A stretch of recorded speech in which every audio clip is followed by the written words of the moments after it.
Yellow! We have returned with some Ace Attorney investigations.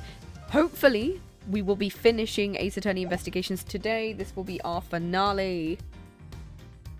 Though I have no idea how long the case is. We'll find out, because the fact we got to the middle part at the end of last stream, and we were finally confronting Shih-na about her whereabouts during the 2 murders. So it's time to expose that smuggling ring, expose the Yatagarasu, hopefully find Callisto Yu in the process, because I'm fairly sure I know where she is at this point.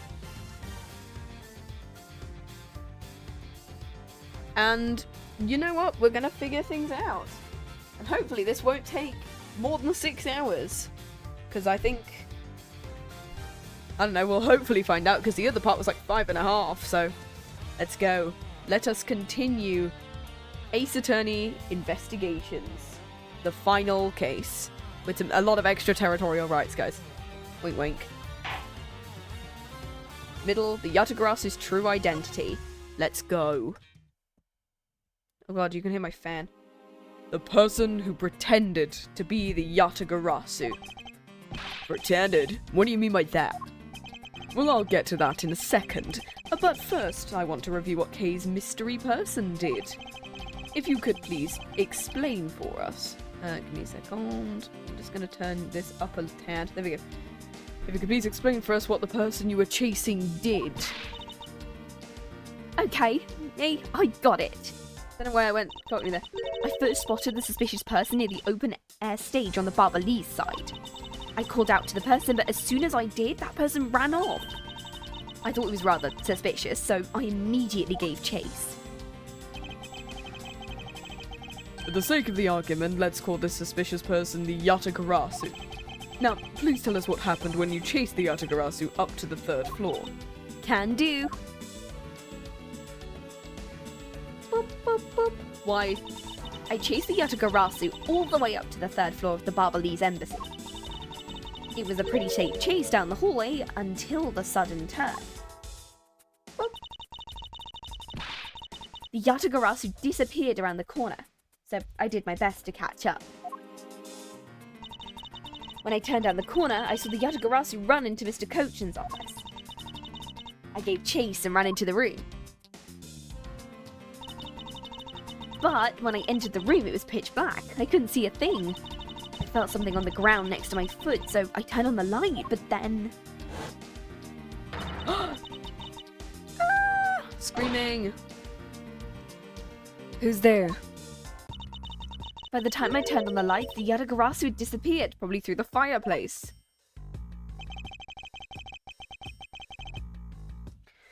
When Kay entered the room, the person she was chasing was already gone. And why do you suppose that was, Agent Lang? What do you mean, why do you suppose? Isn't it obvious? Well, through the fireplace. The person slipped out through the door behind the girl under the cover of darkness. Objection! Sorry, but I know for a fact the person didn't escape through that door. And how do you know that with such certainty? Well, that's easy. If the Yatagarasu had left through that door, they would have run right into this person. Have left through that door. Was this before or after Gumshoe? I'm assuming it's Gumshoe, right? Because Gumshoe immediately came to Kay's aid, right? This is who the suspicious person would have run into. Hey, Mr. Prosecutor, are you sure you're not losing it? Why would it not be Gumshoe? I haven't lost anything, and it's certainly not my mind. Maybe not, but you definitely have the wrong person. Or maybe you're just terrible with not only logic, but names as well. Oh, you didn't need to add insult to injury. Why would Gumshoe not be up there, then? Why would it not be Gumshoe? Because I swear he was in the hallway with Bad, and he immediately ran to Kay's aid after he heard the screaming. I think Mars recalled the circumstances around Kay's near arrest. There was someone right next to Mr. Cochin's office. Oh, they want Shih-na, okay. But isn't Shih-na the person we're trying to accuse here? Take that! We're trying to accuse Shih-na. Why are we saying she would have run into Shih-na? Like, if we're trying to accuse Shih-na of being the Yatagarasu, Why not say that she would have run into Gumshoe? Your answer is Shih-na? Because let's consider what would have happened if the Yatagarasu had used the door. When Kay screamed upon discovering Mr. Kochan's body, the Yatagarasu would have run right into Agent Shih-na, who is in the next room over. Agent Shih-na, would you mind telling us if you saw the suspicious person in the question? No, I didn't see anyone. You see, therefore the Yatagarasu could not have escaped through the door. Flip Edgeworth. I was gonna help you with clip timing, thanks. Flip Lang, yeah, you can flip him. It just means the creep slipped out before Shih-na made it into the hallway. I doubt that, as if there was another person in the hallway. A certain detective. What? Come on, I was literally about to say Gumshoe. Detective Gumshoe, where were you exactly at that time? I'm sorry, I said they would have run into Gumshoe and that was wrong, but then they say, oh, we're in the... This is stupid. Okay, whatever. Where were you exactly at that time? Me, sir? Well, I heard Kay scream. Gumshoe was over that side. Ran towards Mr. Kochan's office from the opposite direction of Agent Shih-na, sir.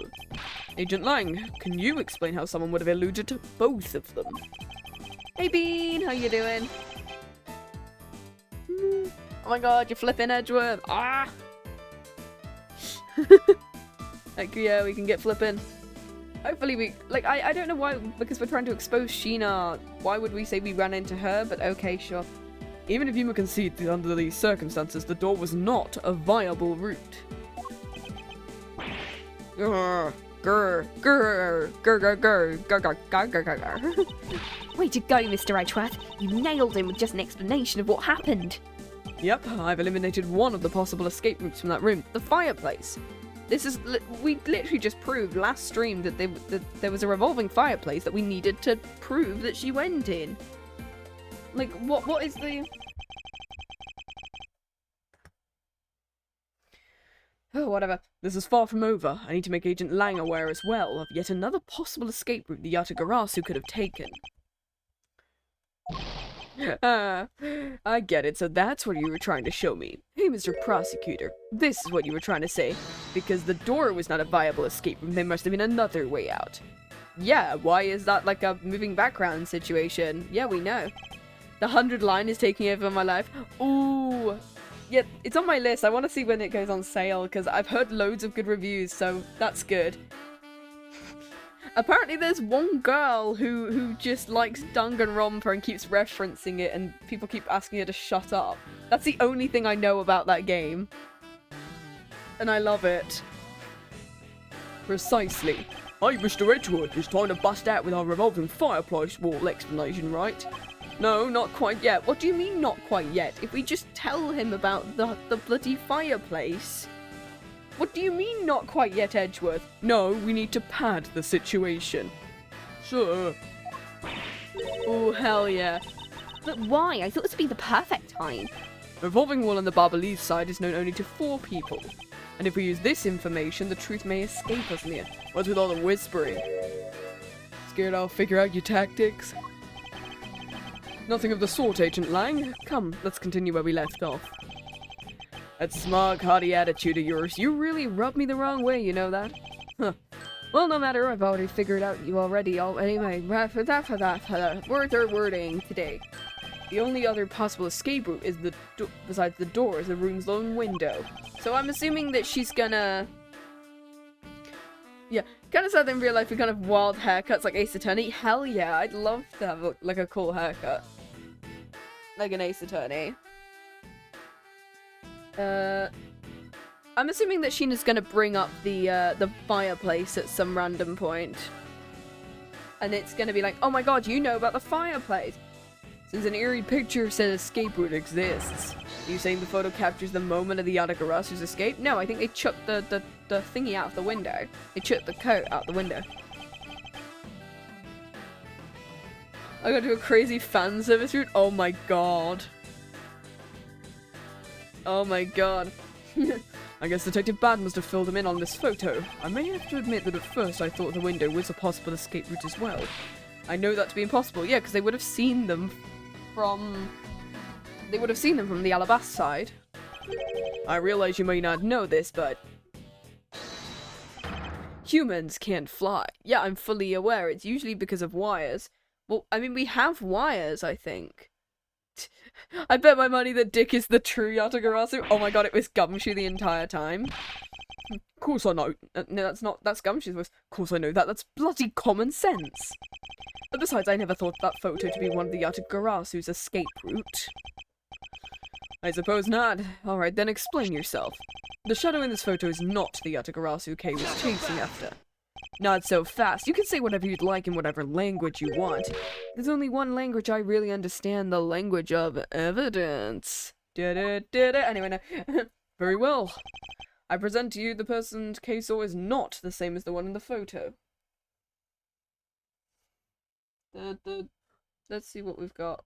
Why is there no music at this point? What have we got? No, not the statue. Don't think it's gonna be any of these. I don't know why this is an evidence piece yet.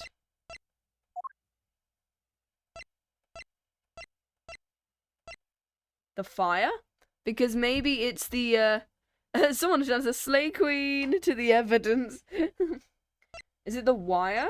The revolving fireplace, the photo. Oh, on the first fire, because there was a second one. I'm gonna go with this one. Because she found that because she saw the murder during the second fire and not the first one. Let me explain to you precisely why the shadow in this photo is not the Yatagarasu. Kay spotted the Yatagarasu heading for the 3rd floor during the second fire. The photo in question was taken just after the first fire. Why is this image? Grr. That's the way to go. That's twice you bit him in the butt now. Don't... Whoa, okay, don't say that we should eat his ass. No, beat his ass, not eat his ass. We're not done yet. You still have to explain what the shadow is. And how the Yatagarasu escaped. I suppose you can answer both, can you? Regarding the photo, I admit that we don't understand what it means quite yet. As I thought. However, the Yatagarasu's escape route, now that I can answer. It's the fireplace. Because they explicitly said that we shouldn't present that evidence. Which means absolutely we should present that evidence. You can. Well, Mr. Prosecutor, go on, enlighten me. Even if I explain it, you'll try and find some flaw with what I have to say. You were busy heading up the Alabasta investigation, correct? In that case, I doubt you'd have much knowledge about the Barbalese side of the case. So wouldn't it be best if the lead on that side, Agent Shih-na, explained in my stead? Shih-na is my subordinate. If I don't stick up for her, how can I look in the eyes and call herself my boss? Her boss. Lang, it's alright. I can take care of him. Shih-na. You shielded me a lot as my boss. But it's time for me to prove my worth. I don't like that sprite. That sprite looks very evil. Alright, if you're okay with it, then you have my support. Finally, it's down to just Agent Shih-na and myself. So we're trying to pick apart something and hope that she knows about the fireplace. What is it you'd like to ask? Let's see. Why don't we start with your movements inside the Barbalese embassy? During the first Barbalese fire, I assisted in putting out the fire. Okay. During the second fire, I was searching for the Yatagarasu that appeared in Babal. Boop, boop, boop. While I was searching, I heard a scream coming from the next room over. Although I was in the next room, I was unable to catch a glimpse of the Yatagarasu. To be honest, I'm very skeptical the girl's Yatagarasu even exists. Aren't you searching for the Yatagarasu? Like, isn't that your whole thing? And that is all I have to say. I'm not lying when I said I saw the suspicious person run into Mr. Cochin's office. Like I said earlier, I've no intention of retracting my testimony. Good. Just to confirm, did you have a partner when you went on your investigation? No, I moved alone. You have no one to corroborate your alibi. Not so fast! Not so fast. You calling her suspicious because she was in a room by herself? How pathetic. And it wasn't when Agent Shih-na tried to arrest Kay under the same rationale? Oh. And how about when you accused Larry because he was the weapon's owner? Oh, Lang. Lang. Not that it's unexpected for the useless lamb to get into such a situation. Although I suppose it's never a good idea to let mistakes go uncorrected. I'll make no excuse for what I did in that situation. And you should apologize right now for making Kay out to be the killer, pal. I'm sorry. Shih-na, apologize. I'm sorry.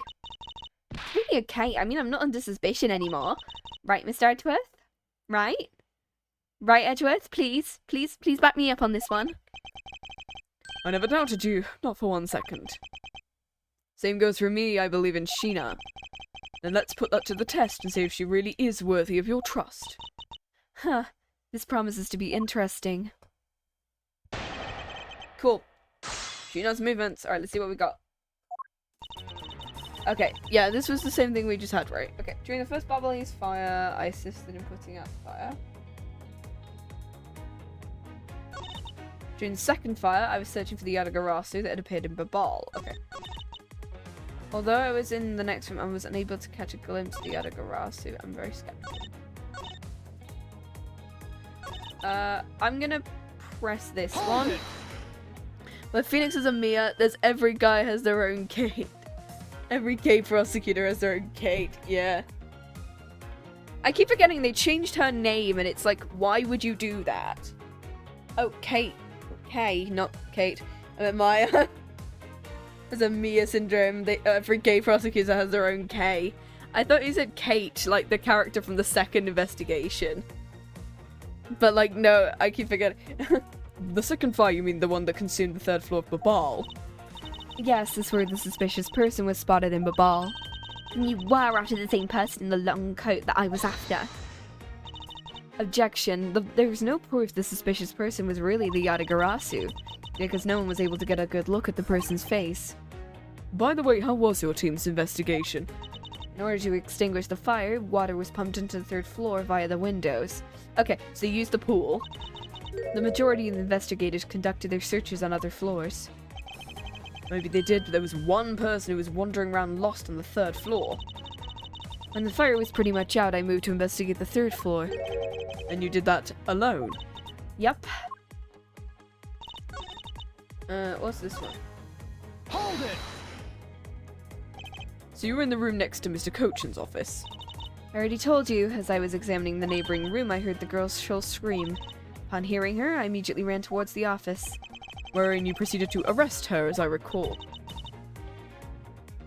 Lang has fur around his body and that's not part of her jacket? I think it is part of his jacket, I'm hoping. Unless it's like one of those weird, like, feather boas. Which is a choice.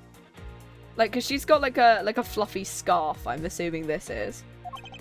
She was totally innocent, pal. I thought we cleared it up. And I thought I'd already apologized for my behavior. If the tenacious detective would be so kind as to be quiet. Oh, I have to agree. Now not is the time to take issue with that. Stop feeling my coat, sir. I can feel the ash. Not you too, Mr. Edgeworth. What I do take issue is the fact you didn't see the Yatagarasu. The prosecutors of this country are also strange. Okay, I'm assuming we do just need to put... What have we got that would present? Like, I mean, considering that it told us not to present the fireplace, I'm assuming we do need to present the fireplace. Oh, there are signs on the revolving fireplace wall on Babal's side has been used. I think because Lang is a mentor of Shih-na, I thought she's wearing it too. Yeah. Yeah, I'm assuming it's just kind of like a scarf. I was in the next room. Oh, because the fact that the revolving fireplace wall, literally, because it's been used, she absolutely would have seen the Yatagarasu. Gotcha, baby. Being in the room next to Mr. Cochin's office is the problem with your testimony.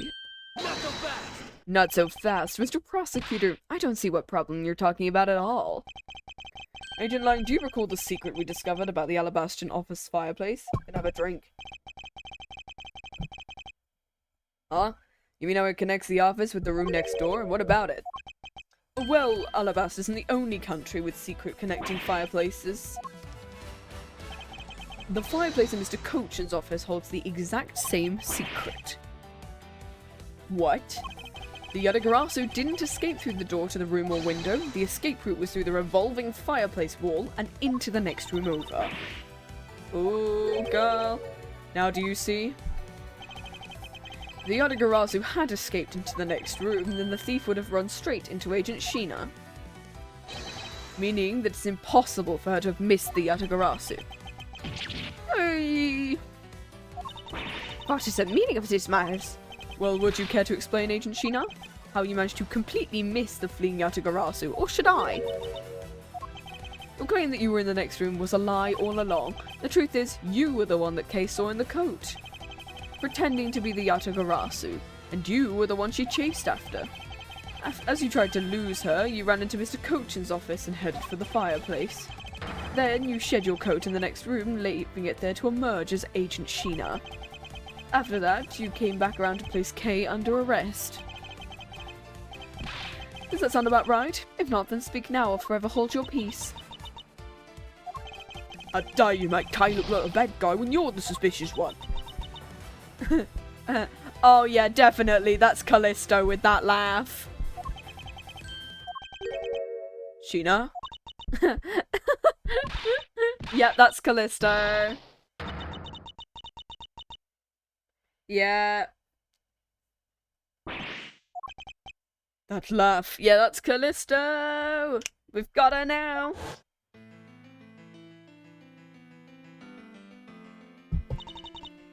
I remember this irritating laugh. I'm getting chills down my spine.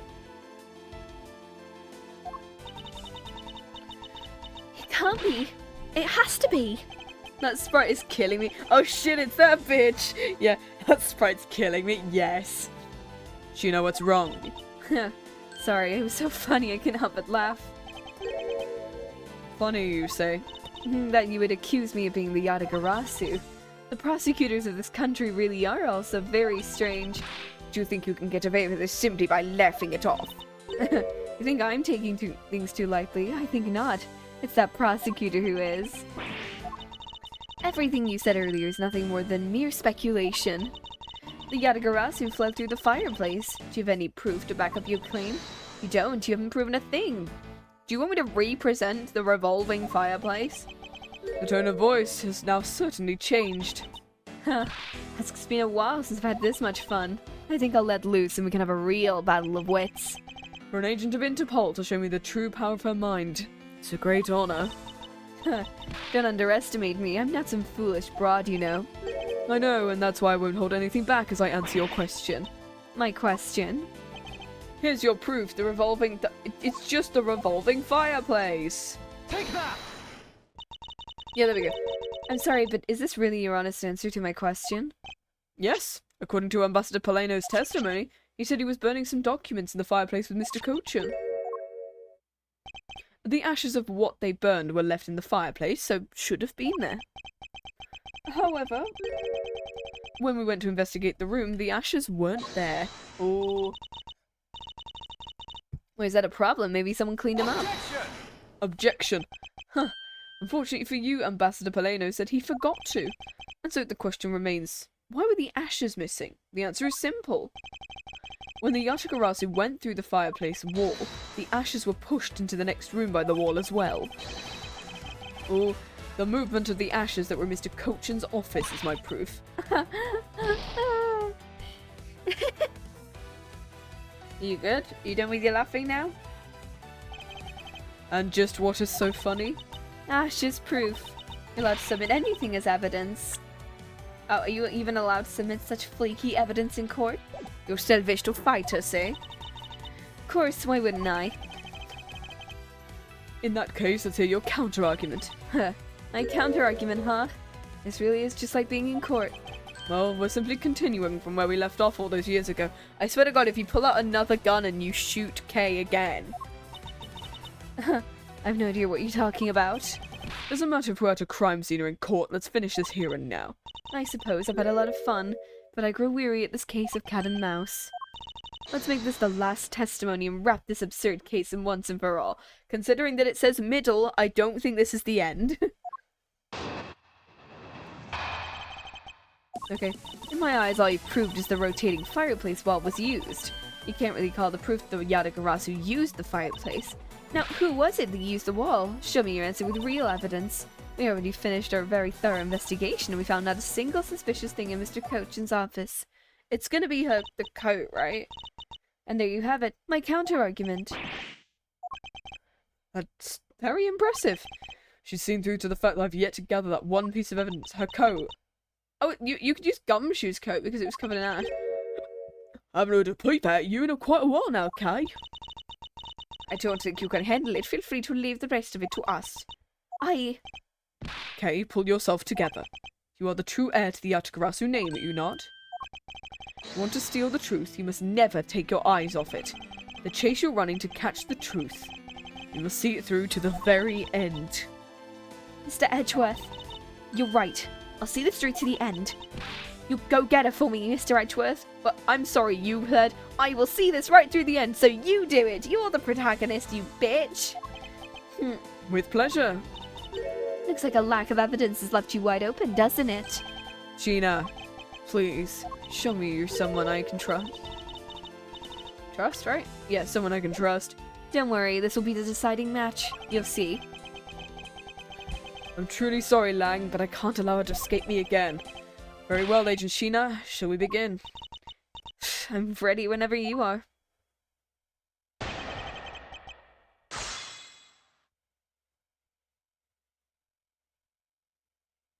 Cool. Let's go. The rotating fireplace was used. But you can't really call the proof the Yatagarasu used the fireplace. It wasn't used the rotating wall. We found not a single suspicious thing in the office. Who was it that used the wall? I don't think we have the coat. What we're looking for is the coat that the Yatagarasu used, but because we don't have it, we can't present it on this thing.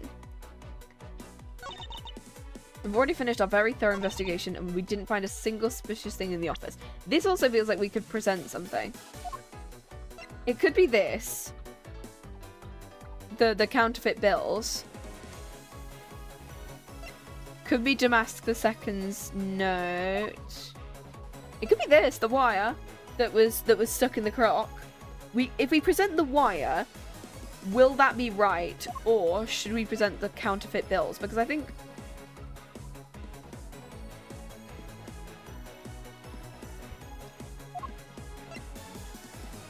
I'm gonna present the wire. Because we found it and we have no idea what it's for. And I'm assuming it's because it was a way to, like, lower the coat or something. Objection! Oh, okay. Yeah, I was right. Cool. I wasn't sure whether I had to press that statement or whether I had to present. And I was like, I'm gonna go for it anyway. What do you say that you and your agents have finished your thorough investigation? You're absolutely certain you didn't overlook anything? Well, aren't we full of ourselves standing there insulting Interpol agents? You better be insinuating my men are... You better not be insinuating my men are incompetent, Mr. Prosecutor. I never do that. However, it doesn't change the fact that they did overlook something. I would like you to take a look at this length of wire that we found. And what exactly is this supposed to mean? A length of wire, and what about it? I'll tell you what, we found this in the Barbalese embassy not long ago. What? And we found it wound up inside the grandfather clock in Mr. Cochin's office. You found that at the scene of Mr. Cochin's murder? Oh yeah, she wasn't with us at that point, was she? But this wire wasn't all we found. We found one other very important thing. The bills, the thing I was literally going to mention. There's more. In Mr. Cochin's office, there were signs that someone had burned counterfeit bills there. Oh, I was assuming we were gonna have to present that, but okay. We just get it. Okay.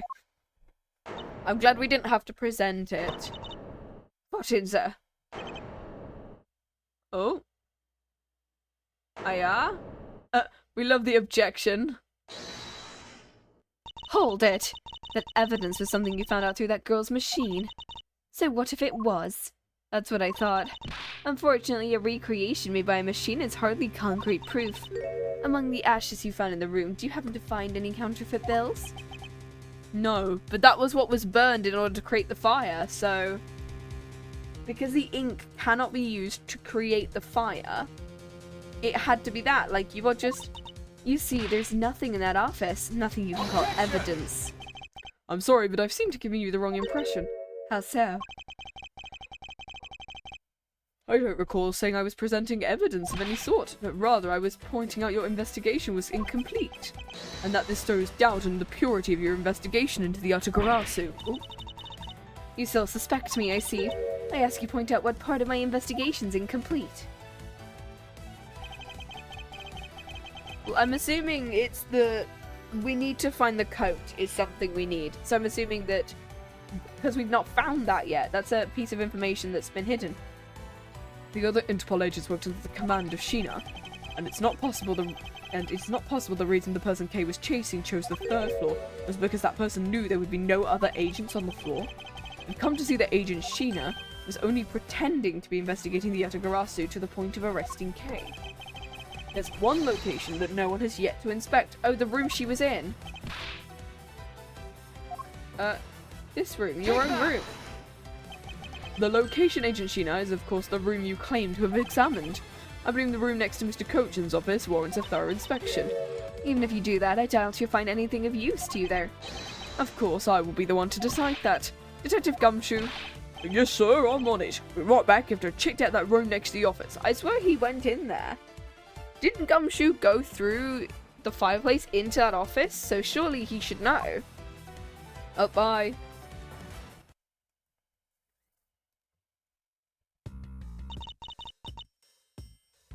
Mr. Edgeworth, do you really think Miss Shih-na's the Yatagarasu? My logic is sound. I believe she is. I'm not going to let her get away with ruining the name of the Yatagarasu. Can you prove she's the Yatagarasu is the question. Apart from the fact that you went, I know whose laugh that is, and then didn't point out Callisto U at that point. If Detective Gumshoe can find what I'm hoping he will find, I should be able to. And what are you hoping he'll find? Let's just say this. Detective Gumshoe did a little experiment for me earlier. An experiment is if that detective has the brains for high science. It wasn't mentally taxing. I had him use the same escape route as the Yatagarasu. And what did you find out by doing that? At first, it's possible for a person to fit through the revolving wall door. A second, by going through it, his coat was covered in ash and bubbly ink. Who cares what his coat was covered in? It's not worth that much anyway. But is it really worth so little? I don't know why I'm yawning so much. I believe it's actually quite a meaningful result, the value of which I'm about to prove. Mr. Edgeworth, that's the things you really need to see. Is he going to bring the coat? What are these things you found? Some makeup, a coat, and a pair of shoes, sir. You found a coat? You hear that? Maybe it's the one person I was chasing is wearing. The possibility does exist. Shih-na, were these pieces of evidence not in the room when you examined it? Unfortunately, those aren't suspicious items. They all belong to me. They were getting in the way, and I stored them in that room. Thank you for bringing them to me. It saves me a trip. May I have them back now? No, because the last time I gave you something, you stole the evidence and shot me. So, no, I'm not going to do that. Hold it! These items the detective brought back are incredibly significant. I request be allowed to examine them. So I'm going to tell you 2 words. Fuck you! Objection. They're my personal belongings, so you have no right to touch them. I don't give a damn. The last time I gave you any sort of evidence, you pulled out a knife, stabbed a guy, stole the key, and then proceeded to try and shoot me, Kay, and Bad before running off for like 6 years or something. No. Objection! I wish to examine them for the sake of the investigation, but if you wish to deny us access... Agent Lang, let's hear your opinion. I say let them look at your stuff. Lang? Let's put it all out in the open then. You're really innocent, you've nothing to worry about.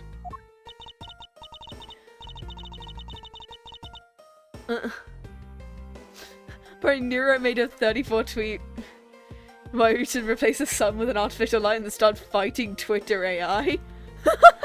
We love Nero. I love Nero. Objection! Nuh-uh. Oh my god. I keep watching her karaoke's occasionally. They're so good. Alright, go ahead and examine whatever you would like. After all, I've got nothing to hide. Good. Now let us begin, because it's going to be a black coat. You can't tell it's ash until, like, you rub off it. Which of Agent Shih-na's belongings? The coat. Let's examine the coat. Yes, sir. Oh look, there's Bubbly's ink on the bottom of the coat. Appears you managed to stain your coat quite badly, Agent Shih-na. The Yatagarasu Keiso was wearing a coat, and I'm beginning to wonder if the stain wasn't created when you went through the fireplace. No, you have it wrong. The soot probably got on my coat from when I was helping the police put out the fire. What about this dark substance on the hem? I didn't realize the hem was that dirty. Oh yeah, because it's covered with Bubbly's ink. Ooh. I'm sure it's just some water mixed with soot from when I was helping with the fire. I don't think so. You think you can get away with such a transparent lie? Don't lie to us, pal. Same pattern of dirt that got on my coat when I went through the fireplace. Your words ring hollow in the absence of evidence. Unless you can prove the dirt in my coat is from the fireplace. Which I can. What? Now? You did a great job, Detective Gumshoe. Me, sir? This coat is exactly the piece of evidence I was searching for. I'd been hoping to find the coat the person Kay saw was wearing, and thanks to you, we proved that going through the fireplace would sully a coat. I don't quite get what you're saying, but I'm happy for the praise, sir. I don't want to because I'm jealous I don't get smart enough to create anything like that. Fair. I mean, I'm like, holy heck. Like, that is so advanced, and it's me going, I'm not going to be able to ever do that. All that remains is for us to show what the dark substance on the coat hem is. The ink. Bubbly's ink. You think you can do that? Of course I can. Then the ink. Take that! Bubbly's ink? Yes, this was what would prove the coat went through the fireplace. According to Ambassador Paleno, he burned some files in the fireplace this morning. You told us about that already, so I don't really see the point in mentioning it again. My point is he spilled some ink onto the back wall of the fireplace at the time. If the dark substance on this coat turns out to be Bubbly's ink, it proves you and this coat went through the revolving fireplace wall.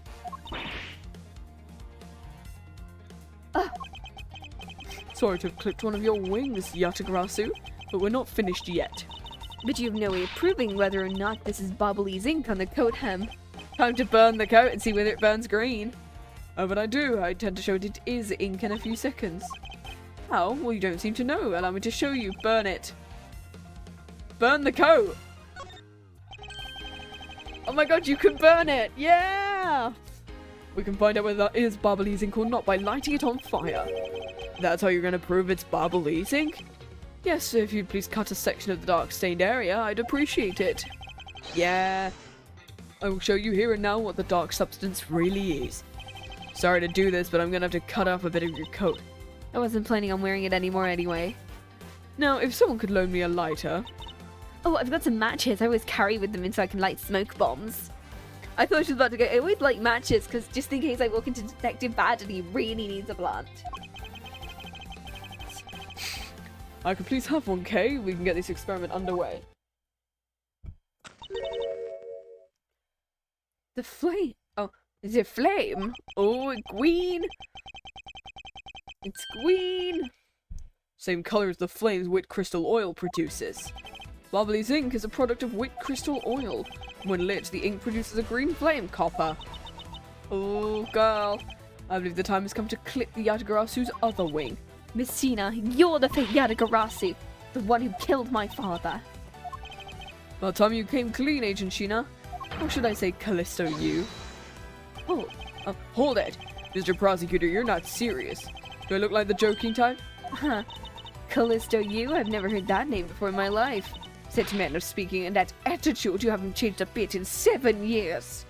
Oh, we've got you now, Callisto. You're the defense attorney that killed Mr. Faraday and tried to frame me for it.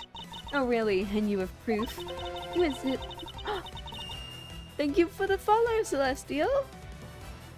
Thank you. We are, yeah. You insist I'm this Callisto you woman, but you can't prove it.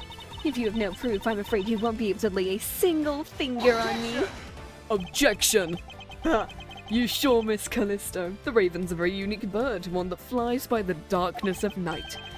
However, the light of dawn has arrived and it will reveal your true ugly form to the world. Enough poetry, I want to see some evidence. Okay. Do you really have something to prove she's Callisto you?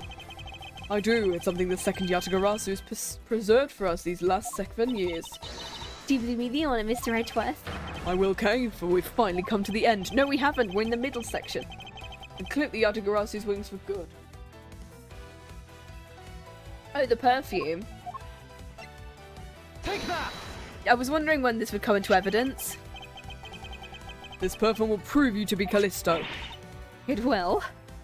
Okay, has preserved it perfectly. Surely you remember this bottle? It belonged to Miss Yu just before she disappeared 7 years ago. And naturally, it means a few of her fingerprints are on here as well. This is the bottle of perfume he spilled, which I've preserved ever since. Ooh. I heard from my father, Bern Faraday. If I stored it just under the right conditions, a fingerprint could be preserved for decades. Which means your fingerprints are still on here. Every last one. We can clear everything up if we were to compare the prints on this to your own. Now come, Agent Shih-na. Will you submit yourself to a fingerprint test? Huh. Oh my god. Oh my god, that is insane.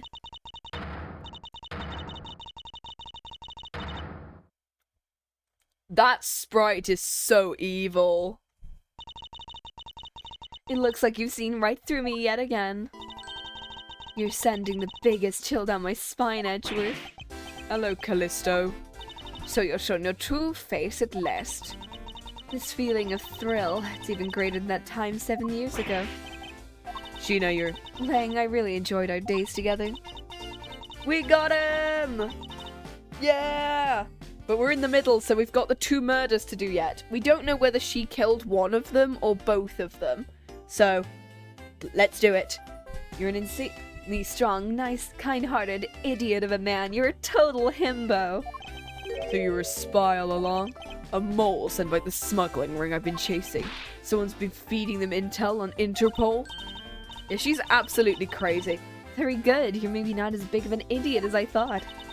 Callisto, the woman who killed my father 7 years ago. You're her, aren't you? The fake Yatagarasu. Callisto you, that's just one of my many names. Even that's just a facade. Good evening, ladies and gentlemen. I'm the great thief Yatagarasu. Callisto, you, this time you won't escape. But this time it's the end of the road. Now come along quietly. You know, you're the one who left the strongest impression in me, Kay Faraday. And had you not used the Yatagarasu's gadgets, I might never known who you were. But here you are, being a thorn in my side, just like your father. Oh. Okay, don't. Yeah, do what she did to Miles in the last case and just kick her in the balls. Wait, what is like the equivalent of that? I'll never forgive you for what you did to my father. Takes the Yatagarasu's key and stabs her with it. You really are just like him. Mr. Faraday, too, possessed such laughable honesty. Oh, yep, she did pull a gun out. Oh no. Kay? You let Kay go right now. You're despicable. Let go of me, you filthy! You think I'm a fake, don't you? Unfortunately, I am the real Yatagarasu. Again! Kick her! Yeah, she's got the gun out again. Oh my god. This is insane. Unfortunately for you, I'm the real Yatagarasu. That's impossible. My father was the one who created a thief. Hey, Edgeworth, the Yatagarasu has 3 legs. Do you know why that is? It's because of my massive dick. I'm kidding, no. Anyway. Anyway, because there's 3 of them, that's gonna be the twist. It's because Bern was one, she was one, and somebody else is one as well. Anyway. White has 3 legs. There are 3 main reasons why the Yatagarasu will be always one step ahead. The Yatagarasu knows the exact location Always knows how to disarm the system. It can't be.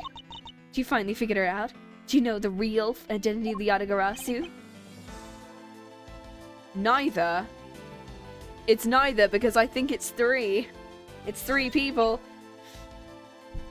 The real identity of the Yatagarasu is neither Burn Faraday nor Callisto U. It's both. But by the same token, they are both the real Yatagarasu. How very perceptive. No way. A single person known as the Great Thief Yatagarasu never existed because it wasn't a person. Yeah, it was like 2 or 3 people. Mr. Edgeworth, I refuse to believe this. Which would then indicate as to why someone else worked with Burn.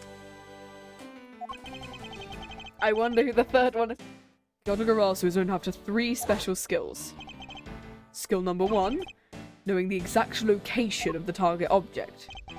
And a lawyer who would have the opportunity to learn the layout of client corporations. 2. The Yatagarasu always knew exactly how to disarm the security system, which Burn Faraday. And a good prosecutor would be well versed in the ways of a criminal. Yeah. Yeah. Wrong detective, actually. Skill number 3. The Yatagarasu doesn't leave a single shred of evidence behind. Hello, Tyrrell. How you doing? Is he gonna point another gun? Yes! He's also pointed a gun at her. Thank you for the headpats. Hell yeah. Detective Bat! Hello! Speaking of number 3, it was only natural for the Yatagarasu to never leave evidence behind, because the lead detective hid it away. Yeah, here's our number 3.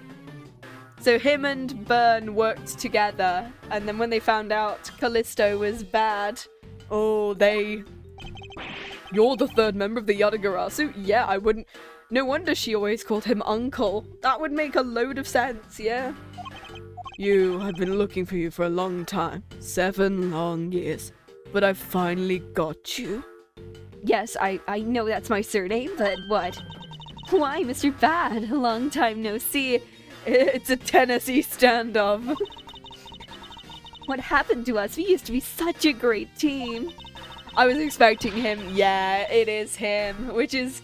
I was like, yeah, he's like one of the only new characters. And plus Lang was only a... he was only like a policing student at the time when the Yatagarasu first appeared, so he can't be the Yatagarasu.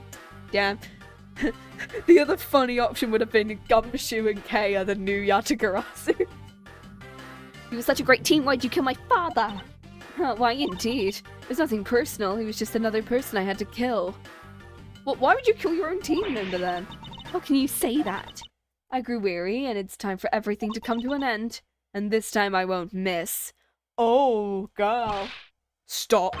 Ah, yes, I'm going to point at you slightly in order to stop you from firing your gun at me. You.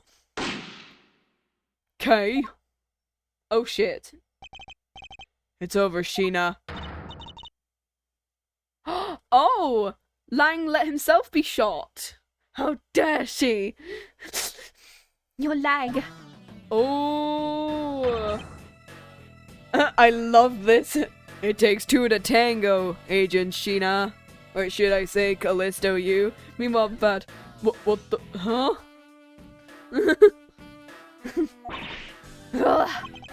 You idiot. What were you thinking jumping in front of my gun? What are you risking your life for? I'm sorry, Detective Bad, but no matter what sort of past she may have, or even if she is a spy, it doesn't change the fact she's my subordinate, and I'm gonna put her in prison. Bad finger pointing. Bad Shih-na. Bad Shih-na. I love the idea. As long as she is, I can't allow any harm to come to her, not even from you. You really are an idiot, you know that. That's fine with me. You should know by now this is just how I am. Hey sis, I guess.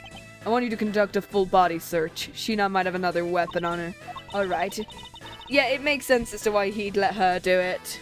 Bad girl, Shih-na. Bad girl. Detective Gumshoe, your assistance, please. Sir? Give her a good pet down. I found something. Another knife. Looks like the blade of a knife, but it doesn't have a handle. Yeah, it's the missing alabaster knife we were looking for.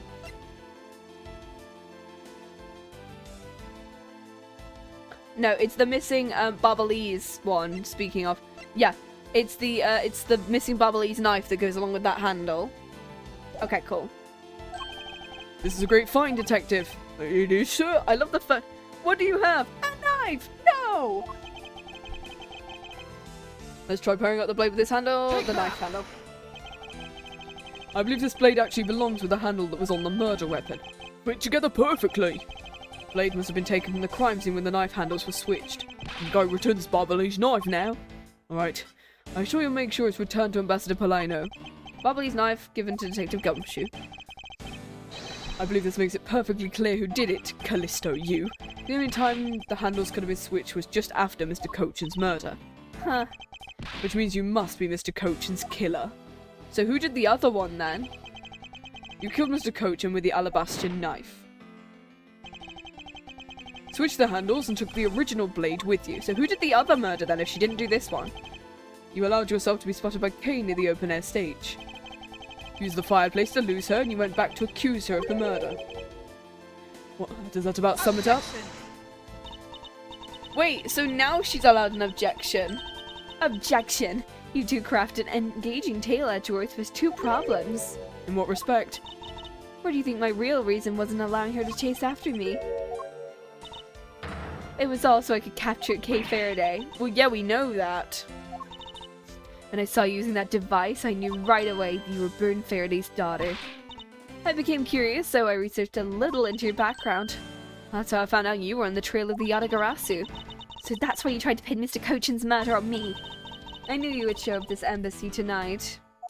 So I thought to use you by pinning the murder on you as my only goal. Wasn't my only goal. You had another? Killing Mr. Cochin, probably. Once I had you under arrest, I planned to search you and take back the device that rightfully belongs to me, the true Yatagarasu. You were gonna take Little Thief away from me? 7 years ago, it was thanks to that device that Faraday was able to infiltrate this place.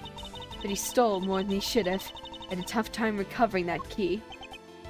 The person who stole the Yatagarasu's key was Mr. Faraday. The incident 7 years ago. What was the catalyst? In the eyes of the smuggling ring, the Yatagarasu was becoming a bit of a problem. It wasn't an especially pleasant assignment. Then why? Why'd you become a member? Why? There is no why. I was destined to betray everyone from the very beginning. From the beginning? What's that supposed to mean? The person I take orders from hasn't changed even now to this day. So there is a head of the most real truth in reverse. Does me, the leader of the smuggling ring, wasn't Mr. Cochin? No, I'm assuming it's someone else. Who have we got left that we can use in this case? Obviously with Callisto. Well, she's 29 at this point.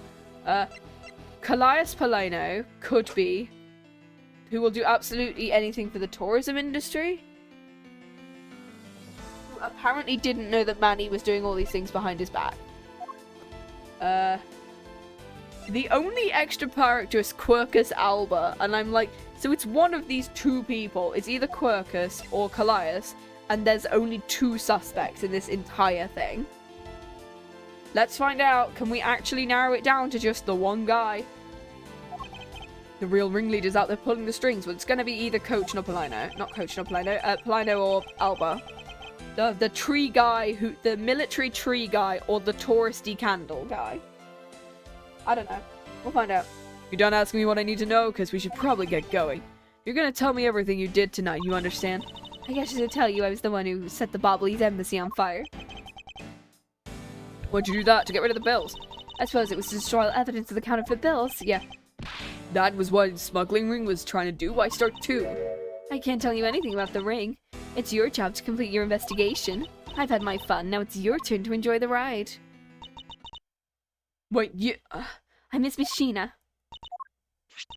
When I fell to the floor, these fell at my feet. What about him? They're such pretty hair sticks, and I thought, well, I should return them to you. You can have them. They're of no use to me anymore. If you don't want them, you can always just throw them away. No, I want to keep them. Suit yourself. Oh, I almost forgot. Edgeworth. About the second problem I had with your story. I didn't kill anyone tonight. Oh, she deliberate... So someone killed both of them? Oh, okay, so we've got to solve the two murders now. So we know... So Shih-na's gone. So we only either Palino or Alba could have done this then, because they're the only two new people. Unless Bad did it, which I don't think he could have. Lang, I don't think could have. He's after the smuggling ring. Yeah, his whole thing is he's attempting the smuggling ring. Obviously it can't be Larry. It could be Bad, but no, I don't think it can be. Or Wendy. So it's either going to be Alba or Callias that killed both of these people. So Callias could have figured out that, I knew she was innocent. I'm not saying this is a sore loser. Think of it as a hint. Mr. Prosecutor, Agent Lang, mark my words, I'm not done here and I'll be back. It's got nothing to do with my duty, because this has become my personal case. Yeah, because he's after the smuggling ring.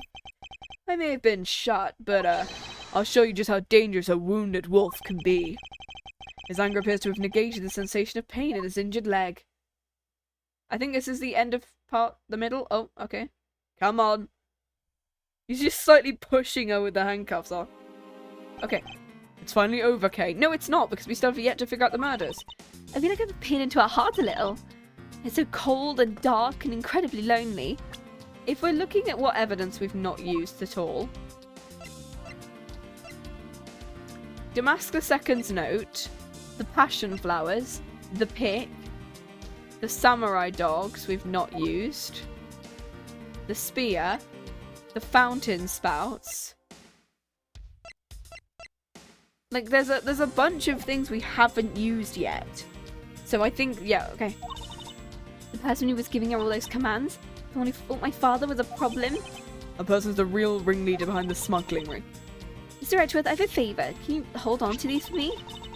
They're really pretty, just like the ones I was selling for the Jamman Ninja show. But until this case is over, I don't think I can look at them without being overcome. I understand. I'll take good care of them. There's a bit of soil stuck on the ends of these sticks. Soil, as in like these things? They could be the plant sticks. They could be the same plant sticks. Guess it's time already. It's midnight, the dawn of another day. It's a bunch. You've really done everything, a lot for everyone all these years. Don't tell me today's the day. And with this, I can retire in peace. Yay! It was his. Oh, he came here on his last day. He's retiring. It's down to the wire, and we always didn't make it, but we solved everything. We haven't solved everything yet. The ringleader of the smuggling ring, you, the Yatagarasu, were chasing after. The legend is now over. Mr. Edgeworth, the bit of logic was brilliant. I feel like I can leave it in your hands. I'm counting on you. Coffee time for them, and also me. I need to make myself some coffee. As I said to you earlier, I'm truly sorry. I wanted nothing but a peaceful life. Don't take it so seriously, it's all one big joke. Unfortunately, it isn't. Come on, sir, she's just thinking on my chain, right? Detective Bad? Wait, you're no longer a detective. Mr. Bad, I'd like to ask you about the Yatagarasu. Okay, so he's retired at this point now. Aren't you too, Mr. Edgeworth? Mr. Edgeworth, I should give these back to you. KG8, okay. The pages of my KG8 files that Yatagarasu stole from my office. Wait, what? So it was Callisto. I must apologize for last night. Oh, that was Bad? So the Yatagarasu stole into my room was you, was it? Wait, that means what? Wait, that was Detective Bad and not Callisto? Tell me it's not true. That's too insane for me to believe. Even if it's not something you want to hear. The KG8 incident was a very emotionally trying case. Plot twist! Oh my god, Bad was the Yatagarasu who made his way into Miles's office. We stood in that courtroom, Faraday and I as the lead detective. He had evidence in his possession that would prove the defendant guilty. Because it was stolen, the defendant was found innocent. You was the elder sister of the victim. When the defendant was pronounced not guilty, she let out a great wail. That's when we realized there was a limit what the law could do. The only way to bring someone like that to justice was to do so outside of the courts. Bad was the gun pointer the entire time. And it makes sense because he pointed it at you the exact same way. That's what we thought at the time. That's how we formed the Yatagarasu, and vowed to bring light to any dirty dealings companies had with the ring, including companies that dealt with the Amano group. Mr. Amano's conglomerate. We called ourselves the Yatagarasu, flexed our collective muscles. Yeah. We exposed all sorts of shady dealings as a warning the business world as a whole. By doing that, we were able to stop the higher-ups from covering things up. And then it was finally time. We finally arrived in the moment where we find out the ringleader's true identity. It was then you literally stabbed us in the heart, and Faraday died for it. But why? Wasn't she the sister of the victim? After Faraday's death, I looked into her past. That's when I found out she was a phony. Ah, The victim of the KG8 incident, CCU. She never had a sister. oh, hydrate time. Big bottle of water. There we go. That means She was using it to guilt trip you. Shih-na wasn't the only fake she used. Callisto Yu was also another pseudonym. You also refers to the a tree. Like another nickname for you is a Death Eater, which is where the Harry Potter thing came from. That's a weird piece of trivia right now. Anyway. And Callisto is a tree, yes. Yeah, a Death Eater is a tree because it often yews are planted in graveyards and they suck up all the nutrients from all the graves. And that's how they flourished. Yeah, that's genuinely what it is. It's a tree. A tree? Oh my god, stares at the guy whose name is literally a tree, Quercus alba. I swear to god if that's the reference they went with. Okay. From the very beginning, that woman was a spy sent by the smuggling ring. She said it herself. I was destined to betray everyone from the very beginning. Let's return to the real topic at hand. Mr. Edgeworth, this trump card that we stuck onto the page of the case files. Please use it wisely. Trump card? The photo was stuck. Try peeling it off. Behind it slumbers a piece of evidence Faraday hid away. It's the mark of the Yatagarasu, but why? This is a director's card from the big boss. Take a look at the back. There was something Kochan had on him at the time of the KG8 incident. The blood is from the victim of the incident, CCU. But why is the card adorned with the mark of the Yatagarasu? The reason why we called ourselves the Yatagarasu was because of the three-legged raven mark the smuggling ring's boss used. Orders from the boss would come on these cards without fail. The person who received the order was supposed to burn it immediately after reading. Apparently it burns a bright green flame when set ablaze. The cards were written in Babalese ink. The fact the card had Kochan was made into Faraday's hand at all is nothing short of a miracle. Whenever we stole anything, we would send a card along with it to the police. So that's what those white cards are. The great thief that used the mark, the only those within the ring would know, was our message to the ringleader. We were only a few steps behind. Okay, so the black one is sent by the Heaven's Door.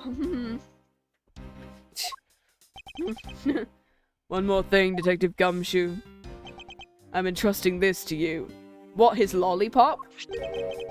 Okay, I was about to say, please don't give him the lollipop. I just pulled it out of my mouth. Do you want it now? You look like you need some food. What's this, sir? This is what I was talking about. During the KG incident, Faraday had this in his possession. This important, definitive piece of evidence. Star Platinum, I don't know what that's from. Oh! Star Platinum.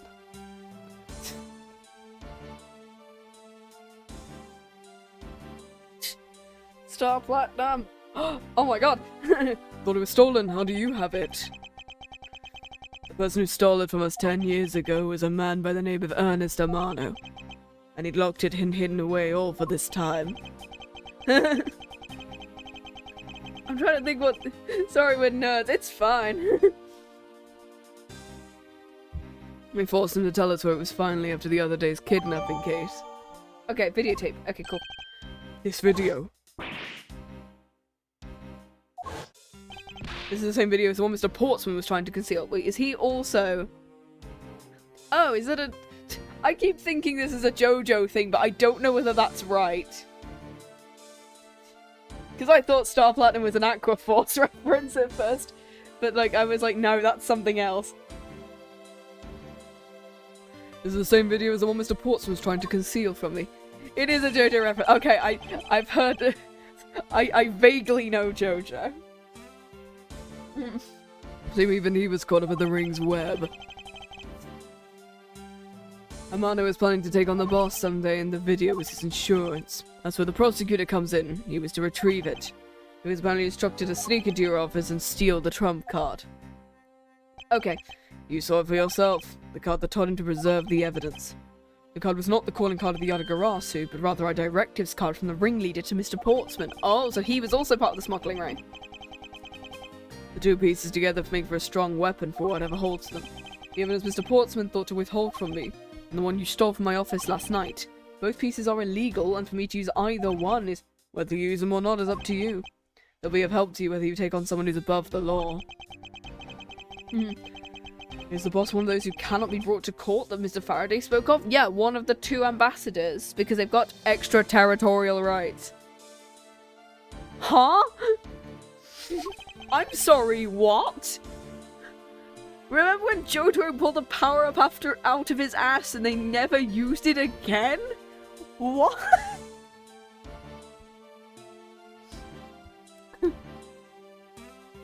I'm terrified of that. Detective Bat, there's no limit to the law, for it is the people who determine the limits. If you still insist, no stud even now, you really are something else. I leave the rest in your hands. Let's get the JoJo stuff out of the chat. It's fine. It's fine, no worries. You can still chat, JoJo, if you want. Now then, Detective Gumshoe, the handcuffs. Time to lock up the last remaining of the Yatagarasu. Take me away, boys. I'll explain your work. Hops. Don't ever lose your detective spirit. What's just happening? This isn't justice. Like I always told you, don't get emotionally involved. He does appear in the second game though, so... Ooh. Let's go. Yes, sir.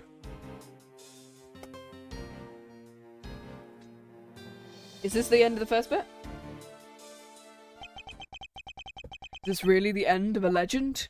No. Okay.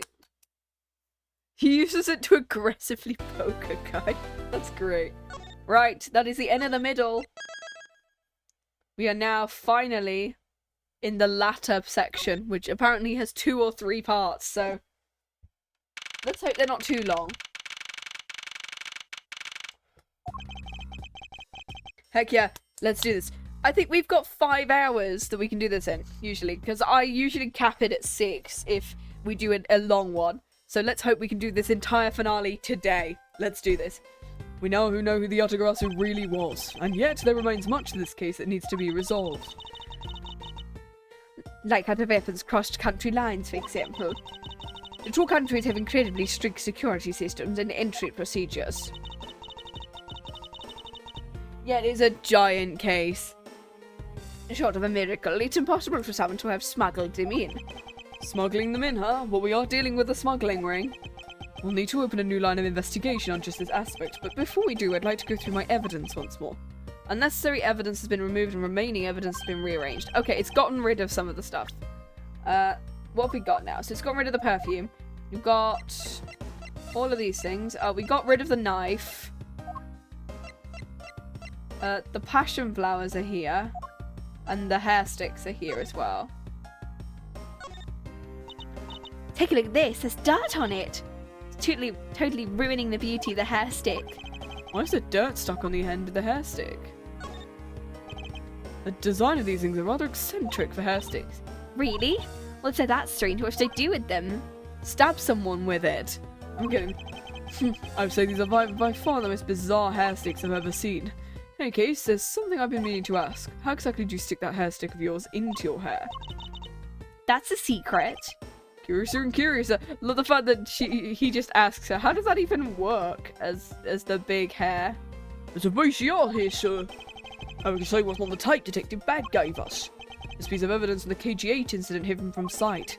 I know this is related to the current case somehow. Gumshoe, if you could please play the tape for us. Sure thing, sir. Alright, let's go.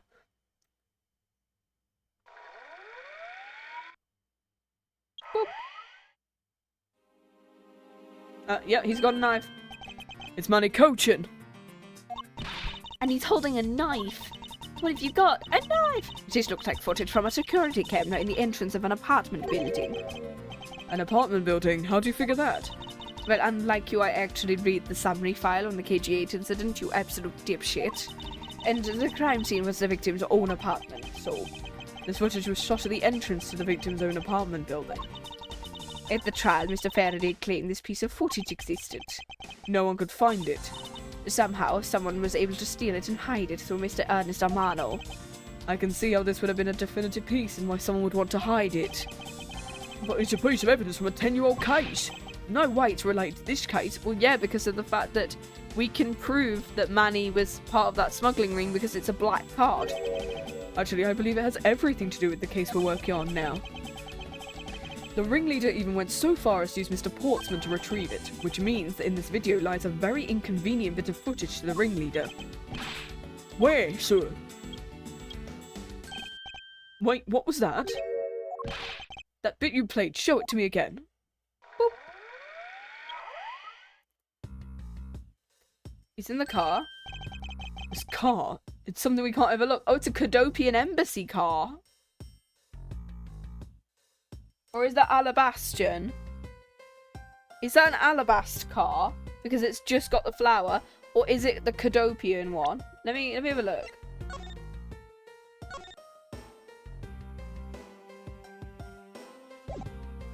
Has it just got the flowers on it? No, it's the Cadopian one. What's that, sir? The flag. Take that! This is the national flag of the Principality of Cadopia. Oh? Hello? Game? Yes, I get that it is. Oh, there we go. It decided to just make me wait for no reason there. And because it has the national flag, we know this to be an official government car. Give me a second, I'm gonna save here as well. Just in case.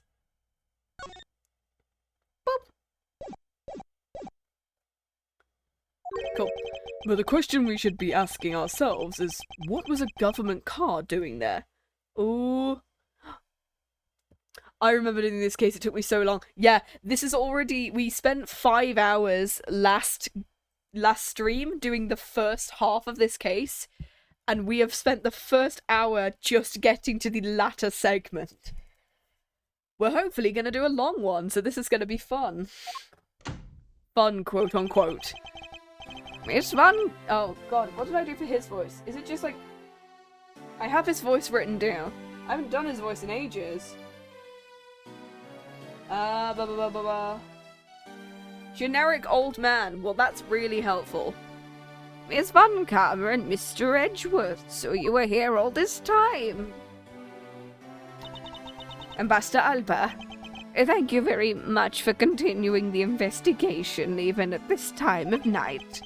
If only if I was a tiny bit more careful, this tragedy would have never happened. I'm truly sorry. This wasn't your fault, sir. It had nothing to do with how careful you were. You idiot quirkers, you couldn't chase after a simple thief. Now, let's get down to the real reason why I came looking for the two of you. I really need help going to the bathroom. Please, I don't need to know that. I would like you to put the investigation on hold for a while. Excuse me. I've heard you've apprehended the thief that turned this embassy upside down. And we're in the middle of an event celebrating our country's reconciliation. Well, there's still 2 people who've been murdered. Why do you want us to halt this investigation for? Thank you for the follow! Like, okay, out of all of the bad guys here, right? This guy is the most suspicious. Because at least Callias told us about every piece of information that would indict Manny as being part of that smuggling ring. Which means I don't think he is part of that smuggling ring unless he was so willing to, like, sell out his own assistant. Like, it has to be... It has to be kind of that point where I think it might be him, because he's asking us to halt that investigation. Also, he does look like a tree. He looks like an actual, like, tree. Look at that nose. We're in the... Okay, we've already done it. I can't exactly have the police and detectives walking around here forever. He is a tree. He has become the tree. I am the tree. You're scaring the visitors away. I hope you can understand how I feel. He's defined. We must finish our investigation and resolve the issues.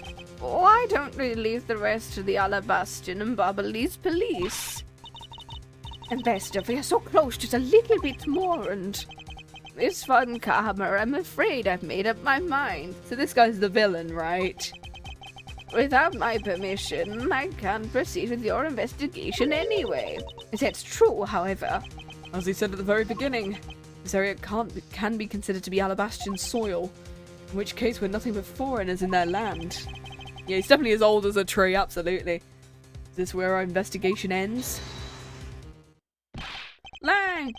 We found Mr. Edward, sir! This way! Yo! Hey Lang, how you doing? Smacks the old man. Agent Lang, you're back on the scene rather quickly. If I lay back and took a break, I'd lose the scent of my prey, Mr. Prosecutor. Agent Lang, why have you returned? Because I have to solve this case no matter what.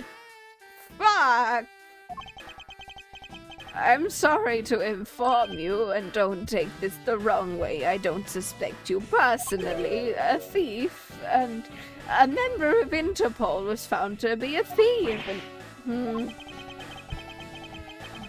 Under these circumstances, I wish to put your investigation on hold. I believe our own police can handle things from here. They're quite capable. No. At this rate, our investigation really will come to a close. Not so fast. Huh. Oh.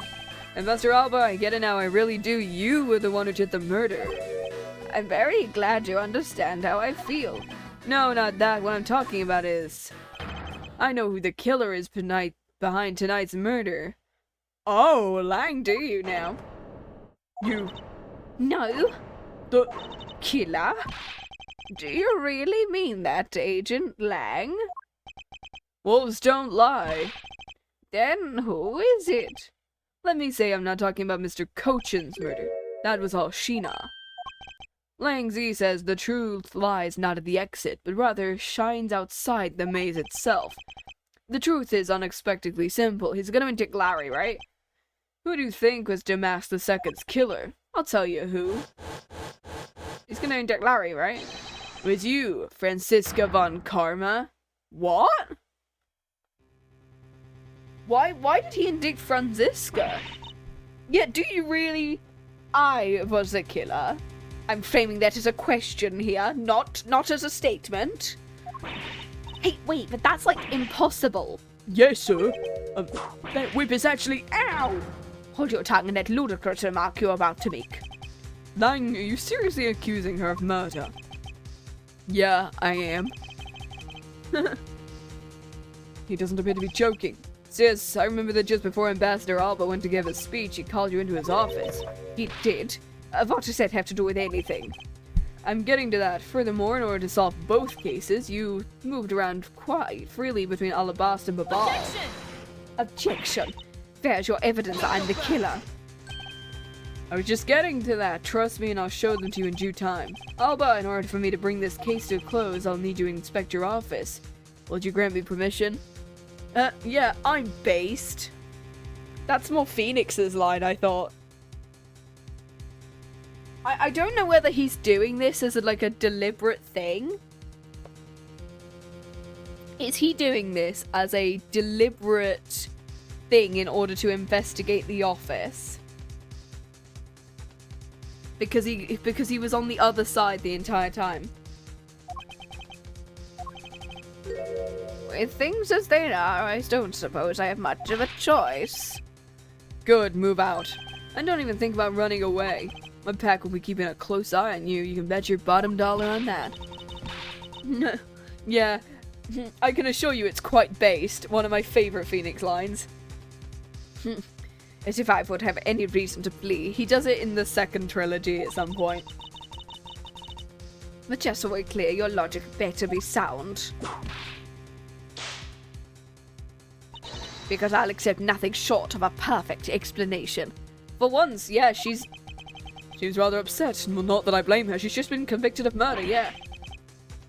I expected you would accept no less. We'll see how long you can keep that nose of yours stuck up in the air. Oh, hold it. Agent Lang, as someone related to tonight's case, you allow me to take part, and so that I may clean up my superior's mess. I guess I should, and the more the merrier, especially when it's the peanut gallery. Yet nothing is really stopping her from just strangling him at this point.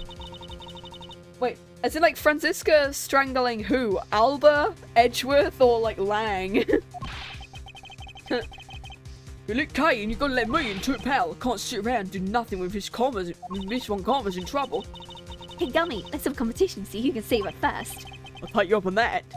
I love the idea that these two, if once Edgeworth, all of them. Let's go gambling! Hey, Captain, how you doing? Damn. No 100s yet, unfortunately. I'm fired up. Fired up and rearing to go. She could just... I'm alright, thank you. We've managed to finish the middle segment of this case, which means it might be quite a long time for the... because apparently the ending is really long.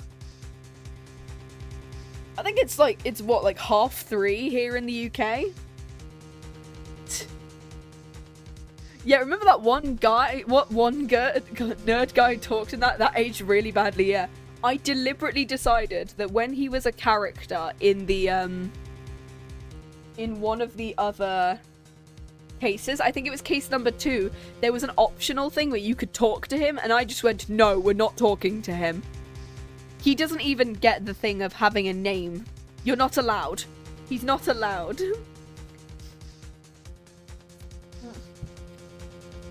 Anyway. It's like 3:30 here in the UK, so I've just had like lunch and stuff. It was good lunch. I need to get more cheese at some point. As a detective, I believe this is something you're supposed to be excited about. Anyway. Sounds like this is gonna get real interesting. Mr. Alba, I'll be bringing these kids along for the ride. Very well, but I'd like you to keep in mind this will be your last chance. What'd you have for lunch? Like cheese on toast. Like cheese and ham. It was, like a cheese and ham toasty. When you do them just right, it's like, they're so good.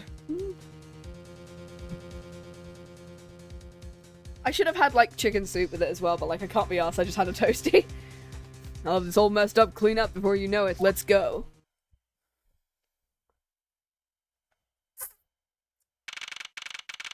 Nom nom. Anyway, speaking of food, here's a good hat got him. Anyway. Jeez. Damn. Oh, dang it. It does now say, ooh, tomato soup, hell yeah. I love the fact, now I've programmed it so that when it says 69, it does also say nice, which is good. It was just a random extra thing that I put in there. Anyway, Alabashan Embassy Ambassador's office. Let's go over the facts one more time. Why is he here? Manny Cochin's body was found over in the Secretariat's office in Babal. I want to gamble too. Yeah, you can. It's VIP gamble at 250. Hell yeah. The weapon that took his life is one of Alabast's ornamental knives.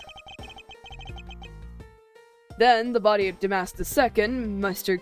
Kashino. Oh, caution.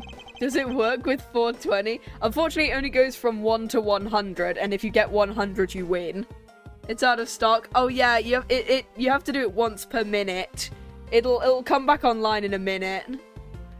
Yeah, it's just to make sure you don't spend all your points at the same time. Was found here in the Alabashan Ambassador's office. It was mostly just because like I wanted to do it per person, but for some reason Twitch doesn't like me doing that. And it forces me to do it per thing, yet gambling responsibly and whatever. Through our investigation, we found the murder weapon with this Primado statue. And this is actually Babal's statue. This case, no matter how I look at it, if it wasn't you, there's no one else who could have pulled it off. I mean, there's like a load of other people who absolutely could have pulled it off. Agent Lang, do you understand the full implications of what you're saying? Of course I do, and I'm serious. You're on the trail of the smuggling ring, and you wanted any evidence you could find. And so, while people were distracted by the Yatagarasu, you snuck in here. This is one very long minute, yeah.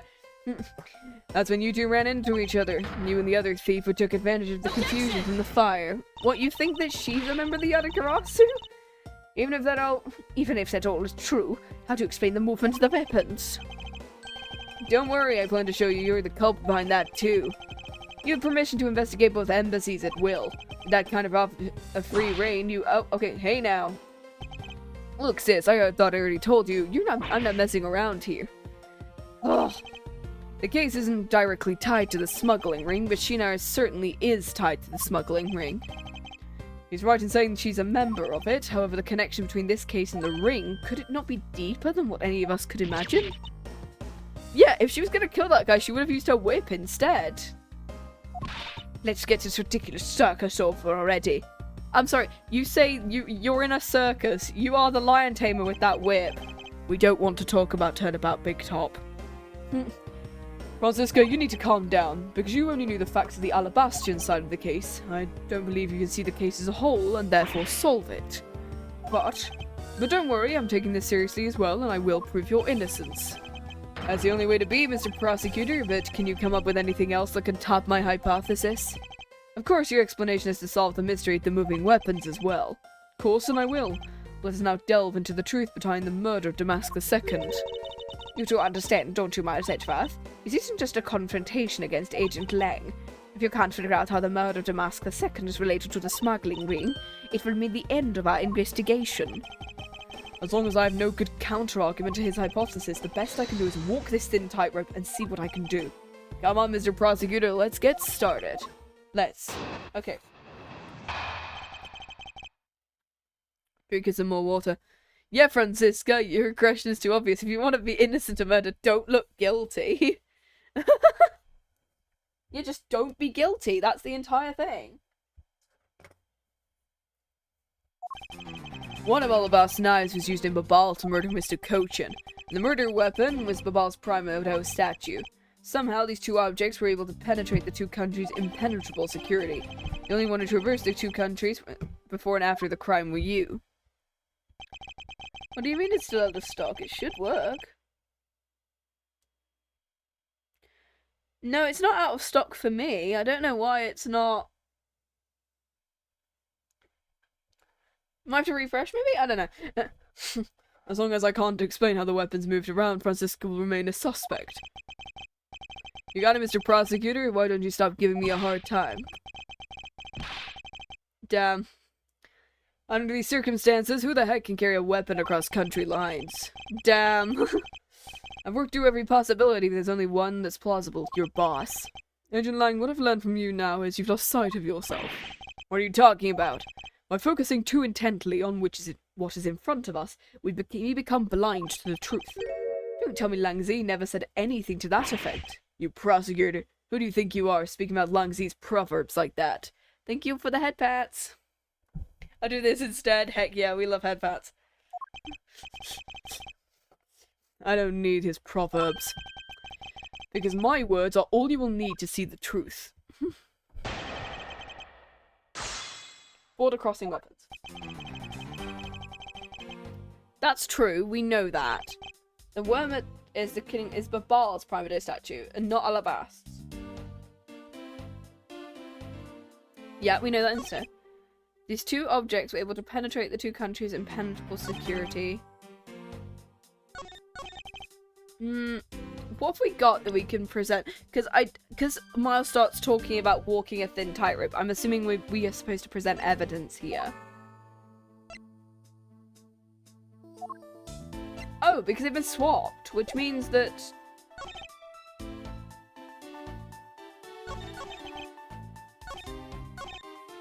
we're able to penetrate the security. I think... Are we supposed to say that it's like... Oh, okay, I'm gonna press first. Impenetrable, I should hardly think so. You see the top of the wall between the two countries. Who could cross over that? Not even I could climb over that thing with all that barbed wire. The way to either embassy through the doors into the Theatrum Neutralis. And the way from the knife of the Primodo statue to traverse the two countries is through those security camera-equipped, well-guarded doors. Oh yeah, it took me ages for the bloody fireplace, and it was me going, why are you not going through the fireplace? Didn't we literally say, but the knife is a key, but it's a key, but it's also a knife, but it's also the key to the safe, but it's also the key to another safe. Ugh. Okay, I'm gonna present one of the statues and say that it was swapped. And so, if they were swapped, how did they get across? Agent Lang, those 2 items are not the only 2 to cross the border tonight. Oh? Damascus II was killed with Babal's Primado statue, yes. But if that's the case, then tell me, where did Alabast's Primado statue go? To Babal? The music stopped, that's a good sign, yeah. If the 2 statues really were switched, then this means that both statues were smuggled across the border at some point.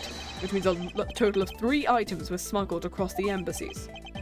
I guess so, but you know what? It doesn't matter the number of items, only the sis is the only one who could have done it. Because the only person who went back and forth between Alabasta and Babal is her. Is that really true? Was there no one else who traveled between the 2 countries? Actually, there was definitely another person. One who paid a visit to both sides of the wall. Objection! Is that really so, Agent Lang? I hate the fact that the thing at the back looks like him. Looks like the guy.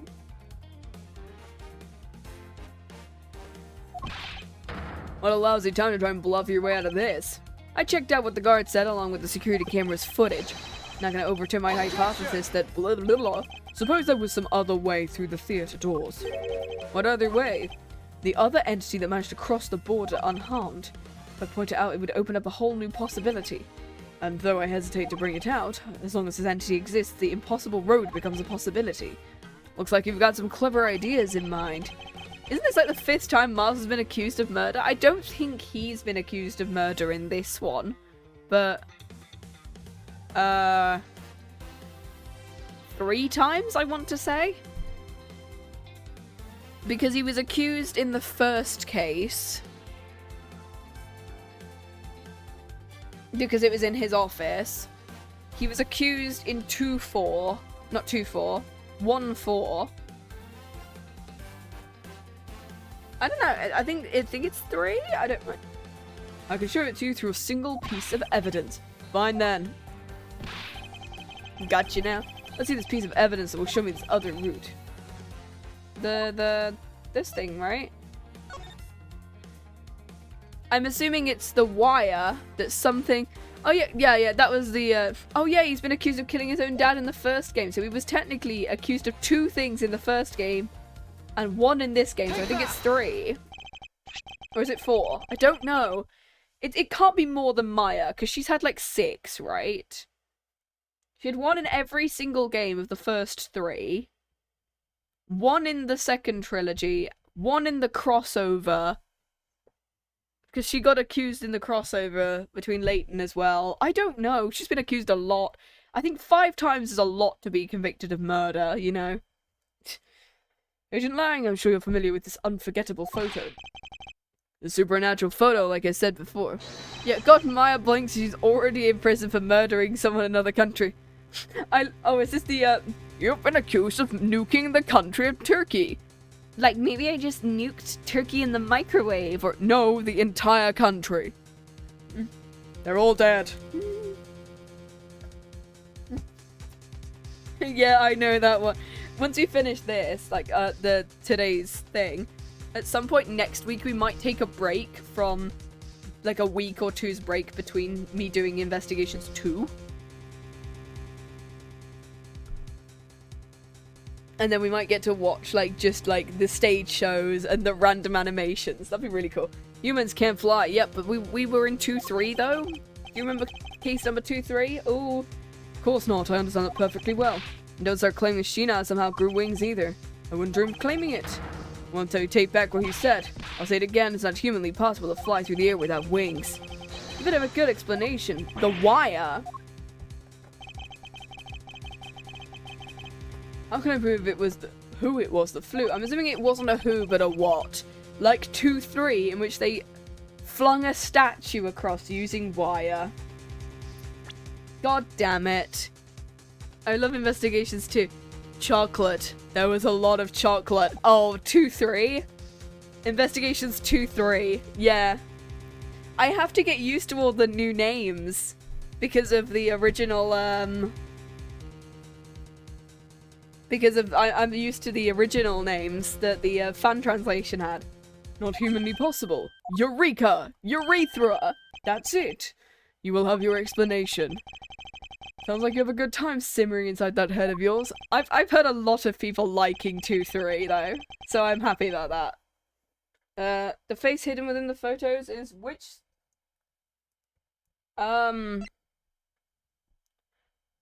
It's one of the statues, but which statue is it? Have you already played the fan translation? I've seen bits of it. I've seen somebody else play it, like, years ago. I don't remember. I know some of it, but not too much. So I'm excited to finally get to play it all myself, because I've seen little clips of it.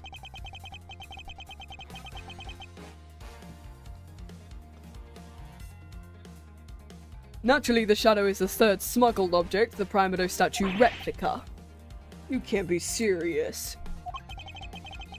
The Yatagarasu, or rather Callisto Yu, dressed as Agent Shih-na, was inside Babal. She dressed the replica statue up in clothes and launched it through the air. Mr. Prosecutor, you left out a very crucial bit in your explanation. She launched it through the air. Investigations is coming up with stupid nicknames. Hell yeah, we love the stupid nicknames. And how exactly did she do that? He's literally baring his fangs at me, but he has a point. How exactly did it move through the air? The wire, and she attached the coat to it. I'm assuming that Shih-na did it, right? Or whatever her bloody name is at this point, because whatever her name is. Which reminds me, didn't he say this earlier? He called you into his office, right? Right before the murder, Franziska was called here. If that's the case, there might be another avenue I can purchase. Pursue? Throw! She just threw it. Agent Lang, in order for me to answer that, I'll need to hear testimony from Miss Von Karma. She slides in. What are you up to now, pretty boy? Stop calling me pretty boy. This is like the 4th time you've done this. Earlier you mentioned something of interest. You said that just before the murder occurred, Miss Von Karma had been in this room before Ambassador Albert had been called for her. And for that reason, you believe her to be the killer. I guess I did say something. In that case, I believe it's my duty to ask her what her side of the story is. You really think a criminal would tell us the honest truth? How dare you! As I've said, there's absolutely no proof I'm the killer. Miles Edgefast, don't tell me you suspect me too. No, I'm hoping I don't. I don't. I can't ignore the fact you were in this room at one point in time, which is why I'd like to hear about it from you. Franziska, I feel like I don't have enough information, which is why your testimony is incredibly important to the outcome of this case. Stop flirting with me, I'm taken. We're not allowed to mention his name. Yes, I was in the room to go gambling. I love Franziska so much. I love Franziska. Oh, so close to 69. Anyway. All right. What would you like me to talk about? I'd like you to please testify your movements up until you came into the room. Alright. I don't know where I went there for. Australian. Let's go there. I can't do Australian accents. Let's try this urine for a change. What she has to say turns out to be a waste of time. I'll place her under arrest faster than you can howl and woo!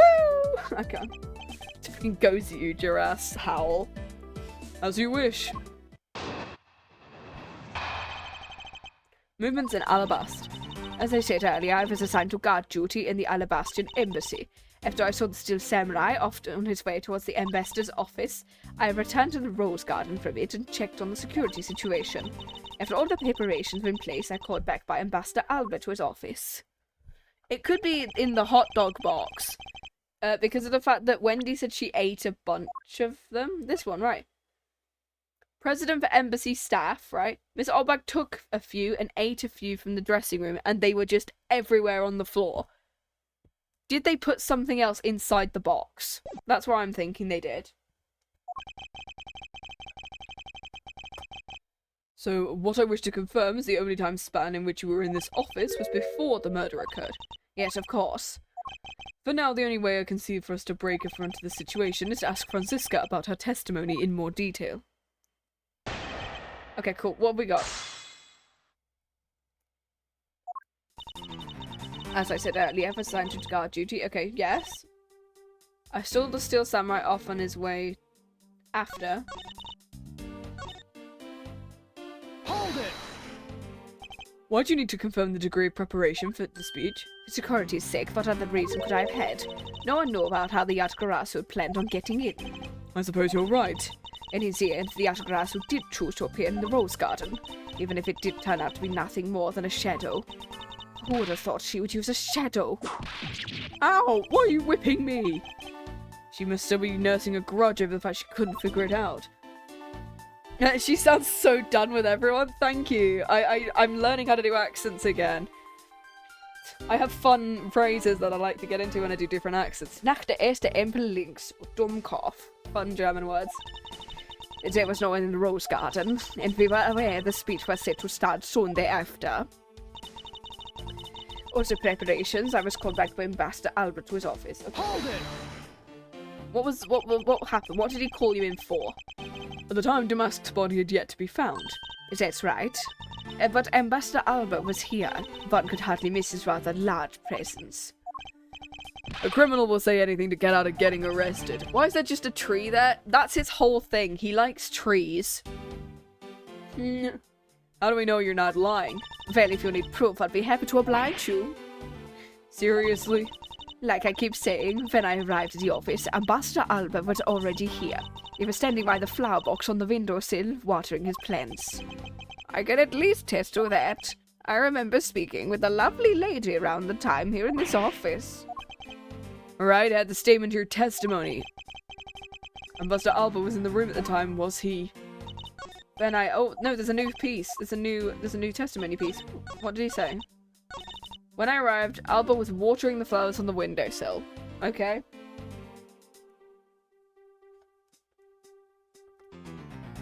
I don't think I can really present anything.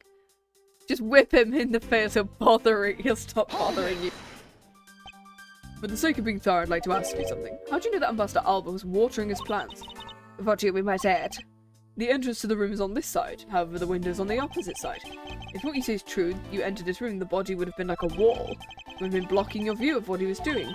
I suppose it was a bit hard to see around him, but fortunately for me, Ambassador Albert is not an immovable form. I knocked before I entered, and as he did, he turned around with a watering can in his hand. It's only natural to believe he was watering his plants. After his greeting, we spent a little time talking about his flowers. He'd obtained them himself and is growing them with the utmost care. Yes, the plants in this room, they're all like my children. In the ground. Anyway. He was watering the corpse? Oh my god. I like my plants like I like my children. All in the ground. The passion flowers in the flower box on the windowsills grown beautifully too. All 4 of them are in full bloom. 4? We only saw 2. We only saw 2. What? Why is that? Why did she say 4? Oh, girl. There's one comment. What did you just say? I said that the flowers are growing beautifully. What about the statement? I'd like for you to append that testimony. Yeah, it's gonna be, then you have to present that there are 4 large passion flowers. Oh, sugar lumps. Okay, cool. And then present the passion flowers, because there's only 2 of them. Objection! Franziska, you really need glasses, unless the hair sticks are plant sticks. That's what I thought, because they've got soil on them, which means maybe the hair sticks that we've got came from the, thing. I like my children the way I like my coffee. I don't like coffee. And also ground. I love it. Franziska, for some odd reason your testimony contradicts with this piece of evidence. It does appear that way. I knew it. I knew we couldn't trust your words. Mr. Edgeworth, what are you doing discrediting Miss Von Karma like this? Yes, sir. If you keep this up, she's going to get taken away.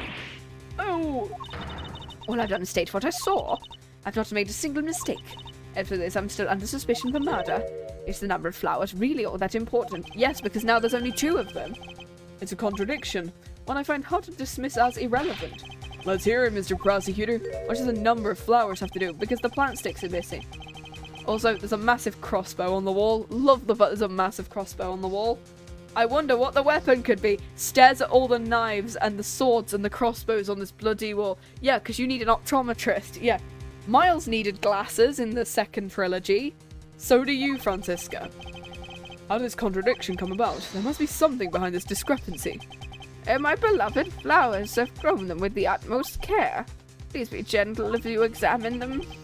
I understand. We're gonna see there's 2 spots missing.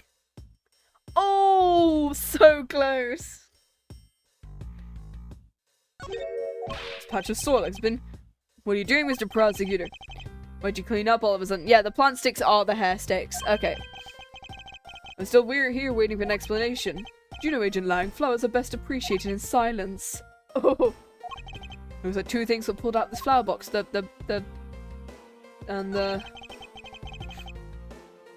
Mars isn't very good at gambling. Yeah, do Phoenix next time. Phoenix is great at gambling. Mr. Edgeworth, why are you telling us stuff we can clearly see for ourselves?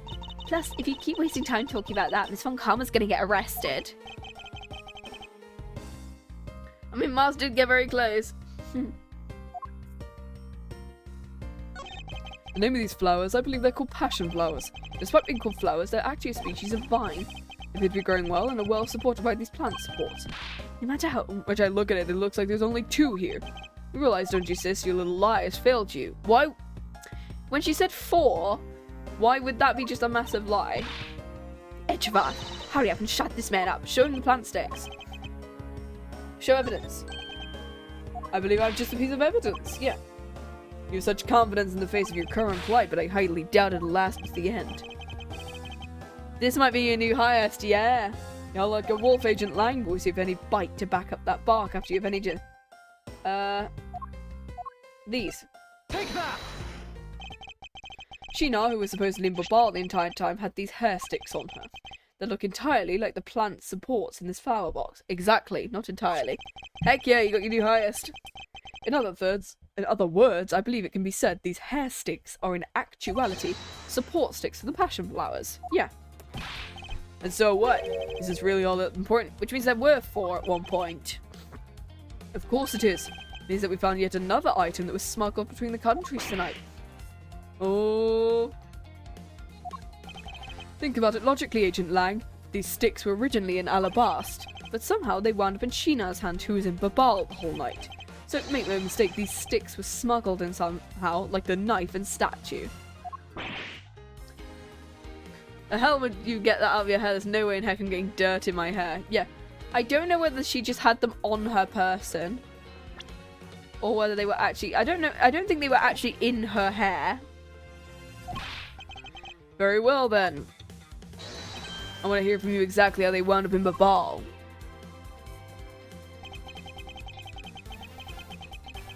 How these sticks find their way to Babal and why? There must be some reason as to why they ended up there.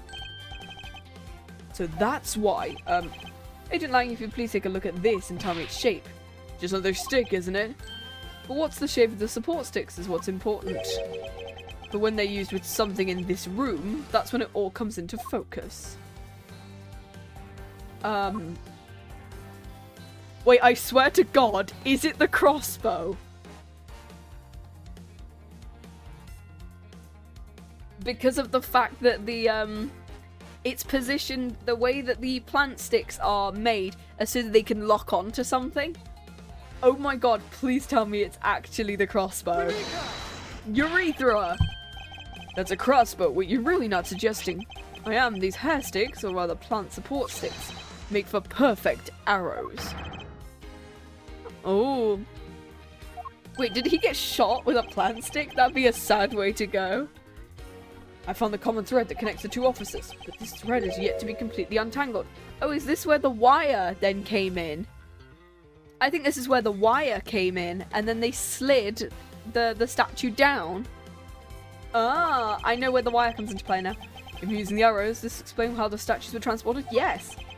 Who could have been who fired these sticks as arrows? There must be a common thread. Mr. Prosecutor, hold up a second. Do you realize what happens when you tie a statue to an arrow? That's not what I'm suggesting. They don't fly at all. Yeah, I'm not suggesting that, mate. I'm suggesting that the wire was attached to the thing.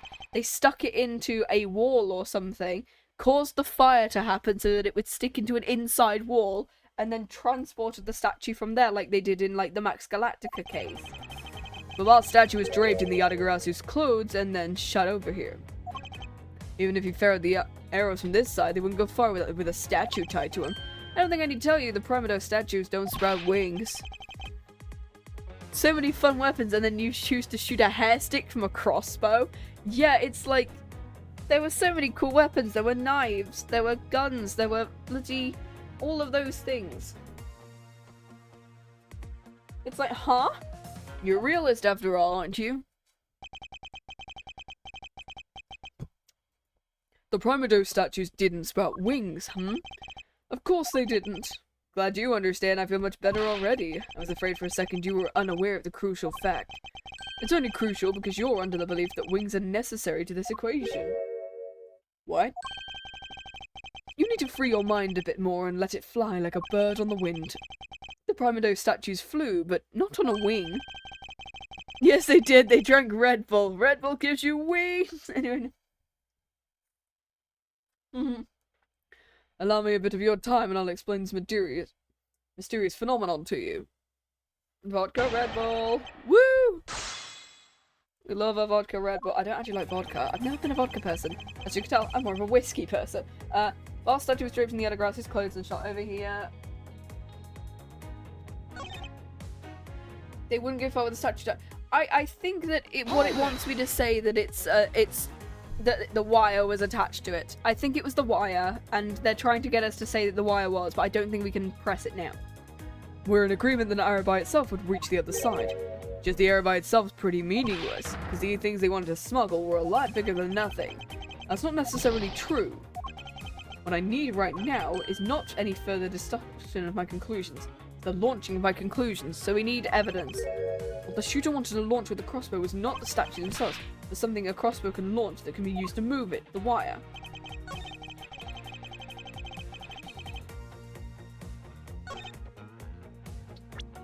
The wire. It's gotta be. Objection! Yeah, I was right. Okay, so I am right with it being the wire. Finally. Finally we've reached this point in our discussion. For I present to you that which was carried by the arrow from the crossbow. Yeah, I was right the first time. Okay, cool. I get it now, Mr. Prosecutor. I can see exactly what you're trying to say. You're saying the wire was attached to an arrow, and they shot into Mr. Cochin's office. Yes. All the way from the 5th floor of the Alabashtian Embassy down to the 3rd floor of the Babalese Embassy. If what you're claiming is really what happened, that'd have to be a really long length of wire. I can see how Alabast Primado statue could be moved, but if they were a really good shot, and it was a really long length of wire, I understand. Gravity could be used to move the statue down the wire from the 5th to the 3rd floor, with Babal's Primado statue. The dark shadow in this photo is clearly flying away from Babal. They pulled the wire back up, going in the opposite way of gravity from the 3rd floor of the Babalese Embassy up to the 5th floor. They simply pulled the wire back up. I think I finally see how the gears behind the whole trick worked. Agent Lang, the motion used behind this trick was a pendulum. Hydrate. Okay, we got a big... You got it. Yay! Thank you for the hydrate. What if perhaps you've left to envision how it works in your head? Motion? What motion? They use it as pendulum. Bungee action.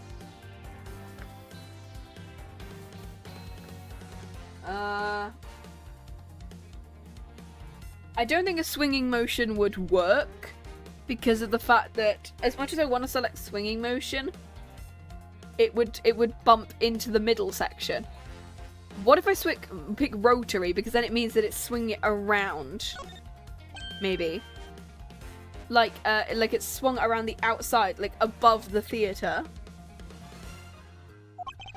If the two statues were transported simultaneously, what?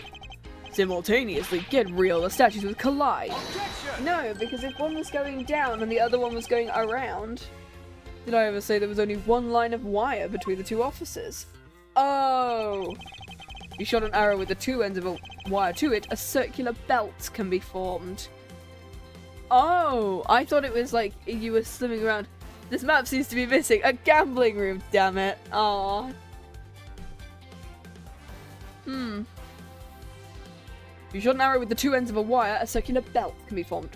That's not what I originally thought of a rotary motion, but okay, sure. Knuckle back! Lang Z says don't object and call a success what is beyond reasonability. Taking into account the tension difference between the two wires, the top one would sag too much to the point where the statues would collide. No! Agent Lang, as you know, the Primado statue is a one-of-a-kind treasure. In fact, the Babal statue is a hollow replica. Oh, naturally be lighter than the real one, meaning my idea is very possible. Dang. Lang Z says, Hooey! Don't know where I went there. I went, hooey, Texas! The only character I know who does that at the moment was Jake, and Jake Marshall. I don't know why I did that for him. here's what happened. Miss Yu and her mystery co-conspirators set themselves up at the two different rooms. The co-conspirator bridged the rooms by shooting the two ends of the wire down on one arrow, and the two of them covered the statues and needed to transport the statues, which would mean it has to be Alba then, because of the fact that Callias was down in the Barbalese section the entire time. And he's literally the only person who could have. Unless Mask. Unless it could be the Master II who did it. And then Alba came in, saw him doing this, and then killed him. That could be a possibility. The two of them covered the statues and proceeded to transport them. After the switch was completed, another arrow was fired. Okay, so no, this was... Yeah, so I think this has got to be the other Master Mask. And then... Yeah. Carrying the other end of the wire down to Babal where it was to be disposed of. And as to do that, Missed You hid it inside the grandfather clock QED. Yes, you actually ended your rebuttal with the correct 3 letters as well. Usually that's a maths thing, but I don't know whether it's also like a literate thing. This proves it, right, Agent Lang? I'm not the killer. Not yet, sis. I still haven't had my dessert yet. Me neither. I have Angel Delight in the back. I really want to eat that at some point, but I haven't made it. Right, Mr. Prosecutor? The proof is in the pudding, as it were. Pudding is a nice dessert. Wish I could have some pudding right now. Do you think you can do it? Do you prove that what you said is what happened? Because if you can't, I'll be taking a certain someone back home with me as a souvenir. I've agreed that as long as there's no proof, my hypothesis remains as just that. However, what I've laid out is no mere hypothesis, for there's one more piece of evidence. One more, this should be interesting. You think you have a piece of evidence that will turn your hypothesis into fact? Let's see it, Mr. Prosecutor. The thing that made it possible to create a circular belt out of a length of wire is right here in this very room. I mean, they could have wrapped it around the podium. Or they could have wrapped it around the fan. I'm gonna go with the podium and say, like, they wrapped it around the podium and simply tugged. Or they could have... Oh, yeah, but they could have... They could have wrapped it around the fan. I hope there's a third one, yeah. Take that! I'm gonna go with the fan, because it has a rotary motion already. Whereas if you tied it around the podium, you'd have to kind of figure out how to pull it yourself. Which you'd need another mechanism for that, and I don't know whether we would have one of those in the evidence. So if we needed something that already has a rotary motion, then we have to pick the fan. Looks like you dropped another bomb on us again. No, that's not what... No, you shouldn't be saying that in a country's embassy, Lang. The last piece of the trick are 2 pulleys. Oh, and that's why the fan was destroyed in the other room. The ceiling fans double as pulley. Oh, that's not Lang. The ceiling fans double as pulleys in this case, and thanks to the fact there's one installed in each of the offices, the ceiling fans made for the perfect pulley set for the wire to run on. Oh, and when it was taken back, one of the fans broke. Oh. This must be it. This is how the smugglers bypass the impenetrable security. You really are something else, Mr. Prosecutor. I bet you figured it out already. You know who the big hotshot that set up this real-life stage show, isn't it? The person who set up this Roger Long composite stage show had to be someone who had full knowledge of the existence of a ceiling fan in both the Alabaster and Barbalese offices. The Passion Flower's support stakes could be used as arrows. The real mastermind. Don't you dare make this wolf wait for food. If I was so hesitant to marry Edgeworth, well, it's Alba, right then? Can't say who it is. Don't you present something like you always do? Single point of the finger and this kiss will explode into an international incident. It was too late for me to stop the forward momentum, as I have no choice but to rush. Oh, okay.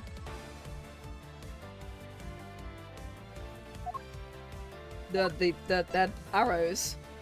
Because, yeah, they would know that it was... they were his flowers, he would know. The smuggling could not have been possible without the use of the crossbow. Furthermore, the arrows that were shot were plucked, as it were, from the flower box in this very room. They were planted so long ago, the passion flowers had the time to grow so big that Miss Von Karma didn't even notice the arrows when she visited the room. It's Phoenix's fault. Sorry, guys. Oh, well, there's the fact the culprit knew that both officers had ceiling fans, so it's Alba. I initially thought that the second Damask could have done it, but then I want to say that Alba just kind of went, nah, this is my thing, and killed him. This person has very detailed information on the embassy's layout. As you may have already guessed, the person I'm accusing of hatching this plan is the person who grew the flowers in the flower box with the utmost care. It can only be you, Quercus Alba. What? You're out of your mind, Miles Edgeworth. I'm certain of what I'm saying, and I'm sure he is the culprit. Tell me, Mr. Prosecutor, what was the ambassador trying to accomplish by doing all that stuff you just outlined? Well, he's probably the head of the smuggling ring, is what he is. Why in the world would he need to use a trick like that? I understand you'll need to doubt me. There's one very thing that stands out to me is very odd. Just one thing, huh? The one single end result Ambassador Alba sought to obtain. But to examine the focus of this complex trick, I believe we'll finally find the answer to everything. Once we examine this piece of evidence.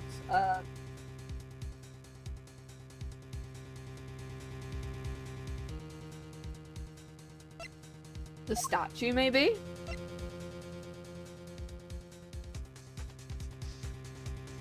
It could be the statue.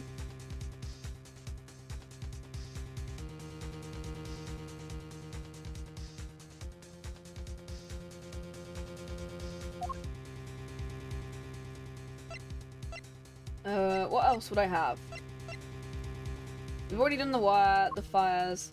I think it could be the statue itself. I'm gonna say... Oh, I can't save. God damn, I can't save.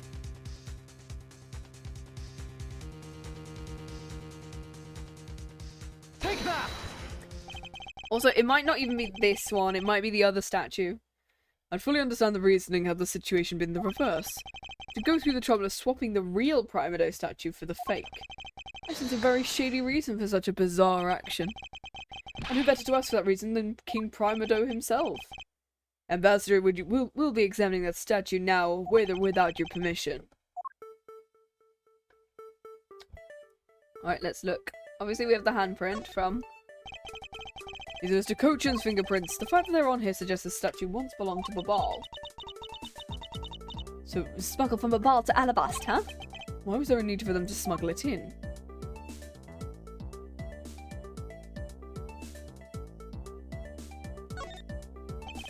There's a sword drawn like that. There's an aura of valor and bravery. Looks so cool. Maybe we should try and come up with some cool pose. I'm beginning her real goal in life is to become a ninja. It isn't particularly old about the sword. Sword. There's nothing pretty odd about the sword. Not really. I should probably examine a different area of the statue now. What else have we got?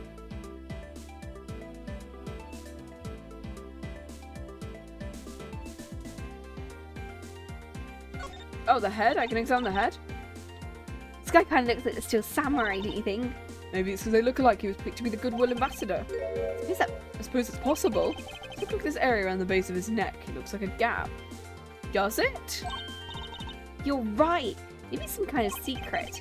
How is it possible to open the statue from this gap in its construction? What? Hurry and open it, Miles. Wait, we can do that? Here goes. Oh, I didn't know you could do that. What's that? Really did open up. What's this thing that fell out? I believe a more thorough examination of it is required. Oh, that's where it... Oh.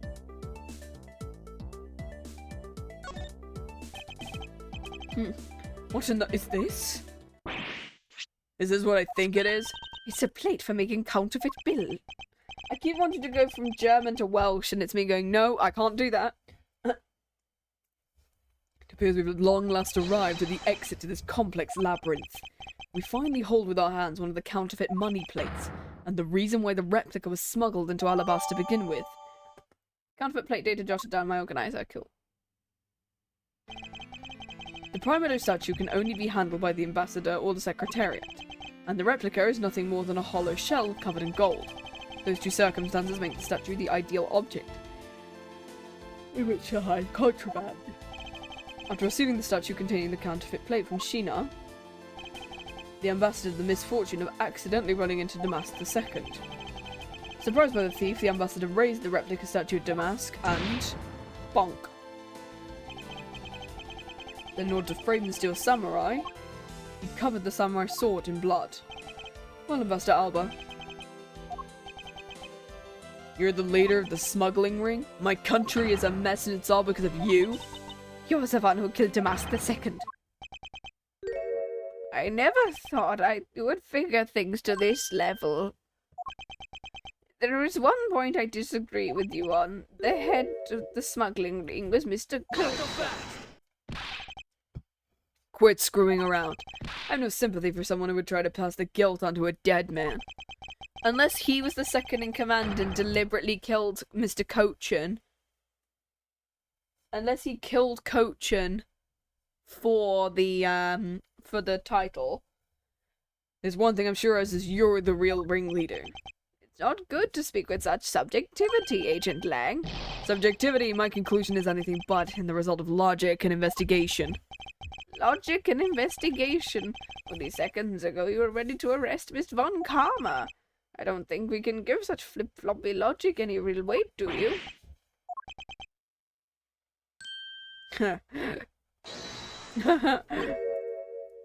Ooh, what's he got? Oh, just tap my mic there. What does he want? It looks like you still don't get why I came back. Excuse me? You see, the reason I came back is so I could sink my fangs into your wrinkly old neck. I'm a vampire, bitch. From the very beginning, my real target has been you. What? Agent Lang, I demand an explanation. Sorry, I didn't mean to put you through all of that. I knew you were very innocent from the very beginning. Okay, so he is... Oh. So it was kind of a ploy. So I did say that Lang deliberately accused Franziska in order to get into his office and touch the statue to expose the stuff inside. Oh. And to expose the fact that he would have known about the crossbow. Clever. You did? I knew this whole incident had been meticulously planned and prepared for. Naturally, the occupant of this room, Ambassador Alba, seemed the most suspicious. Without the ambassador's permission, we couldn't get in to take another look around. So that's why you put on this big show to accuse Franziska. Using Franziska as the bait, you were able to gain us entry and investigative rights. If we hadn't done that, I doubt the ambassador would have given us the okay. Hey, they could point around. Yeah, he was the villain. It's pretty obvious. That's what this was all about. Very well, I'll forgive you. I don't think this is like the end though, because usually the end has 2 or 3 parts, so I'm terrified as to what rebuttal we're gonna get for him. Exchange of using me as bait, you'll take some responsibility and help us find the truth. I love Lang. Lang is such a fun character. I think he comes back in the second game. Agent Lang, for giving me such a great opening, I thank you. Speaking of chess, you know, I just knew, Mr. Prosecutor, that somehow if you will ever find some proof by investigating this room, you would be able to figure out the real culprit with your special brand of logic, your bullshit lawyer power. The evidence detectives collect combined with the logic of a prosecutor. That is how it should be in a prosecutor-detective team, right? I don't know about all that. Bad is going to become his assistant. Oh wait, no, because he's a detective. One thing I do know is I'm itching to see that old man get what's coming to him. You're quite scary when you want to be. You were the one who was planning to use me to push all the guilt. Unfortunately, you misjudged me. Agent Lang, I wish you would have stopped trying to intimidate me. What we need now is evidence and proof. I wonder what you have as necessary proof. I'm the head of the smuggling ring. Don't be such a sore loser. If you really are the head of the smuggling ring, you shouldn't acknowledge your crimes with dignity. Dignity? What's that? It's nothing more than a fool's insincere display of strength. If you really wish for me to acknowledge my crimes, I'd like to first see some of the things you call evidence. I tell you, I know nothing. I didn't even know a counterfeit plate was hidden inside that statue. You swapped a real statue that vested in your country your authority to rule for a fake. It doesn't make any sense you didn't know anything. It doesn't make sense. Where doesn't it make sense? Welcome to Ace Attorney. This is stupid. Welcome to the Ace Attorney world in which nothing makes sense. Can you prove that it doesn't make sense? I love that line there. He's really got us. He's turned the entire situation around against us. He has extraterritorial rights, sorry. The proof that Interpol's been after, which points to this man as a ringleader. If we can somehow find that proof now, we can see that justice is served. Is there nothing I can use to break this case open? So that's bad.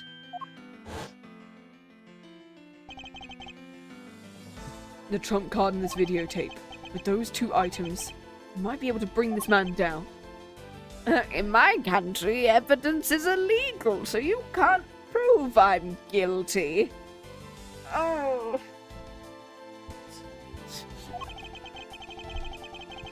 The card is evidence from a case that Mr. Faraday hid away in secret. The tape was stolen by Detective Bad. They're both illegal evidence. When has any prosecutor in this series had a problem with forging evidence?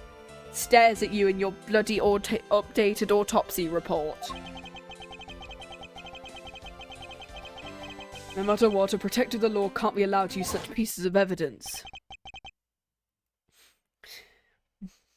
Needless to say, we've uncovered a ton of nothing but victory, and that means any means necessary. You do so outside of the courts. So, yeah, like 3 people are telling him, forge it, forge it, forge it. That's what we thought at the time. I no longer follow the path of Manfred von Karma, and I won't follow the path of the Yatagarasu. It leaves me with what? What creed will I believe in? If I want to pursue the truth, I'll sully my hands in illegality. If I want to pursue justice, I will lose the truth. What is the law and what is justice? Which path is a prosecutor supposed to follow? That choice is one I must make by my own hand.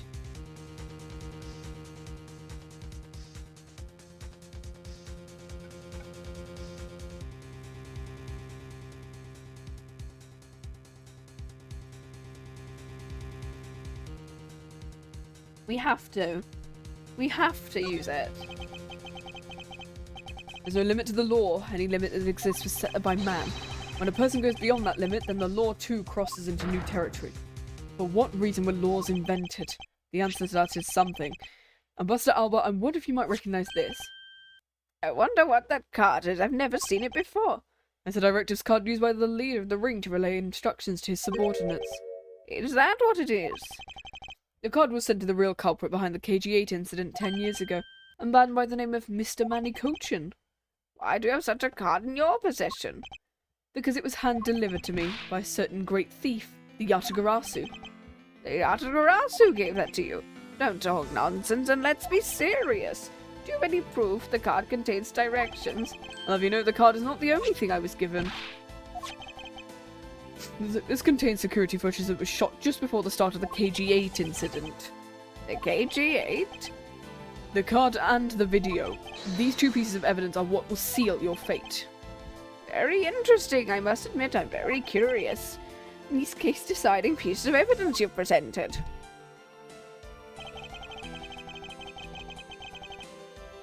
The prey the Yatagarasu has been chasing all this time. Can't allow this man who's free reign for 10 years to walk away. Now's the time for me to bring fruition the valiant spirit that was given to me. What's this interesting thing you wanted to show me? The trump card and the videotape. These two pieces of evidence make for the ultimate hand. Are we sure he's not just going to steal the evidence?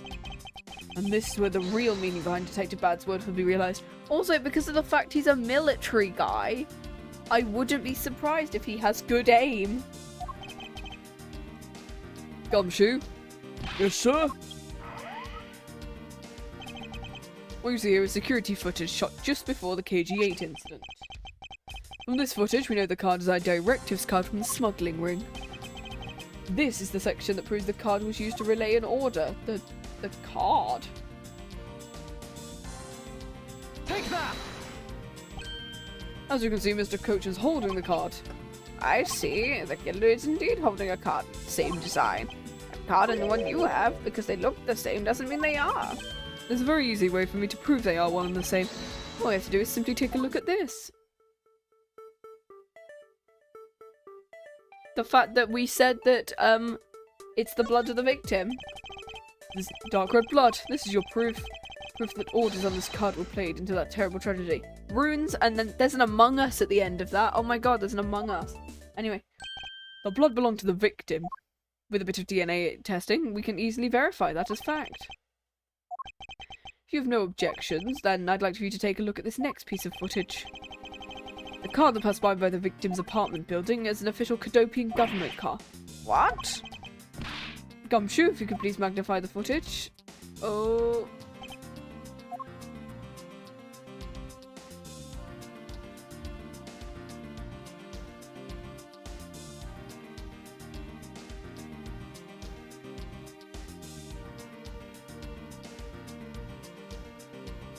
Take that! Zinnis.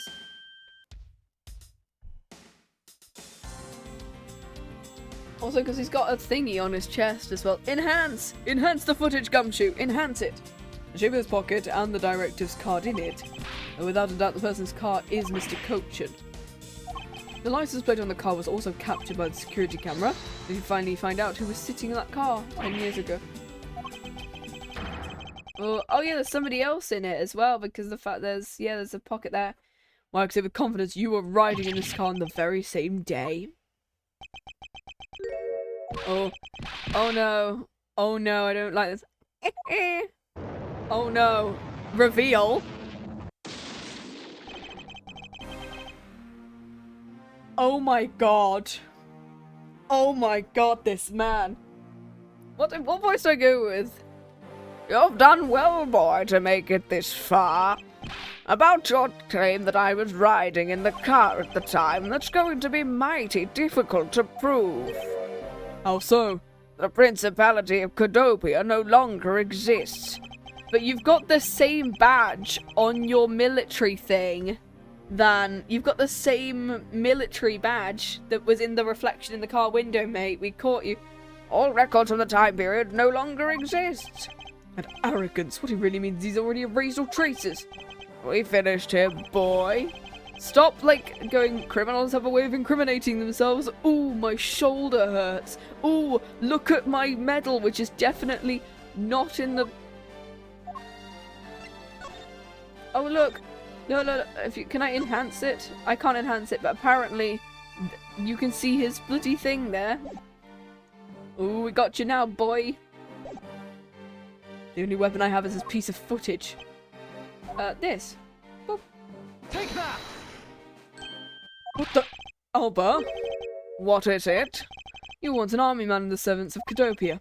And it was you who made the many missions you participated in successes, correct? By the sudden backhanded praises, boy. To be sure, the brilliant medals on my breast were awarded to me during the era of Cadopia. But now I'm the only one who owns this particular medal. Mate, you've just outed yourself. In that case, the only person it could be who's sitting in the car is you. How'd you figure that? Well, by the medal captured here in this footage.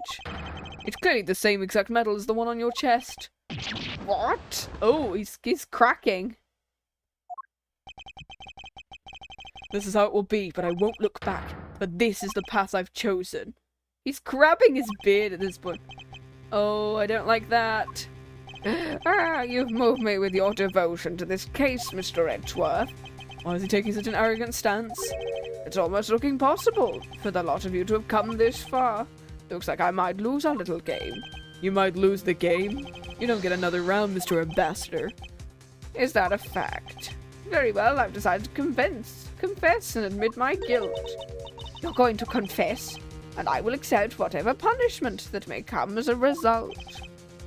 What the? Regarding the Damask murder, I admit it. I did it out of self-defense. You're claiming it was justified self-defense. Damask attacked me, and I felt my life was in danger. If I hadn't done what I did, I might be the one you found dead instead of him. What a pathetic performance. I'm not giving you one. You two really know how to laugh at really inappropriate times. If you wish to claim it was justified self-defense, we will need some evidence. It's always the evidence with you, but if that's what you require, I'll prove it. That man left a mark on me when he attacked. I don't particularly want to show it off, but it's proof it was in self-defense. Oh, okay. I'm an old man, and sometimes I don't pay enough attention when I should. But Damask II didn't have a single weapon on his body. Stop. High five. It's nothing to get worked up over because I hid the weapon. You hid it. A murder's a murder, even if it's in self-defense. I couldn't let it become public, seeing as I am an ambassador. This is the weapon, my special bonsai trimming shears. It's covered in blood. He was trembling quite badly, but that's when he grabbed the shears that were sitting in my office and attacked.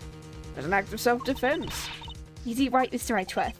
Since he has both a wound and a weapon that caused it, it is enough to declare it so.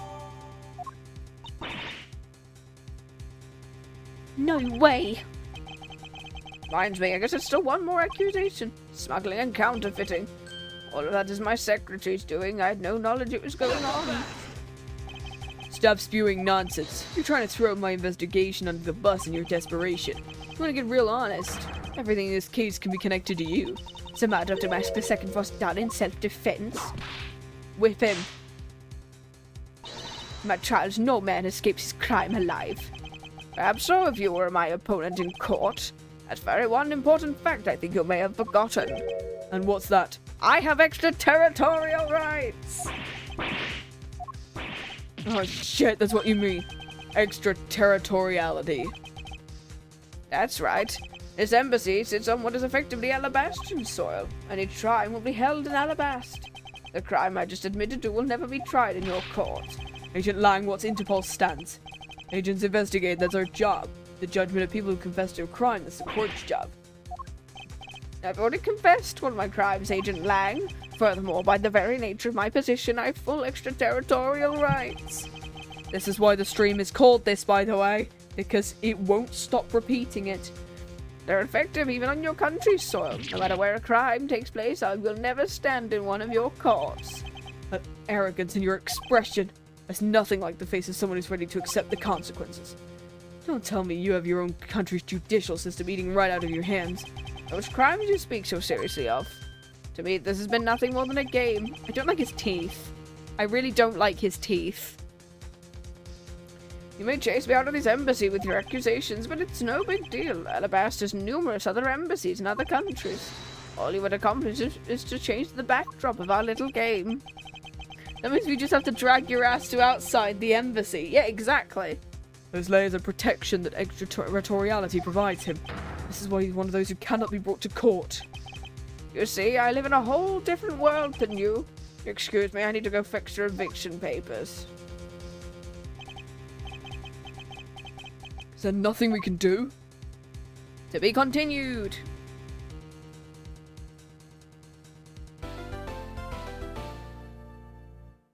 Right.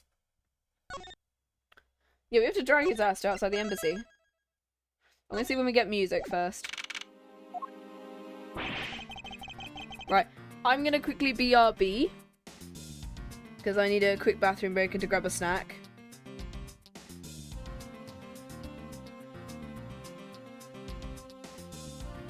And I'll be back in like somewhere between 2 to 5 minutes.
There we go, we're back. I also got some more water with me as well.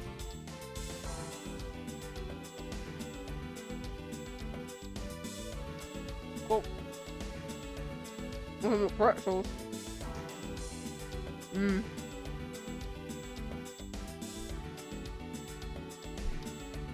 This is fine. We got it. Go. Ooh. Let's go. Can't believe it, sir. Extraterritoriality. Yes, there's nothing we can really do about that. In the end, we didn't have enough authority to bring him to justice. I can't believe it, even though we know he's the boss. We can't lay a finger on him. I know. Mr. Prosecutor, sorry to skip out on you, but I've got some business to take care of. Well, screw you then.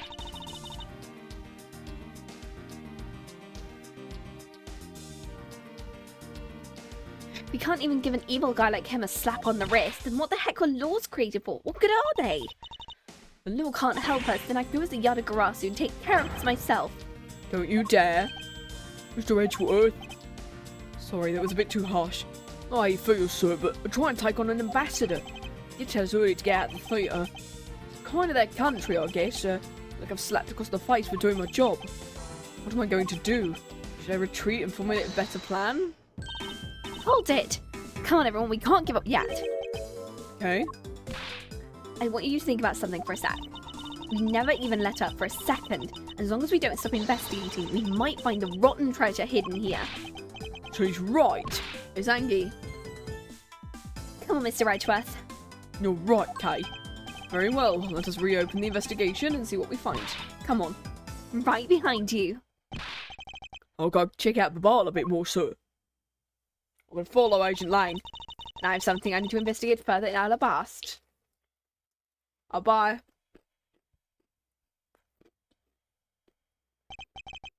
Now then, it leaves us. Before I gather any more information, I should do a bit of housekeeping. Fashion flowers erased from organizer. Okay, cool. Alba, I sent us something he doesn't want us to investigate. I wonder why. There's two special circumstances that surround the ambassador. First, the embassy itself has extraterritorial rights. If something happened on Alabastian soil, we are unable to legally prosecute him. Okay, so we need to prove that he did the other murder as well. We need to prove that he killed Manny Cochin. Because then if he didn't kill someone on Alabastian soil, and he killed someone on Babal's soil, then we can prosecute him, which is what we're aiming to do.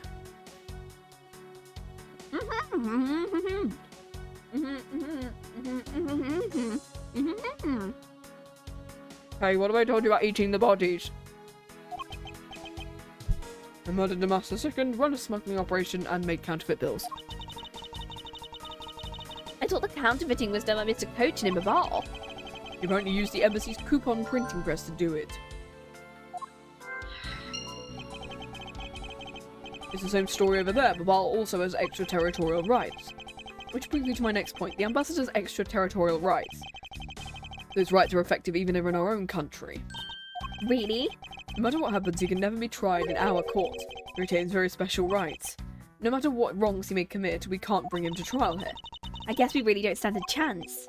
We might stand a chance if we can somehow nullify either one of his special rights. Yeah, we need to prove that he did the other murder. We need to prove that he killed Cochin for some reason. Can I not go in here? Okay.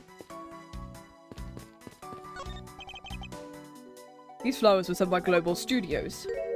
Global Studios? So they filmed the Still Samurai. Oh, I've already done this.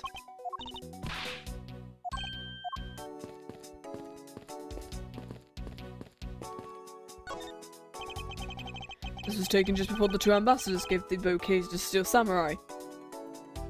Why does that look like the,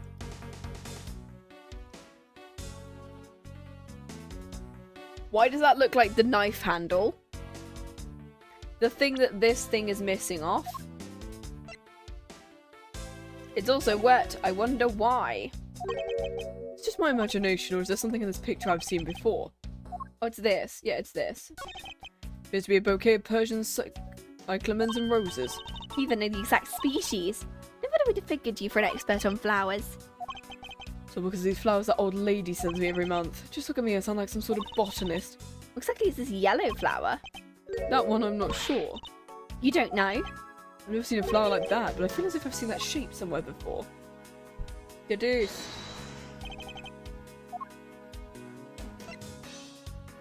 Eureka! Babal's national symbol is the butterfly and alabaster is the flower. It appeared that someone is employing the old hide a tree in a forest trick. Yeah, exactly. I was right with the first one. Yeah, let's do it. That was easy.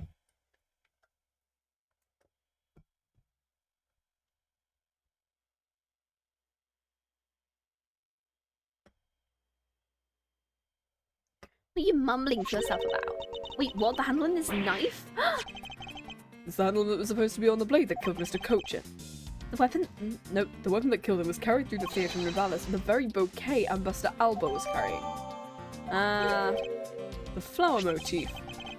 Looks like one of the flower petals is missing. And take a look at the weapon itself. It's missing the exact same petal. Then the knife in the photo is most definitely the same as the murder weapon. Okay. There's the troublemaker standing there smack in the centre making two peace signs. You sense even more than the two ambassadors in the picture. That's the name that Steel Samurai is one of your friends, right? No, I have no idea who he is. But you just said he. You know which gender he was. You must know him. I beg you please refrain from ever talking about that person with me again.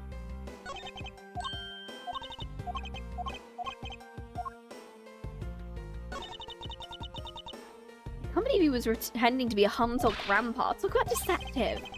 I don't suppose anyone expected him to change that drastically. It's like Yanni Yogi.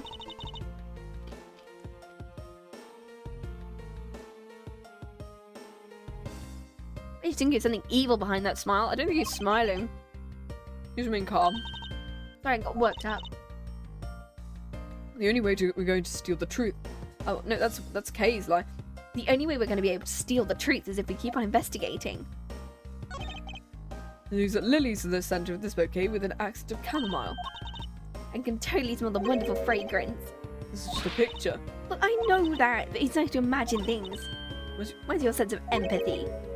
You can smell the elegance of flowers from a photo, that's more like a hallucination. You don't have to be mean. Let's just drop it before it's in full bloom. Mr. Polino has a great smile. But he was really happy that we're going to become Kadopia again. Perhaps he became the greatest victim in today's case. And ambassadors always think of his country as really to be admired. Although this happened, I hope they'll be able to reunite the country someday. But for that to happen, we need to solve this case first. We need to see that those who would harm the new Kadopia are locked away. We will. Okay, cool. I think that's it. I think that is it. Yeah. Yeah, that's it. Okay, cool. The only thing we needed was the... What do we have in logic? Is it just the one thing?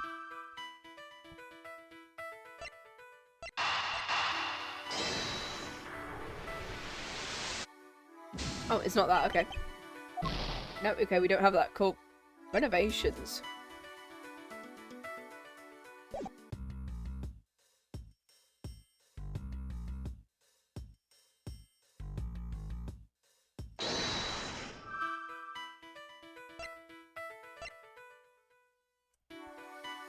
You know what? This is logic mode. You just have to like click on everything and hope for the best. Woohoo! Here the contract bills are printed using the press. Necessary materials such as the bubbly's ink and paper must have been hidden in a secure location.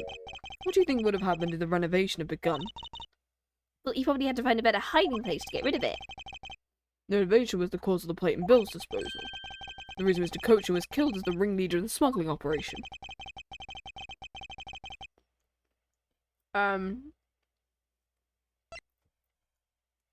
Just, I guess, Alba.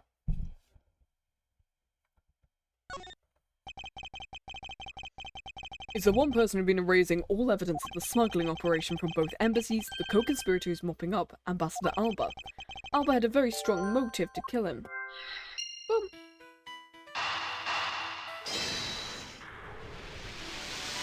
Yeah, these two? Okay, cool. The cause of Ambassador Alba's agitation, the rotten treasure we may find, and the motive. Miss Yu said it herself she didn't kill anyone tonight. If we were to take her words at face value, then the reason for Ambassador's nervousness could be one thing. He didn't want to discover the real circumstances under which Mr. Cochin was killed. You mean Ambassador Alba's the real killer? I thought the two of them were friends. Maybe they were, but what if Mr. Cochin was the one who first betrayed their friendship? Wasn't Mr. Cochin pushing really hard for Mr. Paleno to be ambassador after the reunification? And that was the real reason why he wanted to steal Alabast's Primido statue. So Mr. Cochin hired Damas II to go steal it for him. When Ambassador Alba found out what he was doing, he killed Mr. Cochin. It's definitely a possibility. Those two were really thinking of no one but themselves, but the question now is, how did he do it? Alba was an Alabast, but Mr. Cochin's body was discovered in Babal, right? And that's supposed to be with Sol. I believe we now understand why Alba was so nervous. It must have had something to do with Mr. Cochin was killed.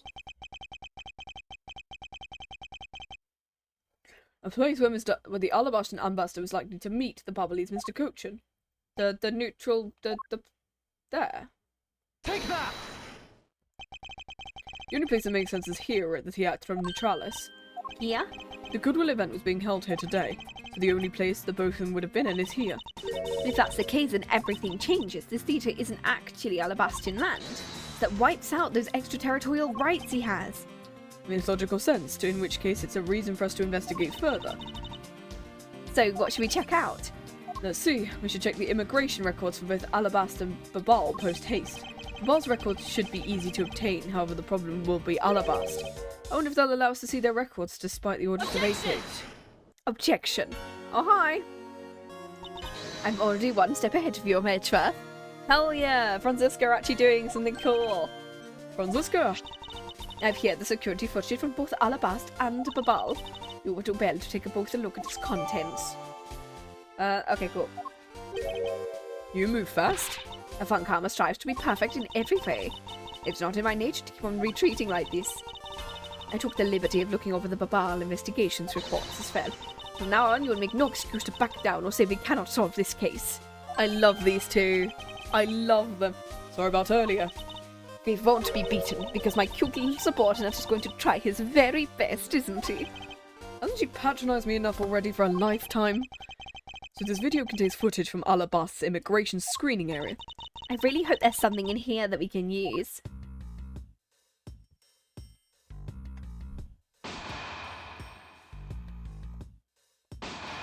Yeah?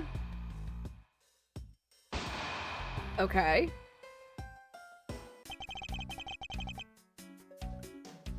This one. Because of the fact that something could be hidden under there, I think. I think something's hidden under there. Doesn't something about this lump shape strike you as odd? Isn't it supposed to be this shape? No, I think it's supposed to be boxes. There's something clearly odd about the bulge. That's what he said. Anyway. If only we had the push cart itself, we could compare and confirm my hunch. He left it in the rose garden. Let's check the footage from the bar security camera. Hope it shows us something good.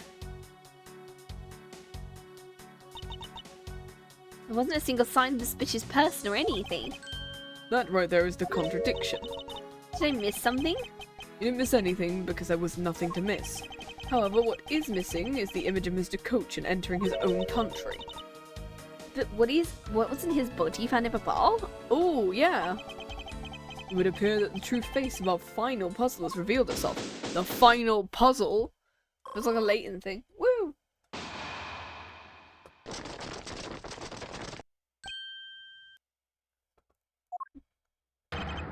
And then, Ambassador Alba.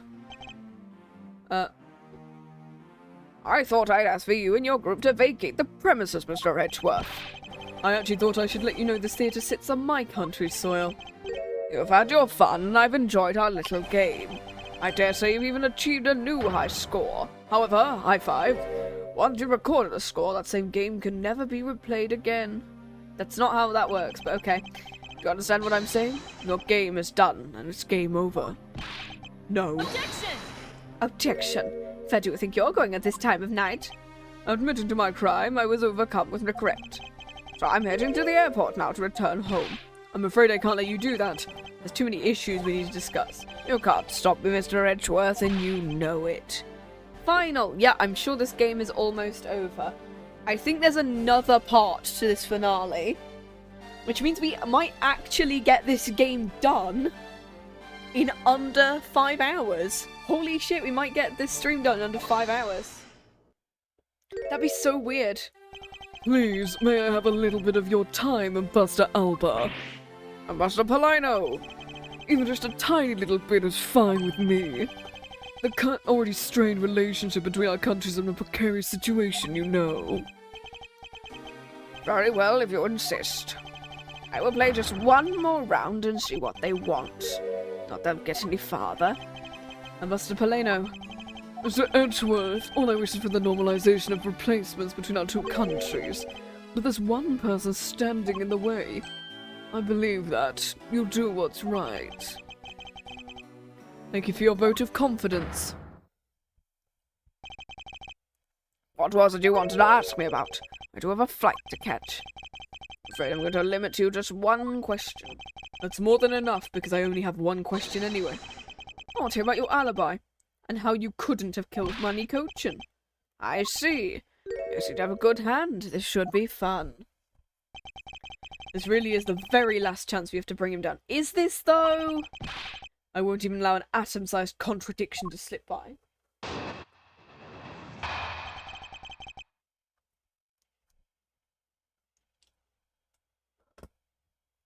I really don't think this is the final testimony.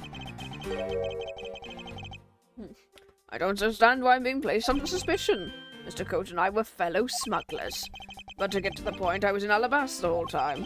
It's simply not possible for me to have killed him in Babal. Okay. That's your alibi, huh? Simply not possible for me to have committed a crime in Babal. I'll clear that up. I'm appreciative if you move up my way. I said hold it. What's it this time? I thought you'd only allow one question. You did. But you've still yet to really answer my one question. Until he tells the truth, I'll refuse to budge an inch from where I'm standing. Very well, I'll play with you just a little longer. Mr. Edgeworth, Miles Edgeworth even, as my subordinate and as representative of these countries' prosecutors. We should sneak him into his plane to keep annoying him. Yes. See, that's the best thing. What do we need? Another plane case. You are forbidden to lose this one. Of course. That's something I've understood from the start. That guy's the one who ordered my father killed, isn't he? I believe so. The goal of the first Yatagarasu was to capture the smuggling ring's leader. My father and Uncle Bad, their legacy will live on through me. Dang. That's why we've got to catch him, okay? We will, I promise. Now, Buster Albert, let's have the truth now, shall we? Okay. Buster Alba's alibi. That's a tongue twister. I'm gonna see what he thinks about this. It's not a hypothesis. We proved it to be what happened. Let's see it to one side. Doesn't change the fact I have no motive.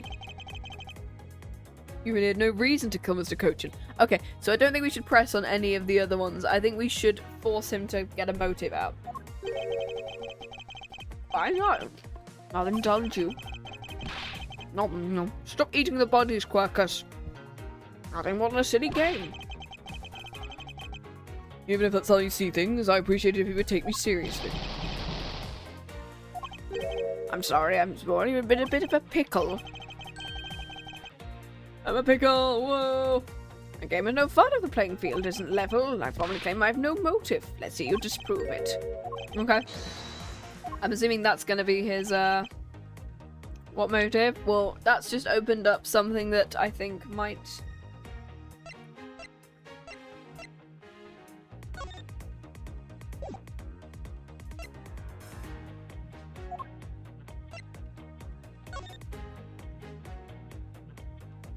I mean, it could be this one.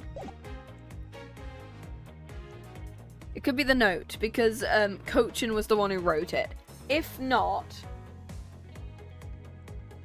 Because I don't think that pressing it's going to do anything. I think we need to present evidence at this point.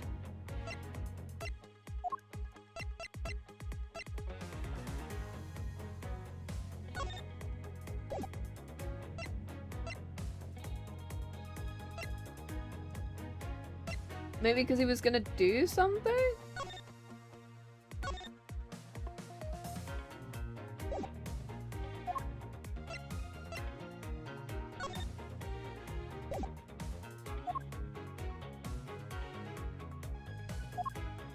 Oh yeah, we're still looking for that baby as well. The weird, like, iron child thing. Objection! Is that right? Okay. Because I was like, it's something with Manny's handwriting on it. It's gotta be related to him. You want to know, I did believe you had a motive to kill, because Mr. Cochin had betrayed you. But you had your own reason too, namely you wanted to pin the smuggling on him. Evil begets evil, and because you were trying to test each other, it turned into this mess. He has an objection? He gets an objection, but not Kay. What do you mean Kay doesn't get an objection, but this fucker does? Okay. I don't believe this. You have a bad penchant for telling tall tales, Mr. Prosecutor. If you're not, I suppose you have some sort of proof to support your argument. I never use guesswork in moving my cases forward. It's been proven this note was written by Mr. Cochin's hand. Should we take a look? Yeah. The content is a request calling for the theft of Alabast's Primado statue. By killing him and pushing all the guilt by smuggling onto him, you would walk away spotless. I believe you understand what I am driving at. You had more than a few reasons to kill him.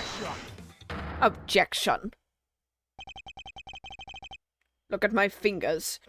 You've finished with your hypothesizing. Excuse me? Let's suppose I did have a motive, even though a motive of thought alone can't kill. That right? I didn't expect to resort to playing the semantics game with me.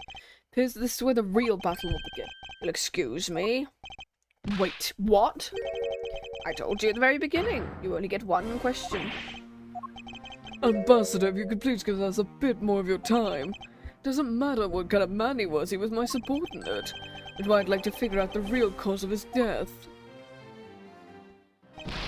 That's something for Babal to figure out and something of which I have no relation to. In my country, women aren't allowed to object. Oh no. What is this, Karine? Wait, no, in Karine only the women are allowed to object. And that one male prosecutor. I swear in, like, Karine they have the whole thing where, like, all the women are all the spiritually powered people. And yet in Spirit of Justice, the prosecutor is a guy? Why did they not create a female prosecutor? Like, come on. Oh my god, this theme. He's even turning down a request from Paleno. I'm sorry, but even my voice falls on deaf ears tonight. It's no need for you to apologize, Paleno. We must find some way to stop him from leaving. There's no further objections. Allow me to return home. Oh.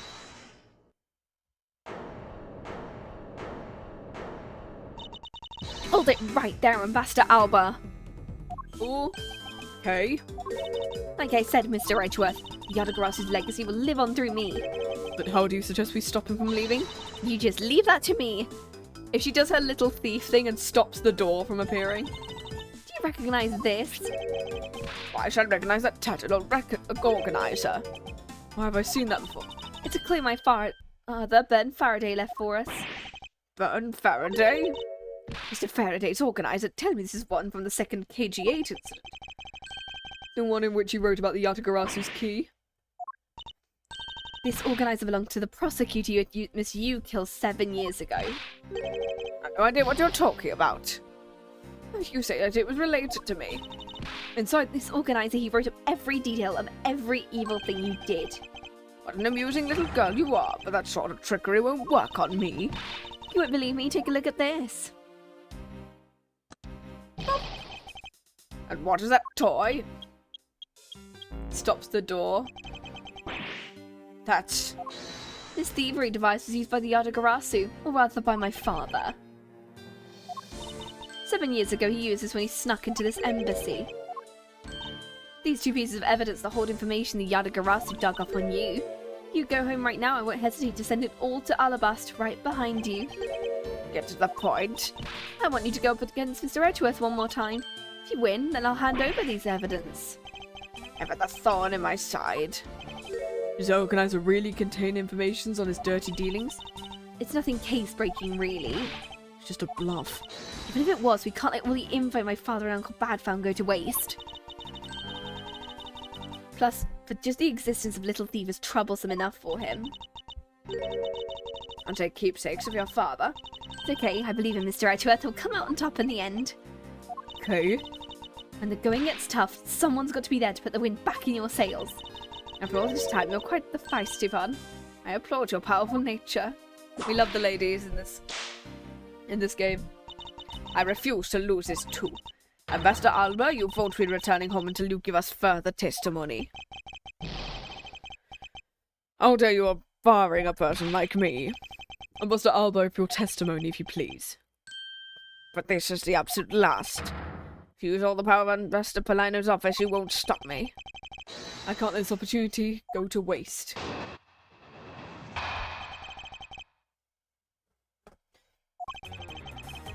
The last time I met with Mr. Cochin was here at the Theatre of Neutralis. I was in Alabasta the rest of the time, as I stated earlier. In any case, I didn't see Mr. Cochin again. You see, there's no time span in which I could have killed him, wouldn't you agree? Since your people were practically begging, I'll allow you to question me. What an arrogant old man. But no matter, we can't allow this chance to escape us. I'll warn you, you've reached the end of my patience. Waste my time with any inane questions and you'll be punished. Okay, so this is a present only round, so we can't press or we will get penalized. The needless pressing or presenting will hurt our case. In that case, the only thing you can do is present evidence, understood? Okay, let's see what we've got. I don't intend to let him intimidate me. I know Mr. Cochin was killed before he returned to Babar. There's only one statement to which I need to present the evidence. Alright, let's see what we've got.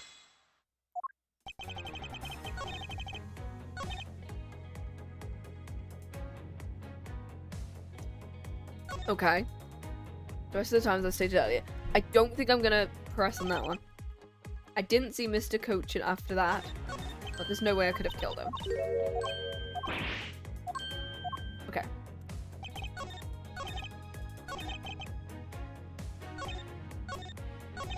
The last time I met was here. What do we have?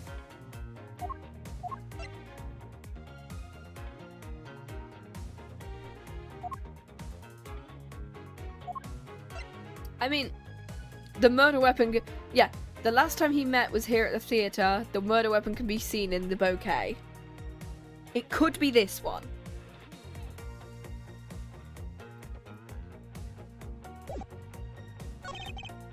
I don't think that's correct. I don't think we should present that one or that one. There's no time span in which I could have killed him. Okay, I thought it was going to be the method, so we can't present the knife.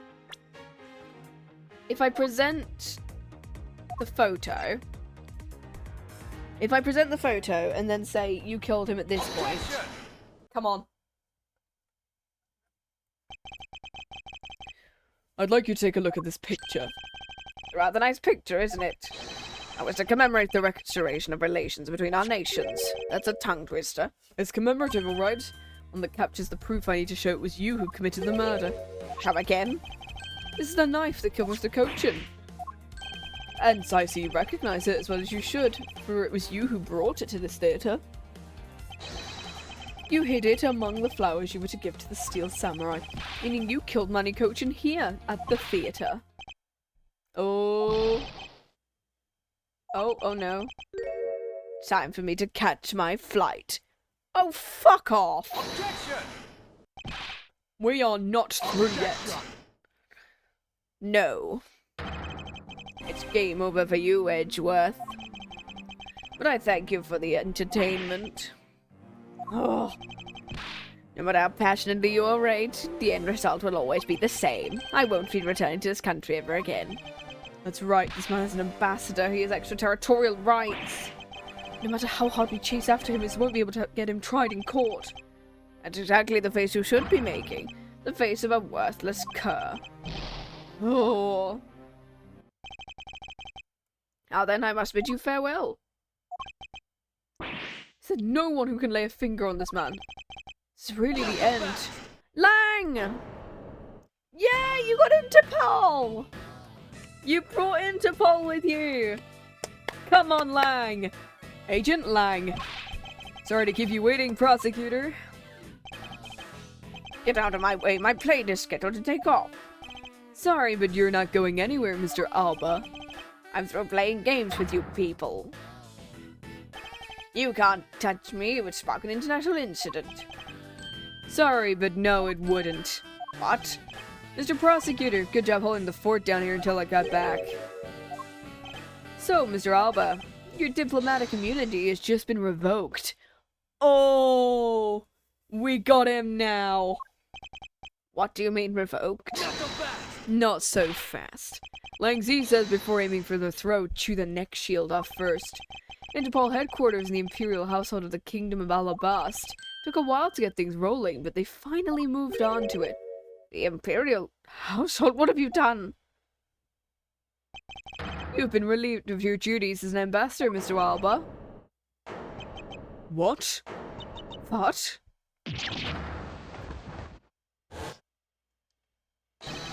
Effective today. Effective right now. And you have Mr. Prosecutor's videotape to thank for this. The video the Yatagarasu protected. You can't be arrested simply because you're an ambassador. In that case, I thought I'd strip you of that title. You underestimated me as descendant of the founder of detainment philosophy, Lang Zi. 4,000 years of deeply entrenched connections and networks around the world have really paid off.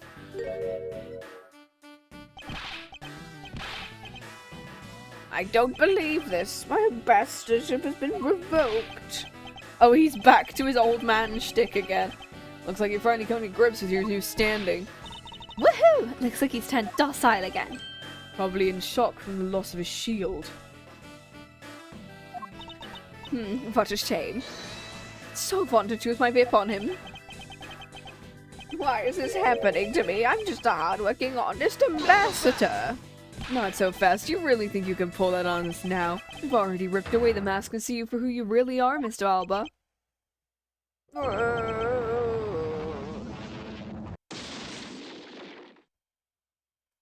Objection! Oh, fun. More testimony! I won't be stopped now. He still intends to fight us? Punches Edgeworth in the nose. No, that was not a punch, that's just a gentle tap. What if I'm no longer an ambassador? You still don't have any evidence. The fact remains you cannot arrest me. I expected no less from you, the boss of the smuggling ring. The rest is up for you, Mr. Prosecutor. Understood. You say I killed Mr. Colton in the theater. But even if that's true, there was a knife in my bouquet. I left that bouquet in the theater, so anyone could have taken it out from there and used it. The claim he was killed in here itself is odd. Was his body discovered in Babal? You claiming I carried his body all the way over there? Preposterous. I'll be the one to prove whether it's preposterous or not. Ugh. Ex-Ambassador Alba, you ready? Because this is no game. This is war. Ace Attorney, the power of justice. Yeah. Ace Attorney fighting game? I mean, there is Marvel vs. Capcom. Phoenix is in that. I want to see Franziska and her whip. Give me those. I killed Mr. Colton in this theater using a knife that was stuck in my bouquet. By the way, that's a question, not a statement. Alright, we got him. That was a confession, guys. I left that bouquet in the theater. Anyone could have taken the knife. Besides, Colton's body was discovered in Babal. There's no way for me to transport his body from the theater to Babal. You don't think you've had enough fun with me? You've already stolen my ambassadorship. Would you have me surrender too? Not so fast. You've no plans to ever return to this country, though. Do you know there are a bunch of your subordinates are seeking asylum because of you?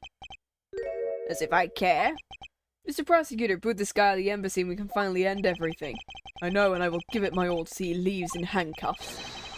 Without the title of ambassador, he's just another witness. Yes, just another witness. What are we waiting for? Let's get him, Edgeworth. Say, we need Franziska and the Steel Samurai. Yeah, exactly. And get him good. What if they understand that all I can do is present evidence to the testimony? I'm a lawyer, not a...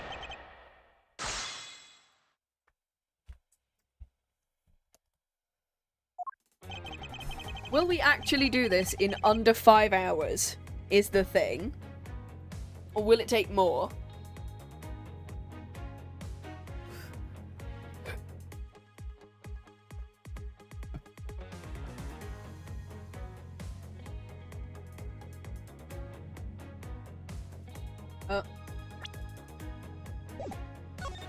I'm gonna quickly save.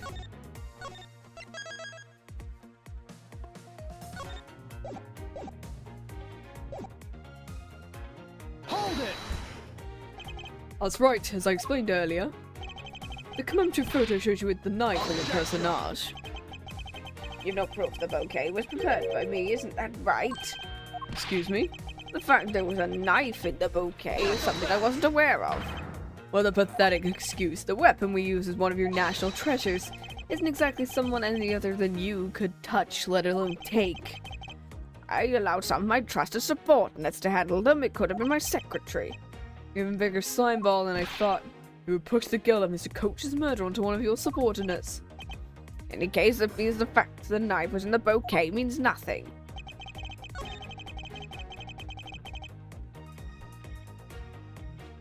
Okay. There's no way for me to transport the body. I think the cart, right? It's gonna be the cart. No. Shit. No, I'm looking for... I need to... Love the fact that it decides to stop me from progressing for no reason. Okay, we need the... No, I know what evidence we need to present.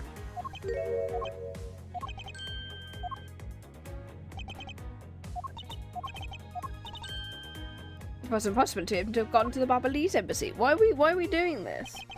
It couldn't have gone to the bar, but the body didn't remain at the theatre. It was taken to a different location. Yes, it was. Sorry, I meant to present, not... I think it's the security footage Objection! that shows there's a cart, right? I could have also just presented the cart. That would have been a lot easier. Ooh, dang. Actually, I do believe there was a way to transport the body out of the theatre. Perhaps you should give this a look. What's that supposed to be? It's footage from a security camera that captured the state of the immigration area. Should I congratulate you on your getting your hands on it? Just letting you know that we're not the only ones watching our every movement. Thank you for the warning. If you could take a good look at this section here. This lump. Do you know what's causing it? Should I? Because I don't. In that case, allow me to enlighten you. This is the cause of the unnatural lump. This? The body? I don't know whether we should just present the person, but because of Ace Attorney being like, unless it explicitly says who it is, it's asking me just to present the body and not the person. What's the meaning of showing me that? And so the unnatural bulge in the pushcart is Mr. Cochin's body. Would the Steel Samurai wheel his body away from the real crime scene? What a guess! I wonder if you have any kind of evidence to support it. I admit that for now it's but a hypothesis, but you can't prove it. I don't have any more time to play with you people. hold it, sir. So it took so long, Edgeworth. Love the fact that everyone has decided to bring in all the evidence from off screen today. Everyone's in this room. Yummy. So you've Gumshoe. So that's Steel Samurai's pushcart. And the open air stage area. So that's where you went. Detective spirit the Pops left me with. Well, I'd follow my gut and go with it, sir. Mr. Edgeworth, is worth anything to the case? I guess I just might play a major role in solving this case, Detective. But I don't think I saw it right. I thought the entire samurai family was in Alabast. Where exactly in the open air stage area did you find this pushcart? And just lying there at the edge of the stage. Well, let's leave that for now and examine inside, Detective.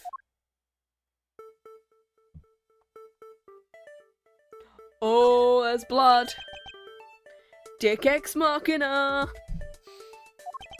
It's blood, sir. This must be Mr. Cochin's, which only goes to prove Mr. Cochin's body was indeed transported by this pushcart. Oh, I believe you understand what this means, correct? You kill Mr. Cochin at his theatre and place his body inside the pushcart.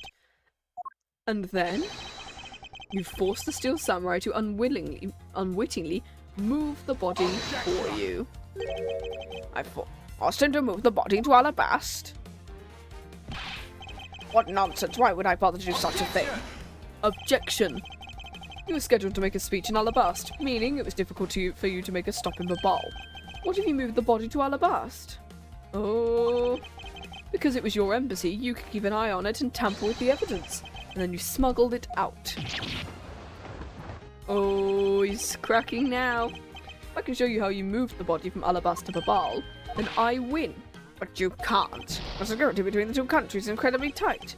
I'll be the one to judge whether I can or cannot prove it. I ask you to provide us with testimony regarding your movements after your return to Alabast. Where's Edgeworth? I think I figured it out. Do you know how the body was moved? To be honest, I have nothing to support my hypothesis. However, I don't believe I've made a mistake in my logic, which means There's no question that can't be answered. the Primado statue was smuggled successfully through a brief flight through the air. So why shouldn't there be an answer as to how the body was moved? Which means there must be a logic flaw somewhere I can exploit.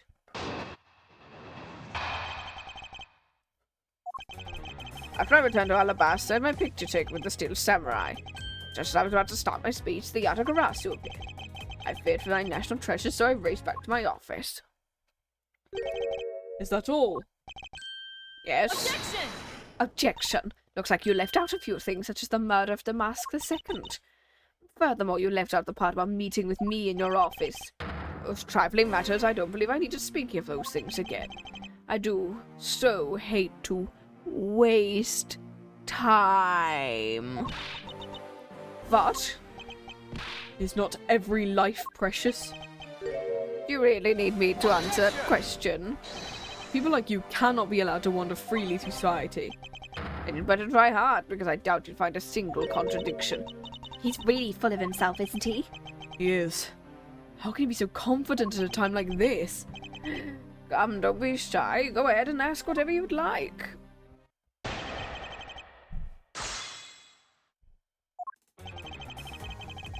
I'm gonna quickly BRB. We're gonna refill my water again, and I'm gonna pick up a snack while I'm at it. Because we are really close to the end here, I think. I think we have two, maybe another part? Maybe? We'll find out.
There we go, back. Got some orange soda and some pretzels now. Hell yeah, we got the snack time. So let's do this. Right. I turned to Alabasta, I had my picture taken with the steel samurai shaking hands. Just as I was about to start my speech, the Yatagarasu appeared. We know that's not right, do we?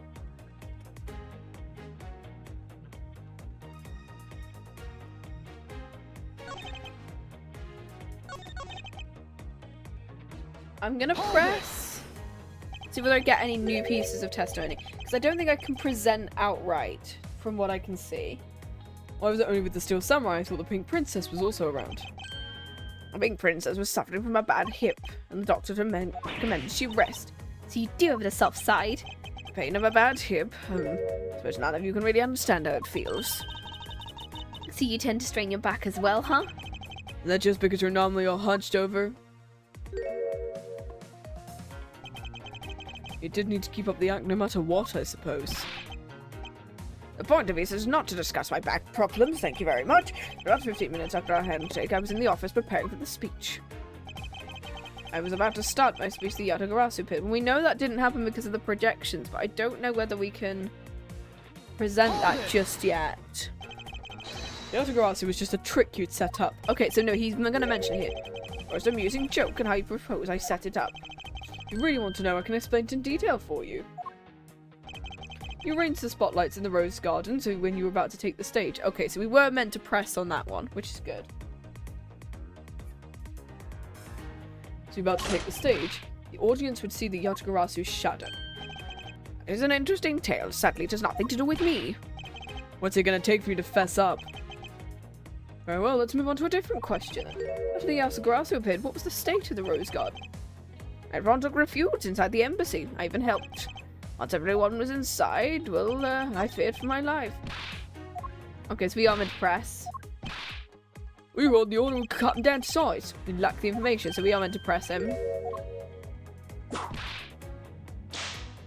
Don't forget, we have plenty of ways to get him to talk. I love the fact that Lang and Franziska are like, well, we've got the weapons, we'll get him to talk. I've got some real scary people on our side, okay? Well, I'm all ready to help out. How about you? Can't believe even you're getting into this in case I'm ready too, sir. I love the fact that, like, all of his companions are ready to just, like, punch this guy. The third one. We never pressed the third one, I don't think. And what happened after you returned to your office? I don't want to keep on repeating this. However, Sorry, upon my return, I spoke about luck and bumped into Mask Man. Mask Man's a different series. I don't want to keep on repeating this. It is Mask the Mask, the second.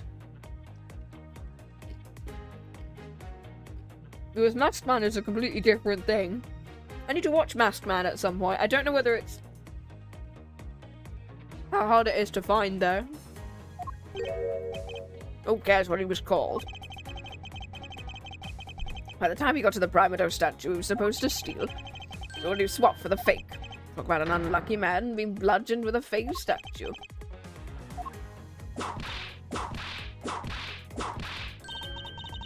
Tonkami's really letting her wit fly now. Like, let's go back to silence while she's doing it. Must be the limit of her patience. The physical attacks are meaningless, only evidence will suffice. I cannot find a single flaw in this man's argument. I won't be able to prove he's actually guilty of anything. We finished here. Mads, can we not come up how the body was moved? Sir? Mr. Edgeworth? Even after proving so much, is he gonna get away with it? Oh. Is this the end? I'm hoping not. Oh, please tell me this isn't another to be continued. Oh, who is this? Oh, this is Larry and Oldbag. You made it just in time. It'd be a great honor if you'd let us be your allies in battle. Time for you to pay, evil magistrate. I'm keeping... Is that like the Steel Samurai? Oh, and he's finally found the child. You're mistaken, for I am Steel Samurai Daddy, a married man of Neo Tokyo.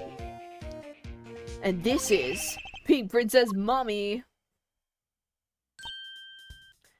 Edgy Paul. No! Two people I really didn't want to see here. Larry, what are you two doing here? We show your gratitude, Edgy. We wanted to help. Yeesh. You get a bad guy with a single thrust of my samurai spear. Go away. I love the fact that he just like goes, no, you're not helping. Leave. Just leave, please.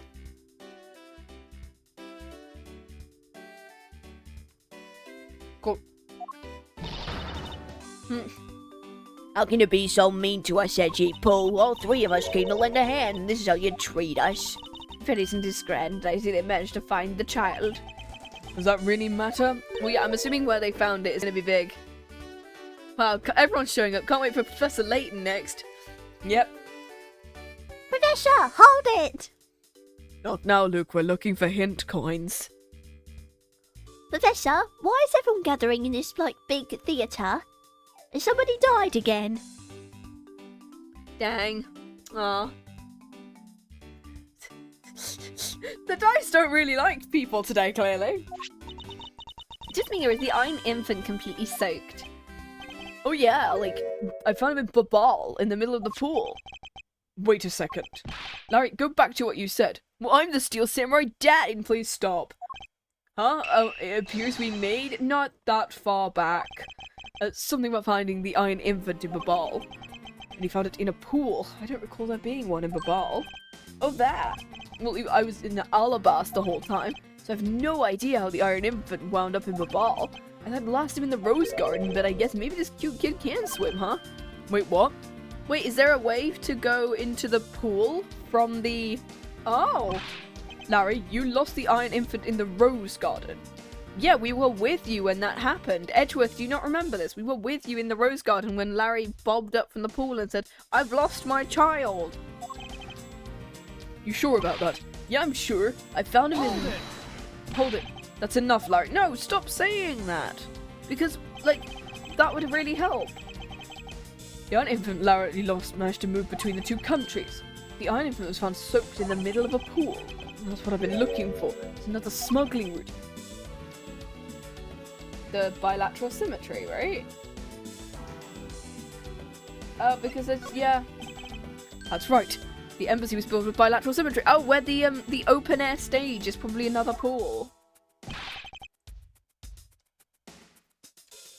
Detective Gumshoe. Yes, sir. There's a location I wish for you to examine post-haste.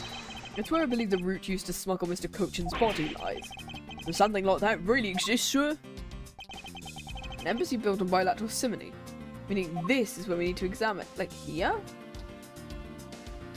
Like where, yeah, about there, because that's where I think the pool would be. We're back before you know it. So the pools connect? Too late, it doesn't matter what you do, it's all a waste of time. Not so fast, you will stay with here and wait. Stop pointing at me. This is Edgeworth. Mr. Edgeworth, it's here, sir. It's a massive pool. It's under the stage. There's a reservoir here, just like in the Rose Garden. Just as I suspected. What is it? The two sides of this embassy are mirror images of each other, which means there's also a pool at the corresponding location on the Babalese side. Mr. Cochin's body was moved into Babal through the pool in Alabas. Avoiding the topic with a vague answers, I'm becoming of a prosecutor. If you don't mind, I'd seem like more physical proof. Okay, I'll show you it.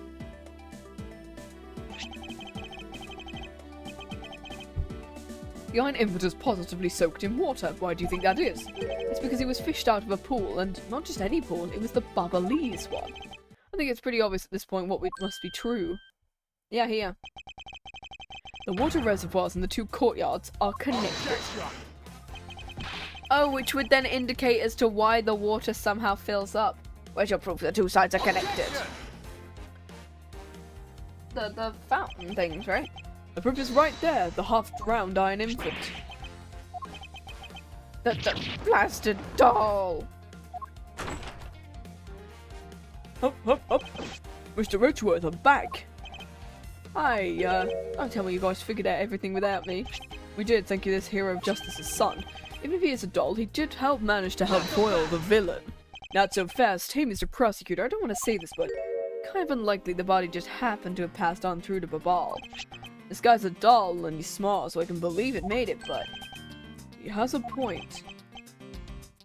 That's right, I'm glad someone understands. That's worth you're going to next propose a dead body can swim through a pipe. Well, somebody clearly went down there because that's what Larry did. Because Larry went down there to go check on the child. So, ooh. Mr. Red, okay, it would have been this one. You see, Mr. Prosecutor, our chase after this man is far from over. Please don't say that. Agent Lang. Was he helping Mr. Alba out now? He's not. He realized the flaw in my argument is helping to move the logic along. Alright, fair enough. In which case, I should return the favor and find an answer. Another thing, Mr. Cochin's body was found in his office in Babal. So what happened to his body after it was transported to the open air stage? Oh! This is where Kay found... Shih-na took it. Shih-na took the body and transported it because that's what Kay saw. I've got it now. Just about an accomplice, remember? You mean Shih-na? With her up there, you can see how it's possible to move the body. Yeah, because she was there. Are you seriously claiming she swam through the connecting pipe? He's right, but Shih-na would drown. It's hard to imagine she swam through the connecting pipe. Looks like your hypothesis about the body moved is only half-baked. In the end, it's just a befuddled message of an accusatory man. I believe you should give up and allow me passage. From the start, there was no feasible method of transporting the body. Mr. Prosecutor, recall Shih-na's movements. What was happening in the embassy around the time Miss Shih-na was in Babal? Only way to get rid of the I think there was a way to get rid of the water in the pool. There was the fire. That's it. This time we really are done. Objection, actually. Unfortunately, it's far from over, Alba. You are a most persistent man. You saying they would have thought to move the body through the water? With the body? That's completely unrelated. Excuse me? Well, there wasn't any water there at the time. What do you mean there wasn't any water?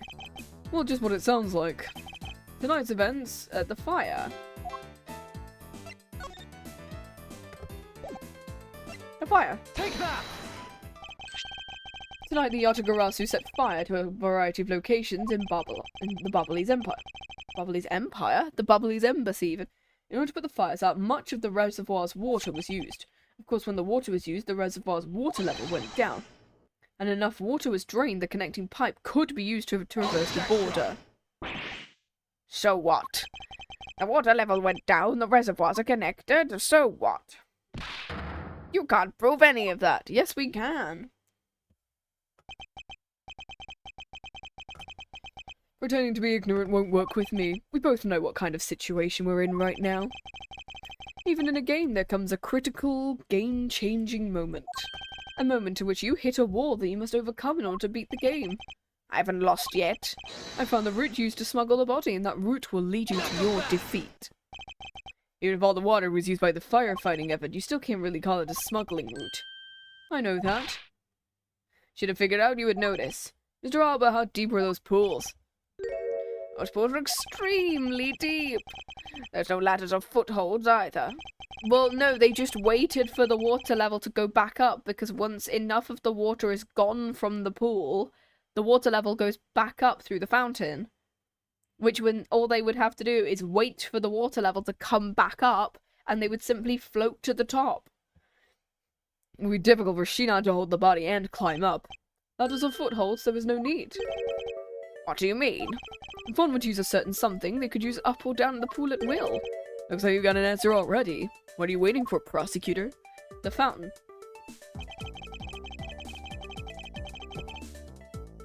The way Miss Shih-na and the body were able to rise up to ground level, there was a way to control the water level. There could be the way the body was moved. This was used so the body of Miss Shih-na could move up and down the fountain, right? This thing. Take that! Mr. Alba used the fountain spouts, in a matter of speaking. He used the fountain. How so? Dang it. The water level in the pools can be controlled by opening and closing the spouts. Miss Shih-na and the body were lifted upwards by their buoyancy in the water. The fire on the Barbalese side and the firefighting effort, these were set in motion all for the sake of smuggling Mr. Cochin's body. Grr. Can I now show you how the final destination of my train of logic leaves? First, Mr. Alba closed the fountain spouts in advance, in preparation of things to come. Then he took the pushcart that was brought to the rose garden and pushed it, along with the Iron Infant and Mr. Cochin's body, into the pool. At this time, Miss Shih-na was busy conveniently starting the fire in Babal. She then made for the open-air stage's pool for wait for the firefighting effort to begin. When the firefighters used the water in the pool, the water level went down. And by the time the fire was put out, the pipe between the two pools was exposed. This is when she pushed the pushcart from Alabaster into Babal. Once that was accomplished, Mr. Alba simply opened the fountain spouts once more.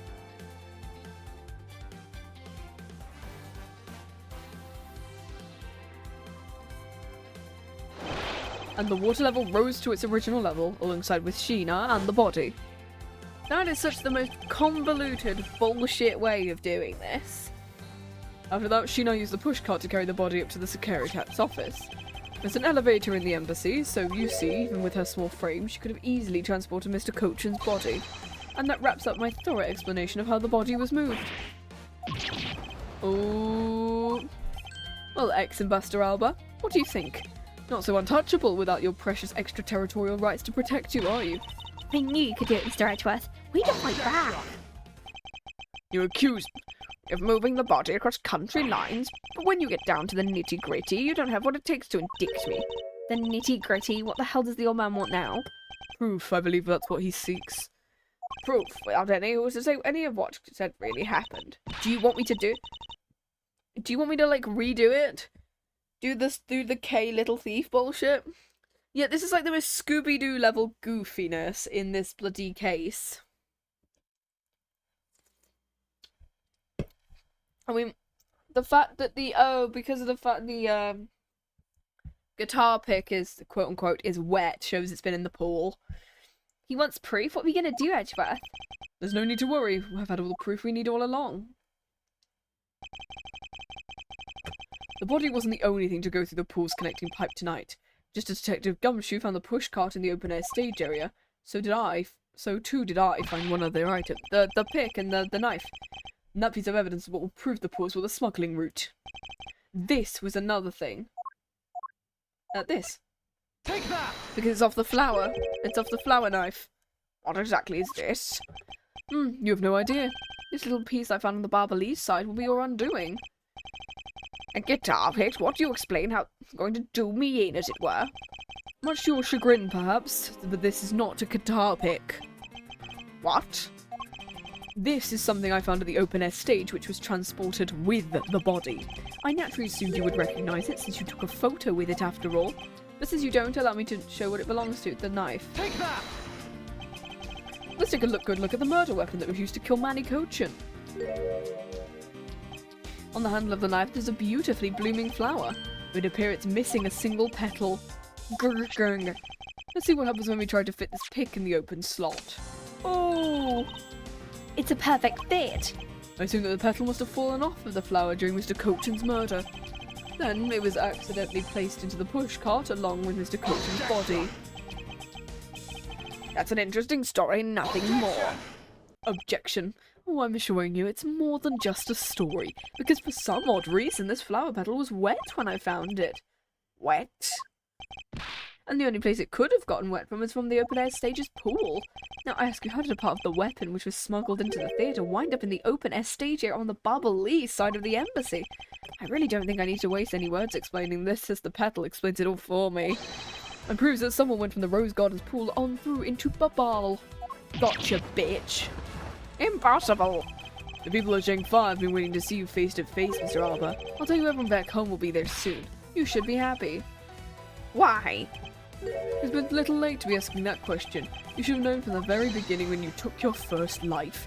No matter how many you plot or how many you try to cover it up, you can never hide from your crime and what you've done.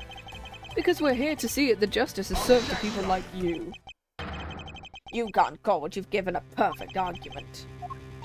You know, I don't think this guy's ever gonna admit to it. Because he values himself above all else. People who can't be negotiated with, or people who refuse to admit when they're lost. I don't believe those kind of people really exist because everyone breaks eventually. You're right, I have no choice but to use all the evidence I have.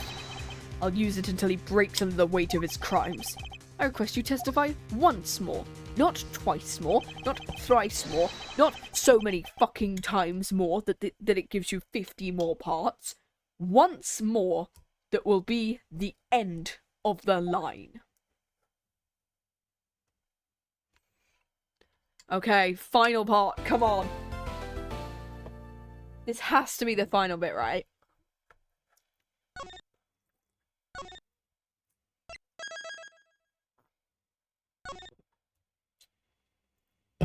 Last of the final testimony. Let's do this. Mr. Alba, I request you testify once more. Not a million times more. One. As if there's anything else for me to testify about. I have yet to prove it was Mr. Alba who murdered Mr. Cochin. Well, I'd like to hear about your movements before the murder occurred. I wonder if you could tell us about what you did here at the Theatro Neutralis. Very well, I suppose I could tell you about that. All I did was watch the Steel Samurai stage show. Elaborating on that, even that alone is good enough for me. The only way for me to place this man under arrest is to pinpoint the exact location of where the murder took place, for that is the key to this investigation. We should ask the Queen to remove his title like they did in Great Ace Attorney. Exactly! Fucking strong heart.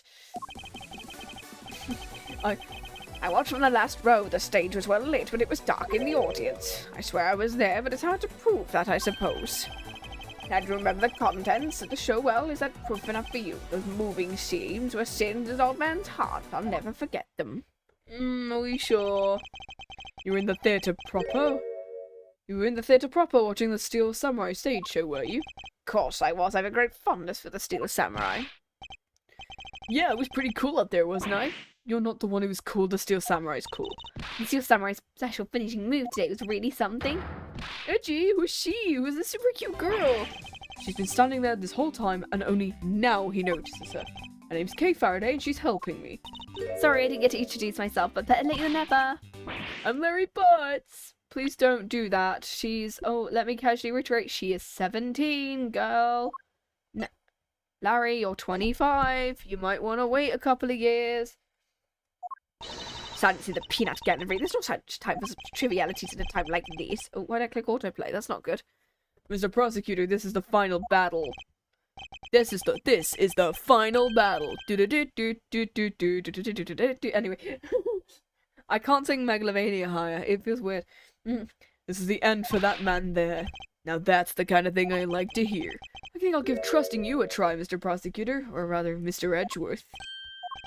I leave this critical battle up to you, Mr. Edgeworth. Oh, he's actually calling us Edgeworth now instead of just Mr. Prosecutor. I have no fear. I will finish this job. This really is the end game. Oh my god, Avengers Endgame. I'm kidding. The time has come to expose every last one of Mr. Alba's lies. Rebuttal!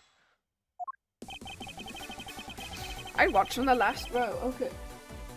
Bum, bum, bum, bum, bum. Whether... I think it's gonna be like he misremembers one of the... When Kay says about the final move, he's gonna end up misremembering and saying like, oh, it was something else. And it shouldn't be because the spear was broken, right? I remember the contents of the show as well myself. That's nice. That's nice. But Edgeworth, don't allow yourself to be riled up by him at this important juncture. I love the idea that him being a Toku fan is gonna somehow relate to the actual final piece of testimony, and he's like, actually, It was this? You've gotten it wrong. Ha! I wasn't planning to let him. If you ask me, I think I'm the biggest Steel Samurai expert. The climax to today's scene was totally awesome. I remember that well, that spectacular special move. The way you deliver the final blow against the evil magistrate. Early summer rain jab. Scene will live on in my heart. Is that how it went? Oh, I totally forgot. How can you forget your own special moves? That's it. He was forced. Early summer rain jab is the move that's used by the spear, which because it's broken he cannot have used, which means he wasn't there. Because he used whatever sushi slash thing, which was his knife. That's the special attack the Steel Samurai uses when he's using the spear. And today was not the first time they showed it off. I watched the show, how can I answer you with the name of the move?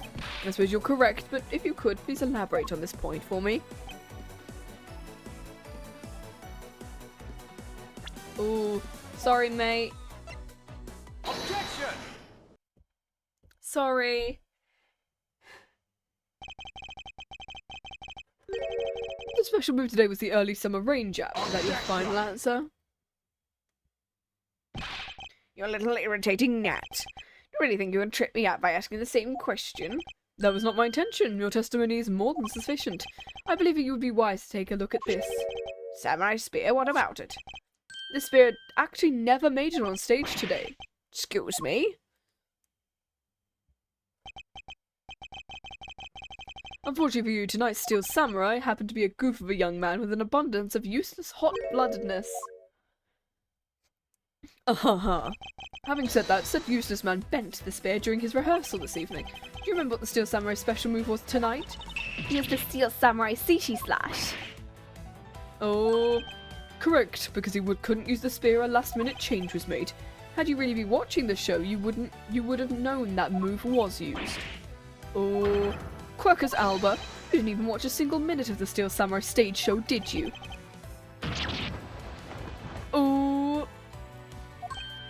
So he wasn't watching the show, so it opens up the possibility he was busy killing Mr. Colchin instead. So where were you? I demand an answer now. Oh no. Just what's so funny?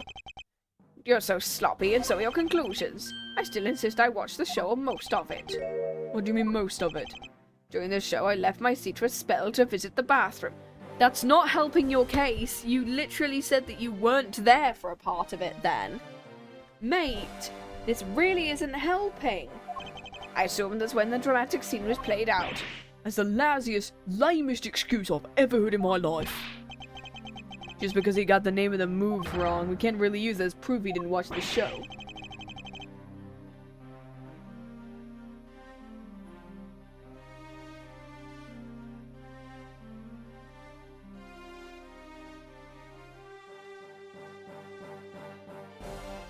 Ugh.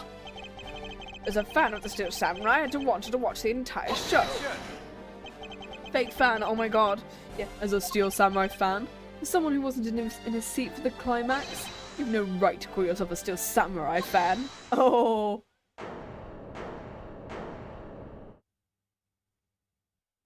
Was fucking okay going. Who was that? This is like, it would be I, young lady. Larry, what are you doing? Edgy, please hold me for a second, I beg. Like, you never accept this old man as a Steel Samurai fan, but I totally think he's a Steel Samaniac. What exactly is a Steel Samaniac? I believe he believed to say a Steel Samurai maniac. Dang. Trust me, I know a real fan when I see one, because I'm a Steel Samurai. Objection, I will never acknowledge you as the true Steel Samurai. What are you getting so worked over at, Esther, I trust? Here's the real Steel Samurai recognizes me as a fan. And well, he should, for I am a fan. It's not as though I didn't miss the entire show. It was a most amazing show filled with the spirit of the young and the young at heart. And the sarcasm dripping from his long wooden nose couldn't run any thicker. Thinner. One of them. The name of the move wrong only proves he didn't watch the last scene. What I really need is something more definitive. Something that links Mr. Alba directly to the murder.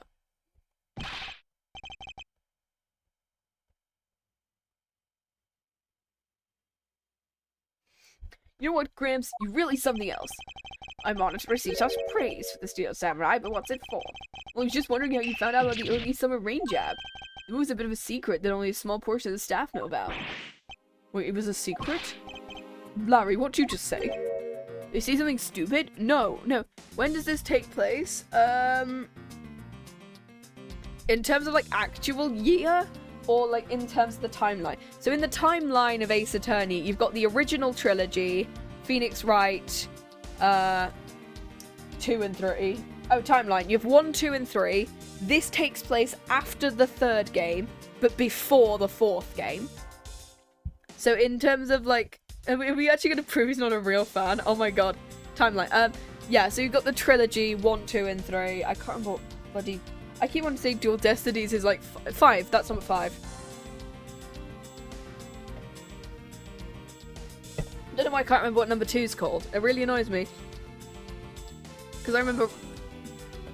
Oh, Justice for All.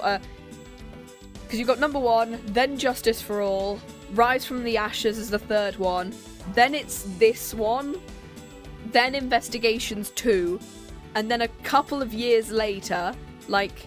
About 5 years later, after Investigations 2, we get Apollo Justice, Dual Destinies, and Spirit of Justice. So the Investigations games happen between the 2 trilogies. And the crossover is like in a weird timeline in which we don't actually know how the crossover works, because of the fact that I've always assumed that... Like, I've always assumed the timeline of the Professor Layton games happens in, like, the 60s. Or something. Yeah, Phoenix and Pearl are together in this bit, so we know it's just after the 3rd game. Also, because we mentioned the Bridge to the Turnabout, which is 3-5, the final case, because it was mentioned, yeah. Is he something stupid? You say the early summer rain jab was a secret? Maybe I shouldn't have said secret. It's more like we only decided the name of the move right before the start of the show. Right before? Stage director was going nuts because we were supposed to debut the move. Yeah, Phoenix doesn't look like a hobo until the 4th game. We love Phoenix. I saw someone cosplaying him recently and it's like, oh my god. Okay, cool. But 5 minutes before the show, we threw it up on the dressing room's whiteboard. Early summer rain jab, that's kind of how we decided the name of the move. By that time, I'd already bent the spear, so I guess it was kind of pointless. All of you Steel Samurai actors are the same. The director has my complete sympathy. Long story short, because we changed the move to the sushi slash, we kind of pretended the early summer rain jab didn't exist at all. I mean, it'd be bad if someone found we'd changed the move, so we made it a secret. Basically, a gag order was issued for publicity's sake. Almost makes the early summer rain jab sound like a lost art. Which is why I think most of the staff haven't even heard of the move. Oh, those lips of yours still. What the heck, old man? I've done nothing but listen. From what I can tell, it's all really unrelated to the case. It's all very tedious and pointless and wasting time, much like a kid's show. Oh, so you're not a real fan. I believe you, the one who should be quiet now, is you. How dare you? I suspect you've already noticed exactly what the very severe implications are in this man's testimony. Now you're trying to bully me, huh? There's no implication to be read into a behind-the-scenes story of a kid's show. Oh, because of the fact that he killed him in the dressing room. That's probably why. They killed him in the dressing room. Don't even try and think of slithering your way out of this one, Workers Alba. You were the one who said it yourself the name of the move was the early summer rain jab. And that name was only decided upon right before the show was about to start. What are you driving at? Then the name of the move you told us was never used or said aloud. So we had to have seen it. Would you care to tell us about how you found out the name of the move? I only think of one way you could have known. This is the only way you saw it. You knew the name because you saw it on the dressing room's whiteboard. Oh my god, we have a secret special move for the fighting game. Ace Attorney Fighting Sim. That's what I need to do with my game design weird GCSE. That I didn't get to use. The staff members who knew were keeping it a secret. So you couldn't have simply gone up to a staff member and asked, which means the only other option left is you saw it on the whiteboard. That means that Miss Alba was in there at one point. What's a big deal? I don't see what they mean. It means he was killed in the dressing room. There's another piece of evidence. There's a great deal to do with the dressing room. We can't afford to let this slide. This is related to the This. Take that! The pushcart that was used to move the body was right there in the dressing room. During the show, the pushcart awaited its turn to be pushed on stage. And he was in the... I can't believe it. In the intro scene, we could see Manny's body in the intro cutscene, and we didn't realize. Oh my god, that is so good. It was finally pushed there along with the Iron Infant in the last scene of the show. And right after, it went into Alabasta along with the Steel Samurai. Which means the only time the killer could have placed the body was when the pushcart was in the dressing room backstage. Basically, the killer has to be someone who visited the dressing room during the show. Oh... But wait, I know it's just a what if, but what if the murder took place right in the dressing room? We might, Kate. I have to admit, she brings up a valid possibility. During the show, the dressing room was supposed to be devoid of people. Slipping undetected into a private dressing room that would be simple as pie. The killer must have come up with the idea to move the body with the pushcart too. Correct, thus making the theatre's dressing room the ideal location for the murder of Manny Cochin. That is so cursed, yeah. Quirkus Alba, during the show you went down to the dressing room, and I want to know why. I was there, I went into the dressing room. I know it, I'm placing you under arrest now, pal. You got it, arrest. Oh, fuck off. You don't get to object. Not so fast. No, that's Lang's thing. Don't I get a something explanation? What is there to explain? I believe I told you earlier I went to the bathroom. Well, I got lost. How did you wander into a place that's explicitly titled dressing room? I wanted to ask for directions, but when I opened the dressing room, no one was inside. Aren't you the ambassador of this place? You should know where the toilets are. That's why I saw the name of the move on the whiteboard. You punk, trying to get out of this. Do you really think you can get away at this point? Mr. Edgeworth, isn't there anything you can do to stop him? I have enough evidence, but I don't have the airtight evidence I need to put this man away. If that's what I need, then... Agent Lang, I believe an investigation of the dressing room is in order. It's possible we may find new evidence. Mr. Edgeworth pokes around and finds some new facts, pal. We's little thief may even learn something from the recreation. We don't need to do any of that. Wolfie, how could you? I'm not saying this to be mean, it's just that we've already searched there. My men really are something else, and they found nothing. There's only one thing I can say, and they found nothing. I guess you're right. If they'd found something, they would have recorded it to us.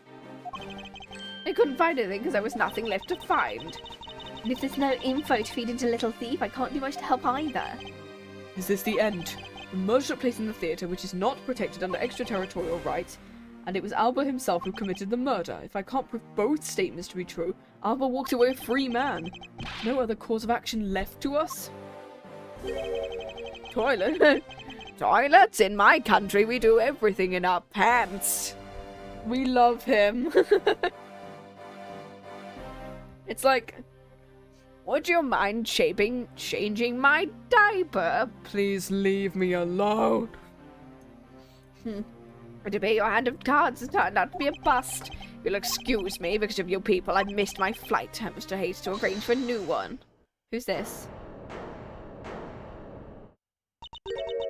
Who's it this time? Oh, it's... Hold it right there, you whippersnappers. Oh, hi, old bag. First Larry and now you. What's with that scary mobster-like scowl on your face? How do you know what a mobster looks like? Don't treat me like I'm some sort of nuisance. I mean to say this, but all of you keep talking about things I don't get. Well, this lady in the sad, depressing, lonely dust, I'm about to cry in. Why'd you have to speak up? You know what, Cheapo, clear up. I'm about to give you the most wonderful thing. It's so super special, I couldn't give it away to just anyone, you know. It's gonna be that she has evidence that somehow worked. My special present is this. More of these. It's a box of samurai dogs. Here you go eat one, you'll feel bright as rain. That wasn't actually used as evidence. We've not used that as evidence yet. High five, give me a hot dog. No, wait through here. Why'd everyone get so quiet all of a sudden? Gee, oh, tell me you understand the depths of these ladies' love. I'm not one to hand out snacks willy-nilly. It would occur to me when you were nice and full, and one day it's my dream to serve you some of my own homemade food. I mean, isn't it the desire of every woman to make sure that their beloved never goes hungry? That's what I want to experience. That's what I'm going to make to the money ingredients on to be back in the kitchen. Mr. Redworth, can you do anything about her, please? Didn't we say we wanted to arrest her literally in case 3?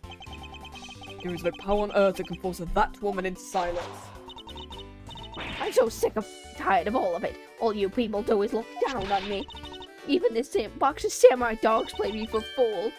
It had a special design on its fan like the Japanese flag, so I thought it was special. But when I ate one, it tasted just like all the rest, which made me mad. A special box with a Hinamaru-like flag. Wait.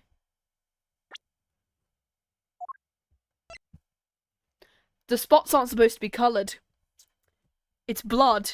Oh my god, it's blood. I've never heard of such a piece of merch existing before. There is. The red sun on this fan is filled in. Is it possible? Could it be? It's blood. After the show, the samurai dogs were piled up on the dressing room floor. There's no such thing as a Hinamaru dog. Why are we doing logic now? This contradiction of facts just between something that does not exist and yet does. The rays from this red sun may be just what we need to point us in this direction. Okay, we've got logic now. Okay, I'm not doing any of the...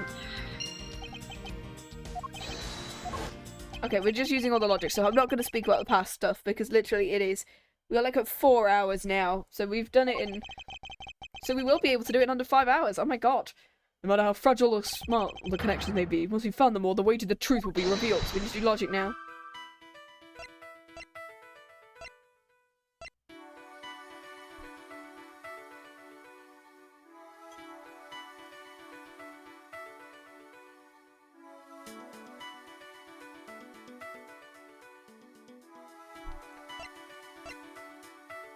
So that's going to be the blood. So I'm assuming the other two have got to be connected.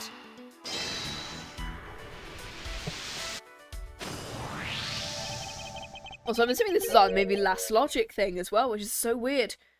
The killer used the pushcart to transport the body, which means even they had to remove the samurai dogs from within first.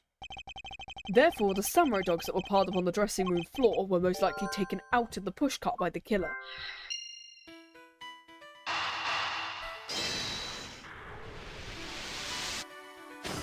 Nice. That which should not exist, this box of samurai dogs with a Hinamaru on it. If this red sun was filled in when the killer was busy removing samurai dogs from the pushcart, Oh, it's blood. then it's proof the murder took place in the dressing room. As long as this red substance turns out to be what I believe it to be. Wendy Oldback. I thank you. What you've given to me is something truly very special. Edgy, Paul. Edgeworth, you should be feeling okay. Mr. Albert, as I suspected, you killed Mr. Coach in the dressing room. And thank you so much, Miss Oldback, you've just given me evidence. How many times must I listen to you repeat yourself? Haven't you figured it out yet? Your words are meaningless, worthless, and powerless. The only way I'm going to continue to cooperate is with some definitive evidence. Definite. I can't like get his voice right. I always keep changing it every time I do it, and it's me going, how the hell do I do that? That arrogance, that self-confidence. You believe you've erased every piece of evidence that could incriminate you. There remains one piece here, and it's one that will put you away for good. Mr. Prosecutor, sounds like you finally found him. The fangs, we need to go after this guy's jugular. Oh, I didn't know you were into that. Thanks, Lang. Didn't know that. Tell us, what about the box of samurai dogs gonna put the old man away? The trace evidence that will bring him down, why it's here, of course. What have we got on the back, actually? No, it's just this. This box of samurai dogs with a Hinamaru fan on it should never have existed. Why don't you take a look at this red spot? It's a single drop of blood. Huh? What? Blood, you say? Two shreds, you say? Ooh, shreds. Agent Lang, I'd like this blood analyzed post-haste. I've got a minute of a bit surprised. Can't believe you found blood in a place like this. Get us down to the lab, pronto. Why is there blood on the box to begin with? If you think about the flow of the crime, I think the reason will become obvious. Larry, you said you transported the samurai dogs with the pushcart. Yeah, you have a great memory, Edgy. Pushcart was a bit too big for my son, you know?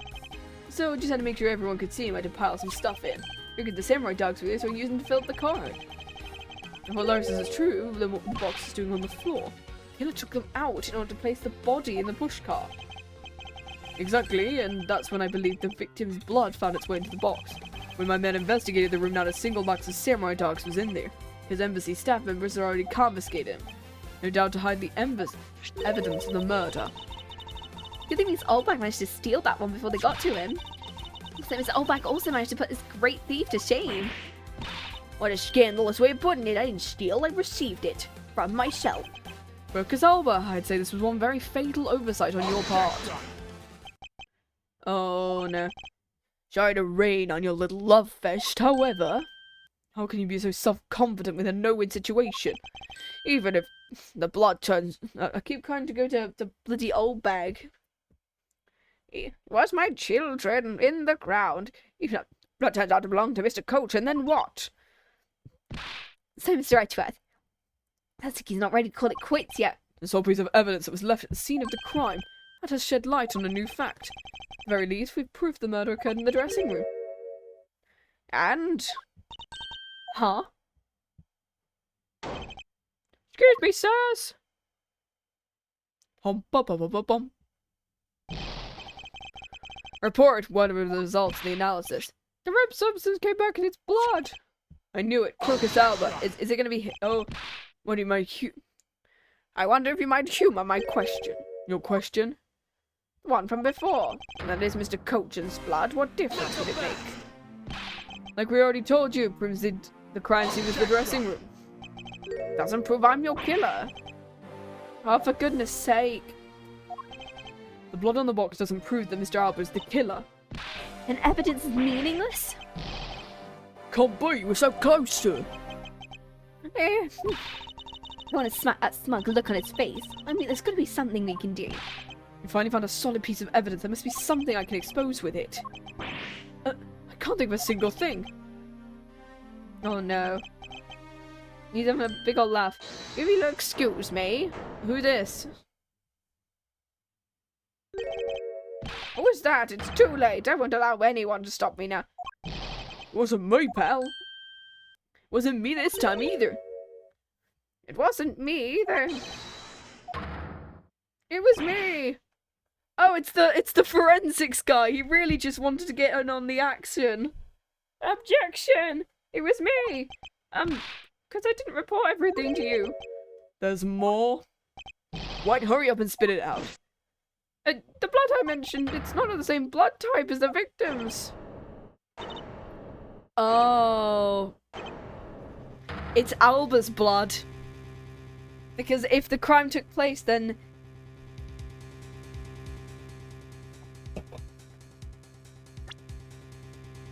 If it's Alba's blood, then the piece of gardening shears that he had, this, it wasn't justified defense. It's from his wound. What do you mean it's not the same type? You mean it's not the victim's? If it isn't his, then whose is it? It's Alba's. I don't know, sir. I know it's not the same blood type as the victim. What should we do now, Mr. Edgeworth? I have no idea what's what anymore. Neither do I. Why, what an amusing turn of events. The blood drop proves something to be true, namely my words. And which one of words would that be? I said your words are meaningless, worthless, and powerless. There's nothing to do with the murder investigation whatsoever. Need to remind you the blood got into the box long before it entered my embassy. What's that nonsense? Yes, blood, pals. No way it's not related to the murder. So you would like to believe. What is someone preparing the samurai dogs at a small nosebleed? I guess that's possible. Are we wasting our time on a red herring? The blood doesn't belong to anyone connected. That should be clue enough. No, it's yours. You bastard. High five. Don't you ever address me with such a filthy word again. I've wasted enough time with you, and you have your answers. Now let me through. Albert, it doesn't matter where you run off to, you'll never escape me. Someday I'll have the satisfaction of sinking my fangs into you, you'll see. And all of Interpol will be behind me, working to see to it that day comes. Do you know what your words sound like to me? They sound like the whinings of a pathetic loser or mutt. Oh, you don't call him that. Is this really the extent of all we can do? Is the blood really from someone completely unrelated? No, it's Albert's. Someone other than the victim. Just when I thought I had backed into a corner, it's I who's been backed into one. In a situation like this, what would that man do? Oh, you Phoenix. What would he, who can turn any desperate situation around, do? Turn it around. I must turn my way of thinking around. Not whose blood is this, it's whose blood could get onto the box like this. The blood got onto the box and the body was playing push into the pot. The owner of said blood must have been in the dressing room. And there's only one person that could be Albert. I must praise you for trying so hard. Because of you kids, I was removed from centre stage and forced to live out the rest of my life in the shadows. That's not a total loss, as the underworld will allow me more freedom than you'll ever know. Freedom like what the raven feels as it flies through the dark night sky. You can't lay a finger on me, not now and not ever. The arm of the law is powerless. Objection. Powerless is it? I wouldn't be so sure if I were you. What do you mean? Allow me to describe you in one word. Pitiful. Pitiful? How so? Quercus alba, your wings were clipped long ago. And for someone who's trying to fly away on them without noticing that fact, pitiful is the perfect word to describe you. Mere words. What do you mean by his wings are clipped? Which is what you think it means, Kay. We already caught him in a trap. With an incredibly powerful, definitive piece of evidence. Or through Mr. Prosecutor, care to speak in English? What are you talking about? What piece of evidence? The piece I speak in, of course, this drop of blood. We know it's not from the victim. I don't see how it remains relevant at all. Miss Von Karma, I believe that's exactly why it's important for the case. And the part is, the most important is the fact it's not the victim's blood. You're looking a little pale. Good, then I believe you're already aware of what I mean. You know who the blood belongs to? Of course I do. This piece of evidence is the irrefutable proof that will stop the killer in his tracks. The blood belongs to Alba. Take that! Because of his wound. The blood of the red sun of the box belongs to you, Alba. But What? Why's his blood on the box of samurai dogs? He's not even a victim. The blood fell onto the box when Mr. Coachen's body was being loaded into the pushcart. At the time, there was only 2 people in the dressing room, with the victim and his killer. That's what you mean if the blood doesn't belong to the victim. then there's only one other person it could belong to. The person is the murderer himself, the only logical conclusion. Mr. Coachin was the one who was stabbed, sir. Why Mr. Alba be the one who was bleeding? What if during the murder, Mr. Coachin had fought back? You mean if before Mr. Alba could kill him, Mr. Coachin managed to wound Mr. Alba? And I believe we have a piece of evidence that proves that he was bleeding then. What's the piece of evidence that shows that Mr. Alba was probably bleeding at the time? The wound. Take that! Mr. Alba, you bear your body a great wound. Oh yes. We love the confrontation theme. The final confrontation. That's from when Damask attacked me with a pair of scissors. And that happened way after he was in the dressing room. But is that really what happened? You can manufacture a weapon by smearing blood on it, so I can't just accept that as fact. Should we try a test and see if the shape of your wound matches the scissors? You really are something else, Mr. Edgeworth. Don't let a single thing slip you by, no matter how significant the possibility. You'll want to talk, Alba. You managed to give the law a slip for 10 years as a smuggling ring's leader. No matter the danger, you can hide every last ounce of fear and anxiety from everyone. You truly are a one-of-a-kind criminal. I'm the master of my fear. However, to think a person such as you could miss such a large thing. You believe I've overlooked something, perhaps? You said my wound was caused by Mr. Coachin, and that was caused here in one of the theatre's rooms. Yes, that's correct. I'd like to point out it's simply not possible. My wound is a stab wound, and one that could only have come from a blade. I wonder you propose such a weapon came from. Your own weapon. The theatre was packed with security guards. would have been impossible to anyone to come into with a weapon of any sort. Just as Mr. Alba was able to bring in the alabaster knife, there must have been some other way to sneak in a weapon. As long as you can't prove what other way it is, all your talk about Mr. Coachman stabbing me is nonsense. That other way does exist, you better hurry and tell me now. With pleasure. This piece of evidence shows us how Mr. Coachman brought a weapon into the theatre. Oh my god, it comes back to the key.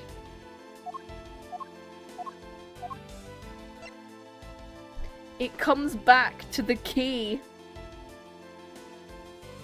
Oh my god. Take that! Among law enforcement, this piece is known as the Yatagarasu's key. That key.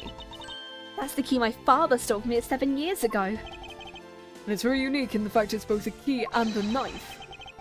But it's also the key to the knife to the safe. Okay, meaning that under the guise of a key, it could have easily been brought into the theatre. You couldn't dispose of the knife that stabbed you, so you wiped off the blood and placed it back in Mr. Coachen's pocket. After all, the key opens itself to the safe in the office. And inside the key safe, there was a document about Cadopian paper signed by Mr. Coachen. In order to make it look like Mr. Coachen died as the leader of the smuggling ring, you had to make it so the police were the ones who opened that office safe. All that hard work to save yourself only served to destroy you in the end. Shall we try matching this knife's blade with your wound, Mr. Alba?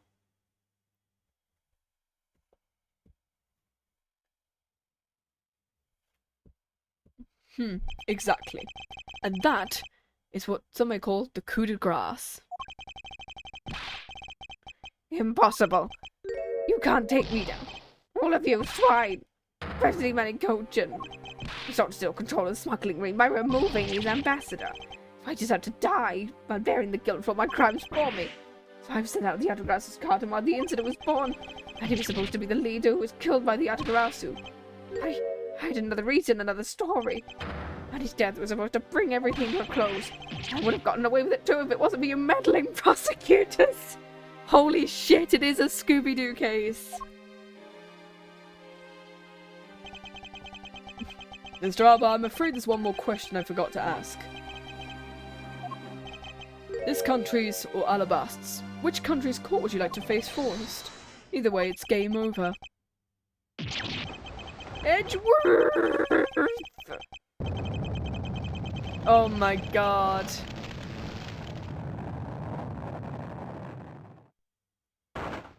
He's now a husk.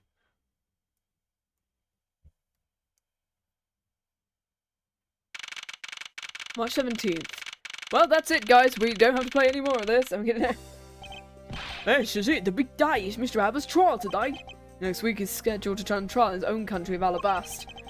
Franziska's heading that one. I expect she'll be serving a full course of whiplashes at it. I'm to face Miss Von Karma in court right after facing you, sir. Oh, yeah, the siblings just facing both of them. I don't even want to think about what that would be like. Caught a glimpse of Mr. Alba as he was being escorted into the courthouse, and boy, he looked about as glum as I do the day before I get my monthly paycheck. I've been thinking, that flight attendant and even Mr. Portsmouth were all Mr. Alba's secret agents. That smuggling ring was the common thread between all of those incidents. Cammy Neal was to surprise support during smuggling ops using her job as an attendant. Mr. Portsmouth was to manipulate trials related to the ring to end in their favour. Go you airlines and even the prosecutor's office. No one was safe to the smuggling ring, sir. I expect there's even more members of this ring spread throughout the world. Sounds like such a big op I can't even begin to imagine. So, do you want to start solving the murders together? Yes, please. The evil is defeated! Woo! What is it, detective? Nothing. Well, just come to think of it. Mr. Ernest Amano's trial is also scheduled for later today. I'm aware. Amano's been working with the smuggling ring for over 10 years. He used the Amano Group's various connections to assist the ring. But all of that's come to an end as his conglomerate is now undergoing harsh scrutiny. I owe Mr. Romano a debt of gratitude, but he must now pay his debt to society. The evil is defeated! Woohoo! The arrest of both Mr. Alba and Mr. Romano, I guess about wraps up the KG8 incident. I suppose so. The real killer was Manny Coachin. And 7 years ago, the killer in the second KG8 incident was Macrell. Those two facts are the unshakable truth, but it seems a lot of effort was put into hiding those other truths for us, and I'll expose it all at the trials today. You're solving cases left and right today, aren't you, sir? CCU and Dade Man.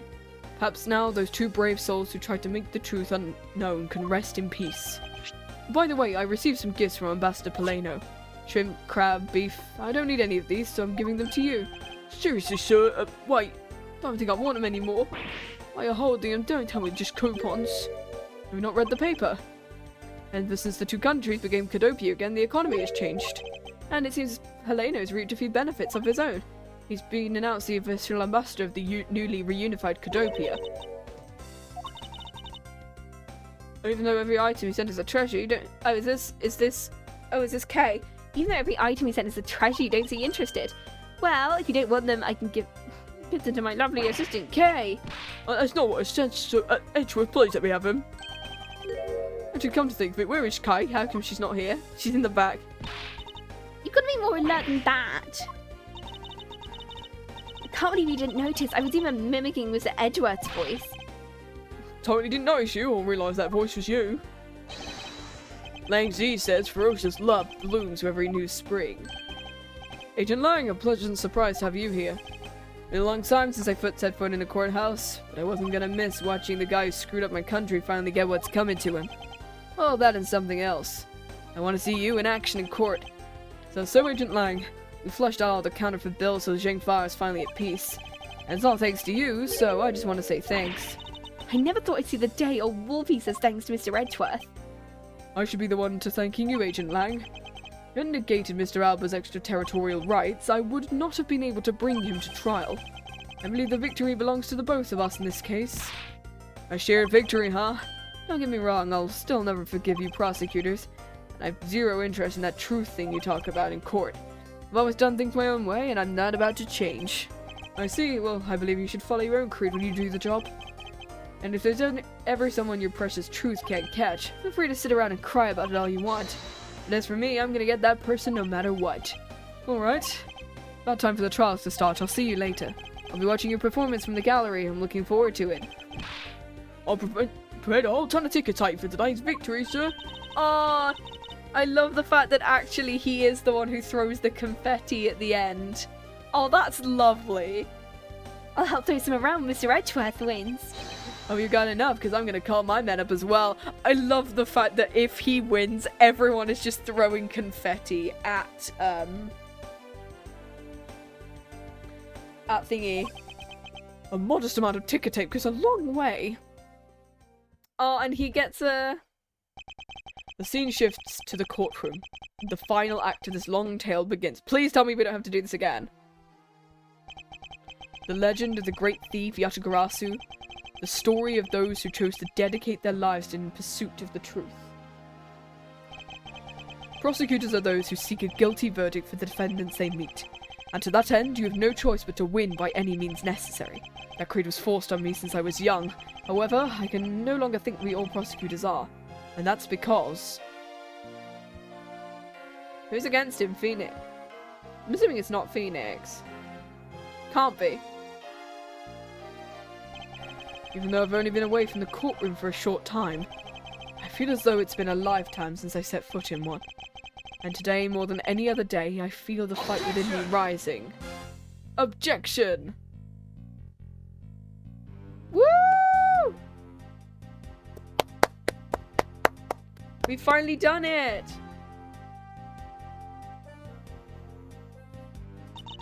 I'm reading him Edgeworth's step for the other day. Thanks to him, I'm still free to serve in the friendly blue skies. Oh, so about my suitcases. I've been selling them on the internet and they've become a real sensation. Thanks to the praise the art world has lavished on my work as being truly postmodern. The airline has chosen me to design their new line of Go You Jumbo Jets. Just think, someday you'll be able to take a ride in my pink-walled, yellow-seated jet. Lovely lady. We'll let the credits play for now.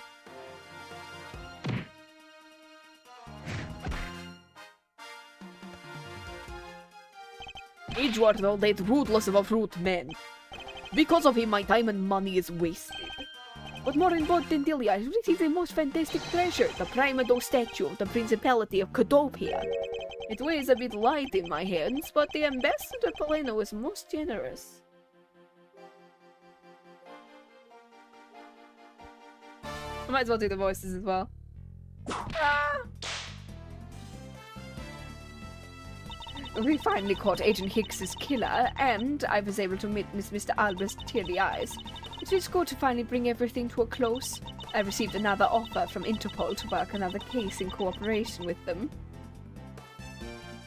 However, the Cadopian courts of age.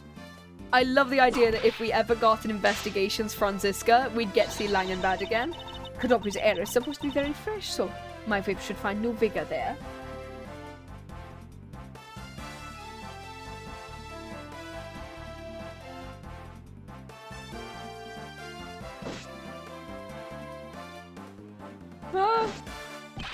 This little patrolman has been fired up today, sir. I thought I was safe since we found the gun I had dropped, but I hadn't noticed I dropped my police badge too. I guess what really broke the camel's back was that I couldn't find my badge. Well, my little life has suddenly tripped into a dark black hole, sir. I think I'll go to the courthouse and file a complaint with Ruffles, man.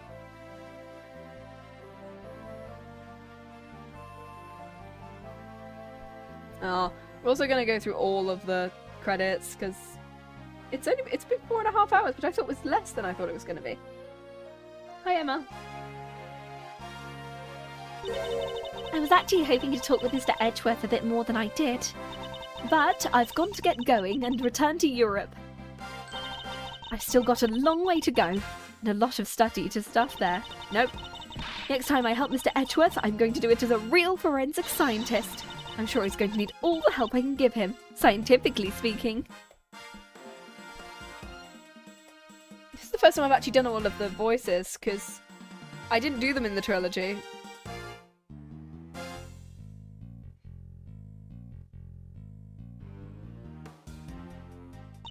Of course, the kidnapping was staged. I was little easy. But I won't be going outside much anytime soon, but that's really okay. The only prison I'm forever trapped in is the cage of love. The guard down at the detention centre, well, when he's on guard duty, he has such a cold look in his eyes, just like that prosecutor. Stop it, Lauren. And will you ever learn to stop being a prisoner of love?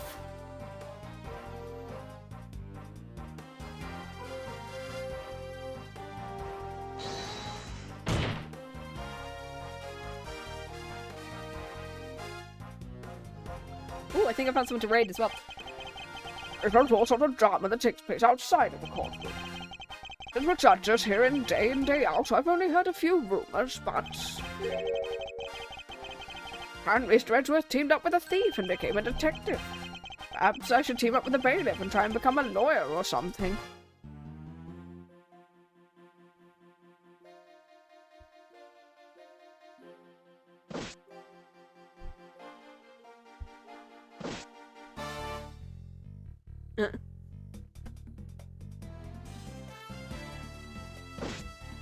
Why did you... Oh. Phew, I barely escaped death yet again. Yeah, but boy, were you lucky to have Mr. Edgeworth there, was I, huh? Yeah, but because I lost the key, I got fired from my security guard job. Don't let it get you down, Maggie. You still got me. You're right, sir. I won't be sad. I'm gonna pick myself up and get through it. I wonder what my next job should be. Oh, this is actually kind of fun.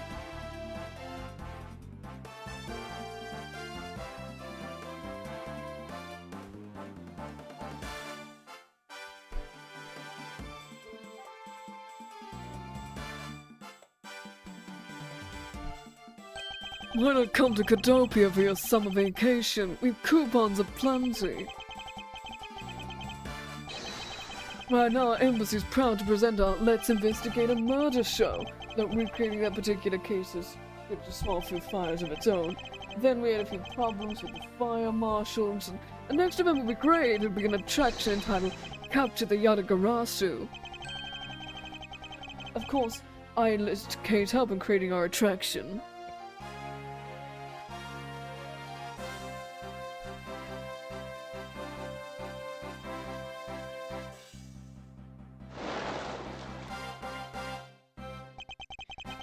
believe that Mindy ditched me and went to Japan. It's okay, because that's how I met Miharu. I'm planning to go to Paris soon and start a business. We're going to sell blue ocean dogs. Sell like hot cake hot dogs for sure. A blue hot dog and a blue bun. You turn your tongue and face blue. I know I'm really not the type to work a lot, or at all really, but I noticed that I really haven't seen the guy in the blue suit at all, really. I wonder what's up. Well, next time we meet, I'm gonna make him eat one of my dogs. Whoa, mate, Larry.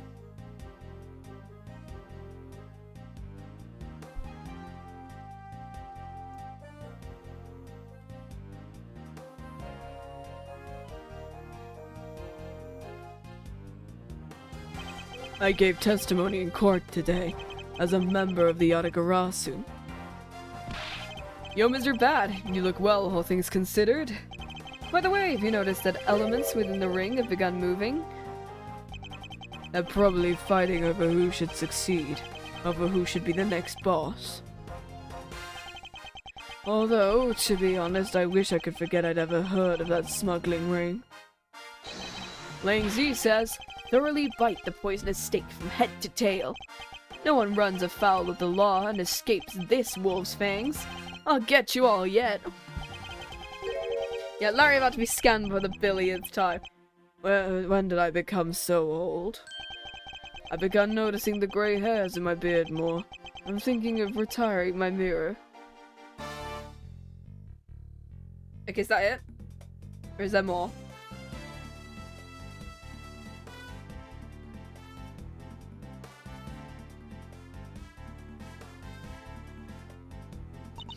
I was the pink princess and the pink badger all in the span of 2 days. Talk about busy. But it's alright, cause I got a letter from my beloved Etchy Poo. Please take care of your hip, and when you wish to speak, first take off your headpiece. What do you mean by that last statement? Not like I enjoy being under a headpiece every time I see him. I've been an alien and a creepy fuzzy pink animal, and then I was a big princess, a great hero just ever since I was a young lady. Probably going my own costume or something, but sounds like a terrible idea. Dang. Aw, dang it. Is that it? Ooh, post-credit scene. Feels so much better now the trial's over. As always, your legal prowess was top-notch, sir. And nothing beat the look on Mr. Alba's face when you revealed the ring's secrets. I was amazed. You're like a totally different person when you step into a courtroom. Mr. Edgeworth is always 10 times fiercer in court. Based on the information Mr. Alba offered up, they've begun large-scale operations to clean out the rest of the ring, which I'm happy to leave to Franziska and Agent Lang. So, what are your plans now, Kay? Well, we've got to take care of the creep who killed my father, so I'm not sure. Hey, I know. You don't keep on being Mr. Edgeworth's assistant. You're still trying to steal my job, pal? Just kidding. I can't steal something so important to you, Gummy. What a relief. Okay. Yup. Even after all that's happened, are you still planning to become a great thief? Of course I am. But I don't want to tarnish the legend of the noble Yatagarasu. So I'm gonna hold off on doing anything until I make a tight 3-person team of my own. 3-person team? I mean, you've got 3 of you here. A 3-person team of young beauties the same age as me, if that's possible. With those criteria, I highly doubt you'll find the other 2 people you need. I mean, he's only like 5 years older than her, right? 6. Is he 25 or 26? Because that would mean that he's he's only a couple years older. My father chose to fight for the truth. I think that's what was so noble about him. You see, Mr. Edgeworth? The only things I'll ever steal are the truths that have been hidden away. I'm gonna work extra hard to make a world where the Yatagarasu isn't needed. Let's both strive for such a future. Well, I guess it's time for me to get going. Okay, so keep your chin up and stay strong, okay? And don't be a stranger. Don't worry, I'll be back. I'll break the lock on the window and sneak in. I'd appreciate it if you came through the building's front door, though. You're welcome in here. It's okay, Mr. Edgeworth, the lock on my window's been broken forever. One last thing. Let's take a great pictures, it's the 3 of us. Commemorative photo. Every big case has to end with one. No. Why not? Don't tell me you're camera shy. Of course not, detective. Come on, Edgeworth, I'm taking the picture. Come back. Mr. Edgeworth, you can't run away from this, sir. Detective Gumshoe. Stop it! I can't be seen doing that. I'm totally taking it now. Say cheese. Oh, let's see that photo. And thus the long tale of the KG-8 incident came to a close. It saw the demise of a smuggling ring and the birth of a little great thief. But there is little time to rest and relax, for I'm eager to tackle the investigation into a new case. The reason for my eagerness is, well, my want to pursue the truth, and my want to believe in the strength of those who use the power of the law for good. As someone who's chosen to live my life as a prosecutor, that is my new creed. Aww. Okay, the key's going into my mouth! No! Aww. And that is the end of the first game. Oh. Teleport ablaze. Yay! And that is where we end today. Heck yes. I've also found someone to raid as well. They are currently playing the Ace Attorney not investigations, the Ace Attorney Chronicles. And they are actually one of the voice actors from them. So I'm really excited to drop you onto them. I am going to... Let's see if I can get their name right. Mark Takashota. I think that's it. Ah, dang it. I think that's the name. There we go. Woo! Remember, if you... Yeah, 290s. If you are not a sub, use the first one. If you are, use the second one. And I will either be back tomorrow with some art because I want to do something chill maybe.